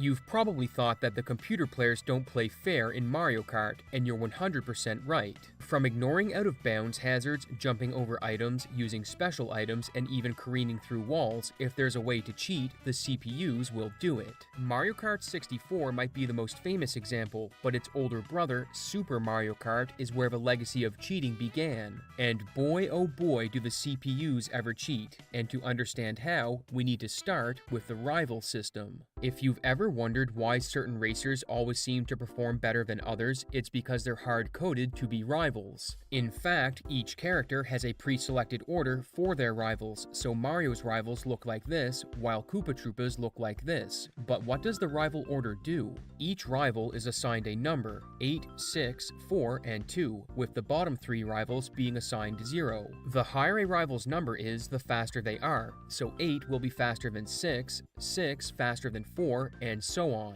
with the 0 rivals all having the slowest speed and traveling in a loose pack throughout the race. There are benefits to being a higher priority rival, as any lower prioed rival will have a slow effect applied to them if they get close to someone prioed higher, and as we'll see, high prio rivals have other cheats built in to stop lower ones from overtaking them. However, there is an exception, as it's possible for low prio rivals to steal a higher priority. Let's say that the 8th prio rival finishes a race in a rank that should be occupied by a prio 0 rival. In this case, the game strips them of their top rival status and gives them a 0. Then, it shifts all the other rivals up 1 prio for the next race. Rivals will also have different behavior based on if a human player is in front or behind them. But to understand those mechanics, we need to look at some other features. So let's see how they navigate around the tracks. You don't want to sleep on the different ways the AI can cheat in Super Mario Kart, but one thing you can sleep on is this video's sponsor, Helix Sleep, even easier. Rely on the checkpoint system. Every map is broken into sections or checkpoints, which lets the game determine what rank each racer is in, how to calculate their finish time, where Lakitu should place rescued racers, and for calculating how CPUs should path. Each checkpoint has a target coordinate, and using 2 different vectors, the CPU's momentum and its target direction, the game is able to tell the CPU how to navigate the course, with momentum being the racer's velocity and the target direction being calculated by the racer's current position and the checkpoint target. If the target direction moves to either side of the momentum vector, the CPU will then turn until both vectors are aligned, with this calculation happening each frame. However, that's very expensive from a programming perspective, and most of the time they end up using an easier method to navigate. Every tile in a checkpoint is coded with information that tells a racer generally what way they should be moving, and this flow map doesn't involve any on-the-fly calculations, it's all loaded in before a race starts. Despite this flow map, tracks with split paths can get a bit complicated, and typically the pathways are staggered so that checkpoints alternate in ascending order. So, the path on the left has the first checkpoint, and the path on the right has the second, and so on before they converge. It's worth mentioning Choco Island 2's giant mud pit, as it's actually not a single path. Instead, it consists of weird split paths as a result of a beta map not being fully updated for the final game. So, if you see CPUs acting weird there, you now know why. That's a general overview of CPU movement, so what about the non-general cases, like when they're near a player? When a CPU gets close to a player, they do a lot of work to avoid a collision. The math behind how they do this is a bit complicated given the end result, so here's a simplified version. Behind the player, there are 2 volumes, one that tells the CPU they're close to the player, and another that tells it, hey, if you enter this volume, you will collide. So, to avoid a collision, when the CPU is inside of the first volume, it will add a force to its momentum to direct it away from the player. Now, you might be thinking, okay, I'll just sit on the edge of Rainbow Road or Ghost Valley and wait for a CPU, then watch them fall off as they try to avoid me. But the developers were smart and put in logic to avoid this, so the CPUs won't drive off the edge just to avoid a collision with a player. Now that we've learned how CPUs move, it's time to talk about the most important aspect of any racing game: speed. Once again, this is dictated by the checkpoint system, as each checkpoint has a top speed it assigns to a CPU once they enter it, and you can tell by the color of the checkpoint on screen what a CPU's top speed will be in any zone. However, that's just the basic idea, as there are a lot of factors that dictate what a racer's top speed will be in any zone, and the aggro system is a great example of CPU speed mechanics. A racer's aggro changes based on a few factors, such as what lap they are on and their rank in the race, and the aggro system has 4 values it can assign: fast, norm, wait, and slow. But slow is only ever used when a CPU is affected by lightning, so let's focus on the others. On lap 1, a CPU in first will always be set to fast as long as the racer behind them is a CPU with a lower prio. But if a human is in second, they'll be set to norm if the human is within a certain range, or they'll be set to wait if they're too far ahead. On later laps, if the player is in third, the first place CPU will be set to fast if they are within range of the second place CPU. If they go out of range, they'll be set to norm, and if a human reaches second place, they'll then be set to wait. You can see this system visualized here, with green representing fast, yellow being norm, orange for wait, and red for slow. However, this is just one system. The game also adjusts a CPU speed based on their rival priority. The rivals above prio 0 get a speed boost. The higher their prio, the greater the boost, with the 0 rivals all getting their top speed reduced based on their current rank in the race. This forces the prio 0 racers to be slower the further back they are, but if they get too far back, the aggro system kicks in and speeds them up, as you can see here. However, this system has a bug. Due to how the game adds the top speed for the rivals above prio 0, the table actually looks like this. So the prio 8 rival ends up getting no speed boost, a rare case of the game's systems stopping it from being able to cheat when it's intended to. The systems that govern speed can get quite complicated when they're all active at the same time, but there are still two other mechanics we need to look at: braking and steering. Braking is perhaps where the CPUs can cheat the hardest, because they're able to do so 2 times faster than humans. Unfortunately for the CPUs, despite being broken, they don't use this ability to its maximum very often. But the most insane place they do use it is on the center lane of Bowser Castle 3, where a first place CPU will break at almost 4 times the rate of a human player. Conversely, the only time a human player can beat a CPU when braking is by braking at certain times during a mushroom's boost effect. When it comes to steering, humans have a meter that goes up over time when they start to steer, with this meter filling after about 20 to 25 frames depending on the character. Once full, the character is then steering at their maximum handling.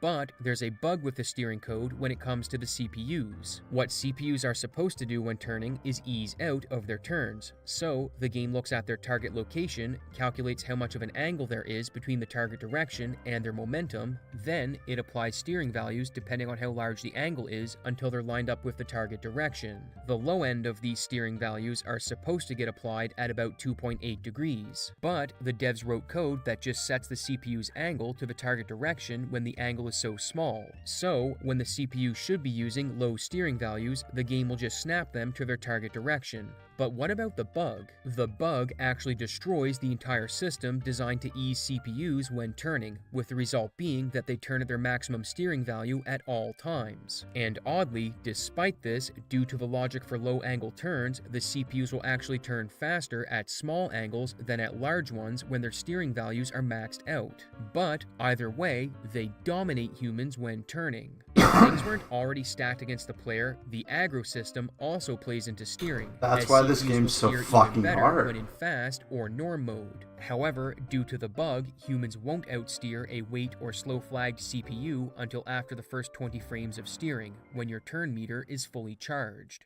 While the interactions of the speed systems can get complicated and generate numerous edge cases, we've seen the biggest ways that they cheat. But there's one thing I found super interesting when researching this video I want to dive into. If you look at the instruction manual for Super Mario Kart, you'll see this chart detailing the acceleration and top speed for player-selected racers. Looking at it, you're led to believe that Princess and Yoshi have the fastest acceleration, followed by Koopa and Toad, then Mario and Luigi, and finally Donkey Kong Jr. and Bowser. The order for top speed goes Bowser and DK Jr., followed by Mario and Luigi, then Princess and Yoshi, and finally Koopa Troopa and Toad. And this is where things get weird, because the strategy guide tells a different story. The guide has a graph that explains acceleration and speed, and I have things to say, because just look at this. The gap between Bowser and DK Jr.'s acceleration is absolutely nuts. Looking at the manual, you'd expect it to be something like this,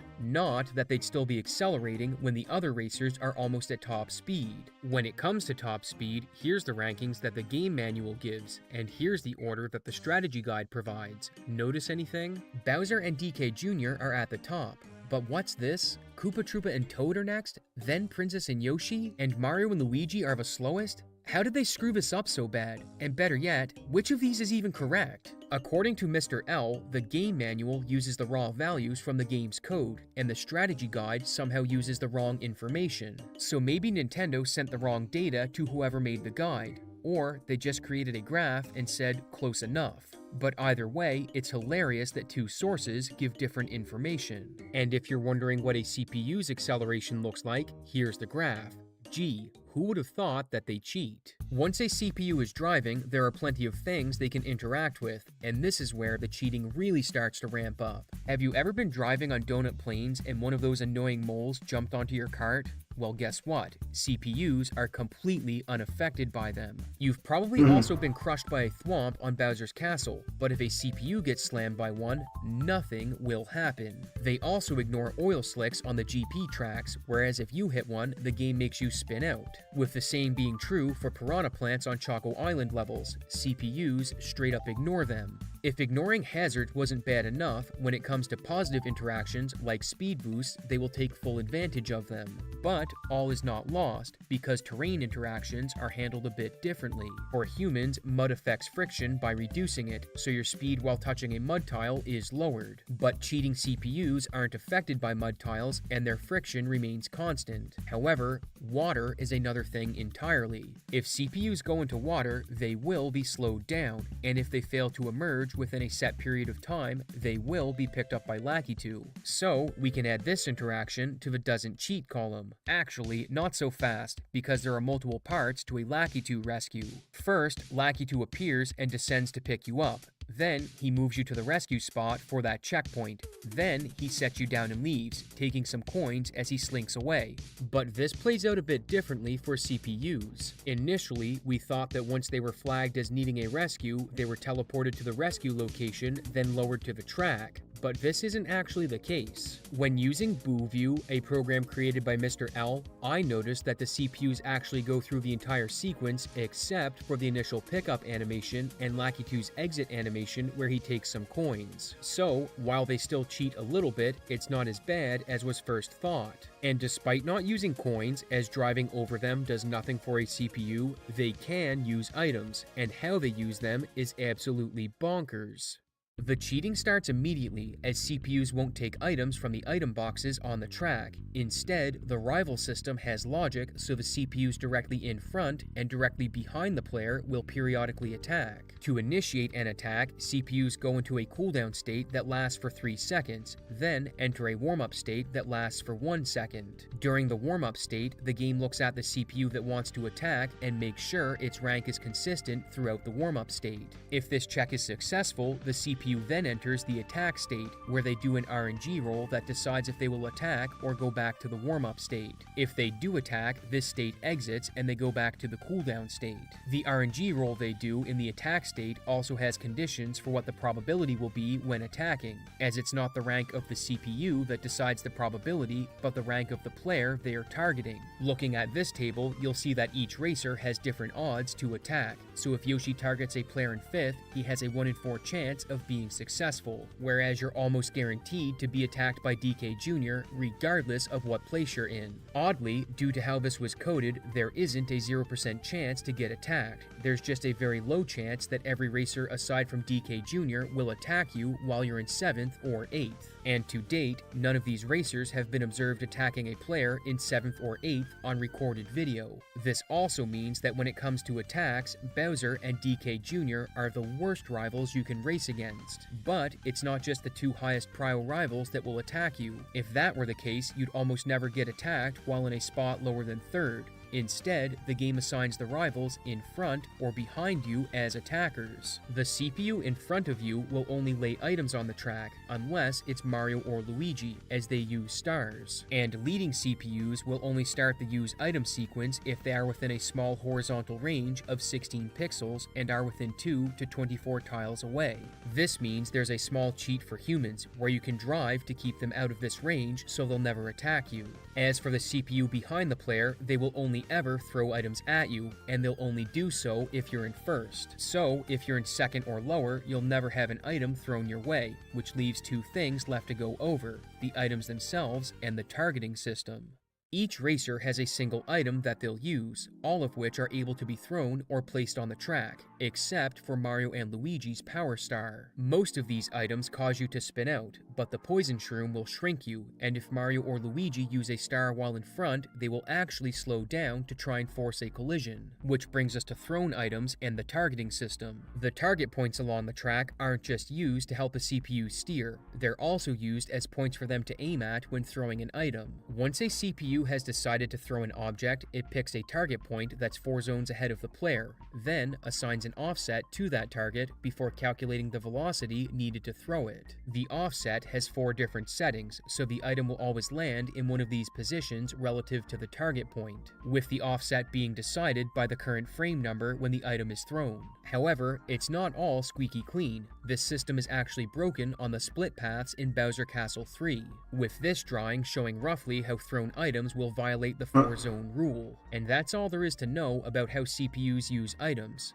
But what about how they interact with items used by the player? Every item the player can use offensively will have the CPU spin out, whether they're green shells, red shells, banana peels, or the Power Star. Even the lightning bolt will have the shrunken CPU spin out if they touch the player. However, there are a few edge cases. Unlike in Mario Kart 64, there are no differences between off-screen and on-screen interactions when CPUs collide with items. If they're hit by a shell, it doesn't matter if they're visible or not, they still spin out, with this being reflected on the minimap for CPUs not in view. Additionally, CPUs shrunk by the lightning bolt won't spin out if they make contact with each other, as it's only the player that can crush them, and CPUs will never use the bolt as they're limited to the one item they're hard-coded to use. Mario and Luigi also don't gain a speed boost from the Power Star. They do gain the invincibility, but it lasts for a shorter duration than when a player uses it. So this is one case where an item does less for the CPU than it does for the player. And that's all there is to know about how the CPUs cheat in Super Mario Kart. Wait. What was that? You may have noticed that CPUs will jump over items that are laid on the course. And how do you suppose they do it? Well, if your guess was they use the exact code that runs when a player uses the feather, you'd be right. The chance a CPU will jump over an item is decided by RNG, and the odds of them jumping are based on their rival prio and if the item was placed by a CPU or a player. For items placed by the player, the chance of a rival jumping over it changes based on their rank in the race. For items placed by a CPU, Prio 0 rivals have a 50% chance of jumping it, and any rivals above Prio 0 have an almost 94% chance to jump. This is perhaps the most dastardly thing they can do, as a player can't jump an item without the feather. But I guess there are shortcuts only humans can do, so maybe it all evens out. Thanks for watching, and I hope to see you in the next exciting episode of Abysssoft Z.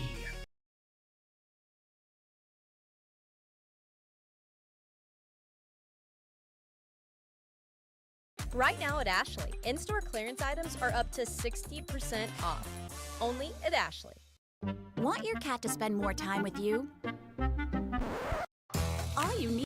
Geometry Dash is a massively popular 2D action platformer released in 2013. The game itself is quite simple, as it's an auto-scroller controlled using a single button, with your objective being to get to the end of 22 levels. There is a level editor that allows players to create their own challenging courses and upload them for others to play, and this spawned a competitive ranking system of its own called the Demon List.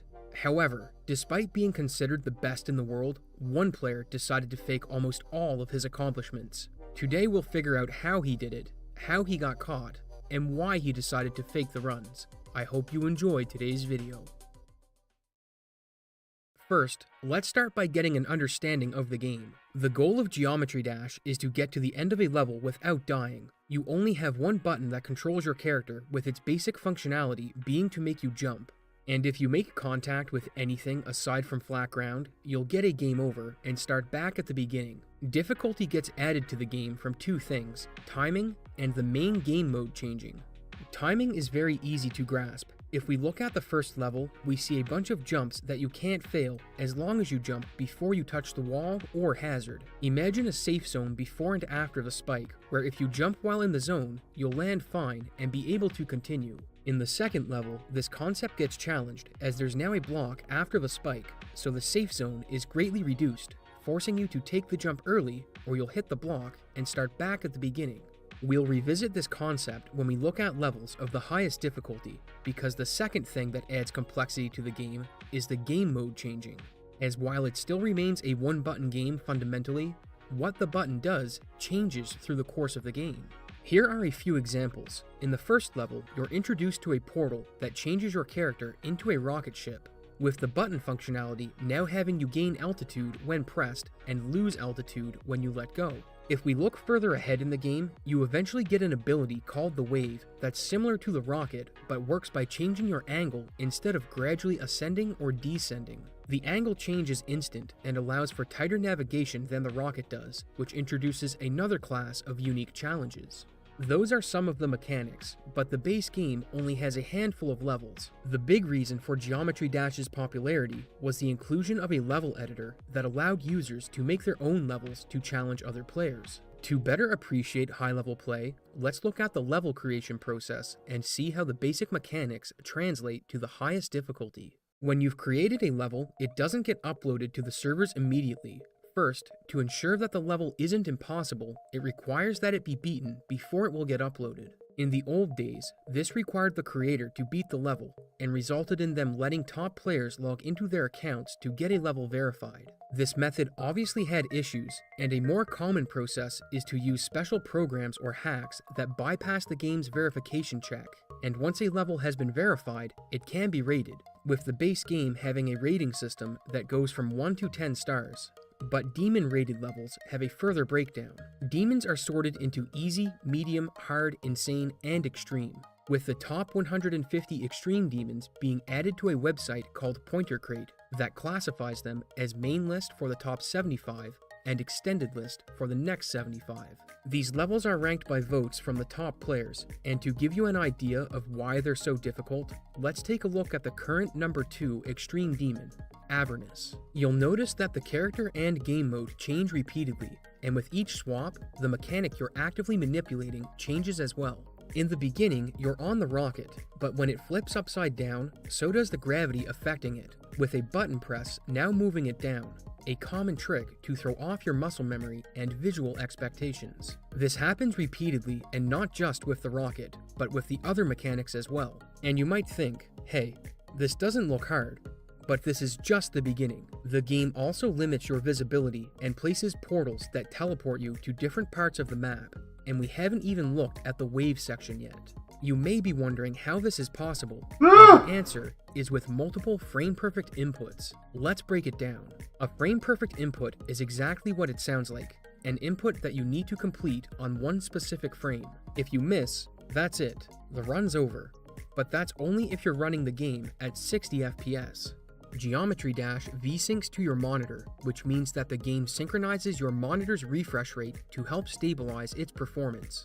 If this setting wasn't turned on, most games would have massive visual errors that would render them unplayable. Since most monitors have a refresh rate higher than 60, the community put a cap of 360 for FPS. And since you're now spending more frames in the frame perfect zone, you have a bit more leniency when performing these demanding tricks. You may be thinking that this makes things too easy, but I'd like to point out that doing 100 super jumps in Mario RPG are a mandatory trick that many prospective speedrunners have failed to master. Super jumps have a 3-frame window after the first dozen and occur on the same cadence, but they consistently gatekeep players from picking up the speedrun. Compare this to Geometry Dash, where the frame windows are dependent on the challenge, and your visual cues aren't always precise, and you're looking at something that's incredibly demanding. Avernus contains over 80 frame perfects, with players only having 0.03 of a second to react to some of them. Zoink would be the first person to verify the level, which means he was the first person to clear it ever. And to give you an idea of the difficulty, it took him over 27,000 attempts to succeed. But Zoink is a top player. Someone with less time in the game would likely take far more, with some levels taking players over 100,000 attempts to fully clear. To give you an idea of an equivalent feat you may be more familiar with, the Weather Tenko on Choco Mountain in Mario Kart 64 is a difficult skip where you try to trick the game into giving you a lap by doing a precise jump. The odds of a single attempt working are low, and it took Abney an incredible 26,000 to hit a 3 out of 3, about on par with the attempts that Zoink put in when verifying Avernus. Verifying an extreme demon level is a big deal. It's the equivalent of full clearing a song in Clone Hero for the first time, or discovering a new skip in Mario Kart. You get a ton of recognition, and the video upload usually results in hundreds of thousands, if not millions of views. So let's look at one of the hardest levels, Slaughterhouse. At one point, Slaughterhouse held the position of #1 demon and was the level that all of the top players were competing to be the first to verify. It was going to be a huge milestone for the community when someone cleared the run, and there were several players pushing to be the first. But on October 24th, 2021, somebody would conquer Slaughterhouse. The intro may appear to start slow, but the first jump you make is actually a frame perfect, as the placement of the upper spikes makes it impossible otherwise. This is a common tactic level creators will use to increase the difficulty of obstacles, as a down-facing spike can drastically alter the window for when a jump can take place. Shortly after this, there's a jump that requires a technique called bounce. If you complete a jump, then press and hold a second jump, you'll get slightly more height, with players naming this bounce. A bounce jump is necessary at 60 FPS, but at higher frame rates, the physics of the game change slightly, and it's possible to pass in a single jump. In the first 28 seconds, there were just under a dozen frame perfects, but the game tells you to get ready before you enter the first wave section, where in the first few seconds, the total number of frame perfects is doubled. Combine this with fading lights to throw off your timing, and you have a level that's more than earned the title of #1 demon. In total, the level has 65 frame perfects, with most of them being placed in fast sequences, and the first person to verify Slaughterhouse was Space UK, or so everybody thought, because it turns out that not only did he fake this run, he had been faking runs for about 2 years. April 25th would be the day that several of Space UK's records would come into question, as one of the moderators would analyze a few of his runs, and she discovered that there was an inconsistent delay from when an input was being registered on the video and when you would hear the clicking noise from him pressing the button. Ambient audio is a requirement when submitting runs, as it's a reliable way for demonless mods to verify if someone is playing back a hacked run, since it's hard to perform fake inputs and make the sounds line up consistently with what's happening on screen. In Zoe's video, she looks at an attempt that Space did on the Hallucination, the 13th hardest level, and shows that his click delay is about 2 to 3 frames on some attempts he was running, until one specific moment. She hears a key click that doesn't sound like the mouse click she was hearing, and from this point on, Space's click delay takes on strange amounts of variance. Some inputs have as much delay as 5 frames, while others have as little as 1. This is a big departure from the consistency we saw of 2 to 3 frames earlier. Zoe thinks that the other key click we heard was Space turning on a macro that runs the game for him, and that he tried to sync up fake mouse clicks while it was playing on screen. She analyzes more of his videos, and on his Oblivion run, we see the same pattern. In the beginning, he has a click delay of 0 to 1 frames, but when he reaches 26% level completion, we hear a similar sound of another key being pressed. From this point, the click delay varies like in the previous video, though not to the same degree, and she shows the same thing happening in his run of Acheron. When Space UK was confronted, he initially denied it and appeared to have handled everything, with the Demonless mod saying that the evidence was inconclusive. But as the day progressed, more runs were analyzed, and the mods put out a statement correcting their initial findings. Space admitted to faking the 3 videos that Zoe had accused him of, as well as 3 additional ones. And this appeared to be the end of the investigation, as the raw footage of his older runs no longer existed, so they couldn't be analyzed. But just 7 hours later, a new form of definitive proof would emerge.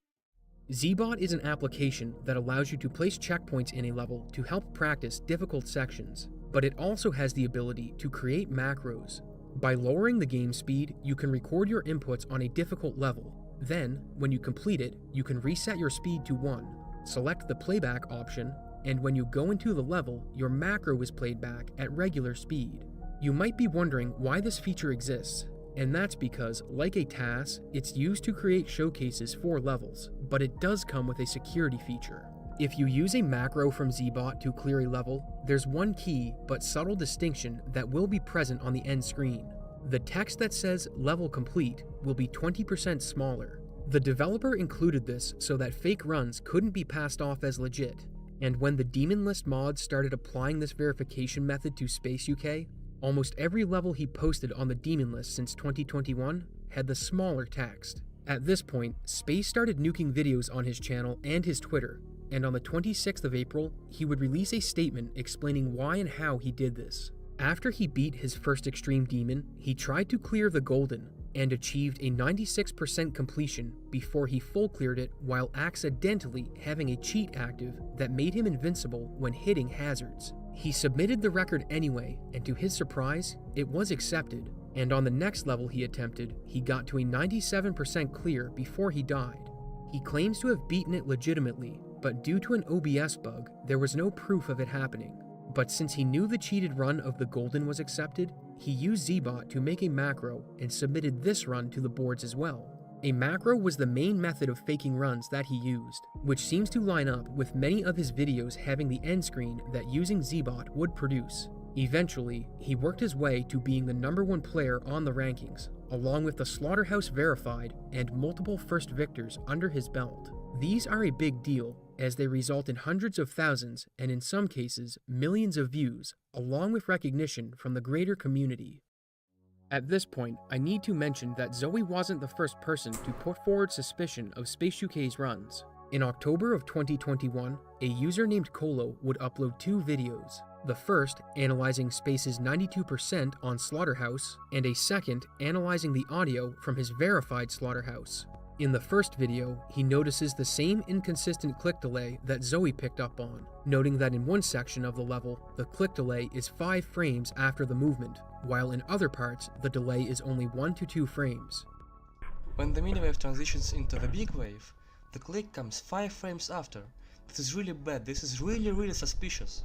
If that wasn't bad enough, Colo opened up the audio for Space's verified Slaughterhouse in FL Studio, and he finds that the waveform of Space's audio has clicks that start before they should when matched up with the song in the level. There! The kick starts before than on the original audio, so it's shifted. He accuses Space of cutting the audio, which is essentially a splice, and despite both of these videos, Colo was ridiculed in the comments as being a hater, and even had people saying that he made up his evidence. And I'd like to congratulate Colo for sticking to his guns and finally being vindicated over a year later.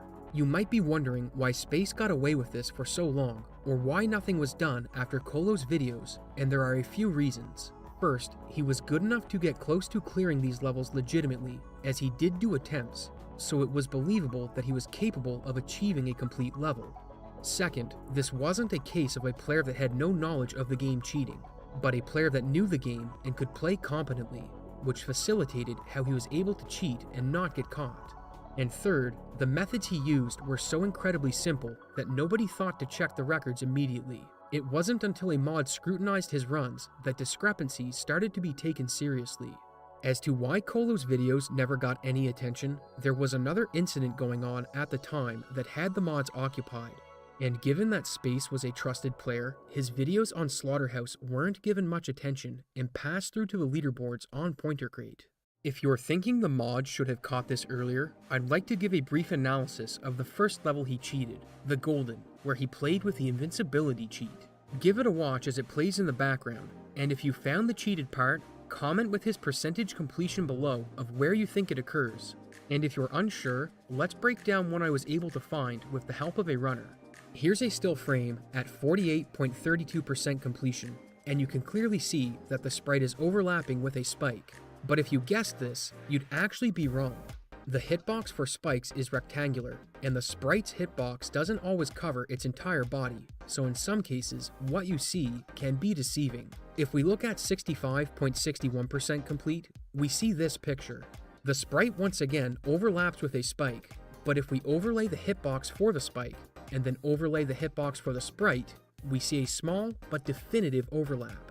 If you missed this, it's easy to see why a mod would, given that it wasn't blatantly obvious but skirted the line of being possible. And you could also say that they should have caught him on the subsequent records, given that it had the smaller level complete text from Subsequent? But this was how they caught him. It just took longer because he had already built a reputation. If we look at his cheated runs, there were a lot that he was first victor on, which is the first person to clear a level after it's verified. But no claimed achievement is more prominent than his verified Slaughterhouse run. This means that Space's run doing it on October 24th of 2021 wasn't the verification. That distinction actually belongs to Doggy, who verified it on December 19th, 2 months later. This is unfortunate, as Space's fake verification racked up almost 7 million views across the 2 uploads of the run, when the recognition should have went to Doggy. Of his many first victor claims, there are 2 I'm going to mention, Acheron and Unnerved Aerial Gleam, which now belong to Doggy and Zoink respectively. And across his entire there fake no run spree, online he attained the leaderboards? #1 player ranking, which should have went to Crisis. It's worth noting that across his career, Space UK was voted Player of the Year twice while knowingly cheating runs, and put on a stellar performance when reacting to the news. Oh my god! Holy! Oh my god! On a few occasions, he had privated all of his videos and tried to exit the community, saying that he had achieved everything he wanted in the game. He ended up restoring the videos and kept playing, and recently said on Twitter that this was him trying to leave the community. You might be thinking that this shares some similarities with another video I did covering Shmooey in the Clone Hero community. And it does, as both cases have someone with skill and knowledge of the game cheating records by playing over pre-recorded runs for fake achievements.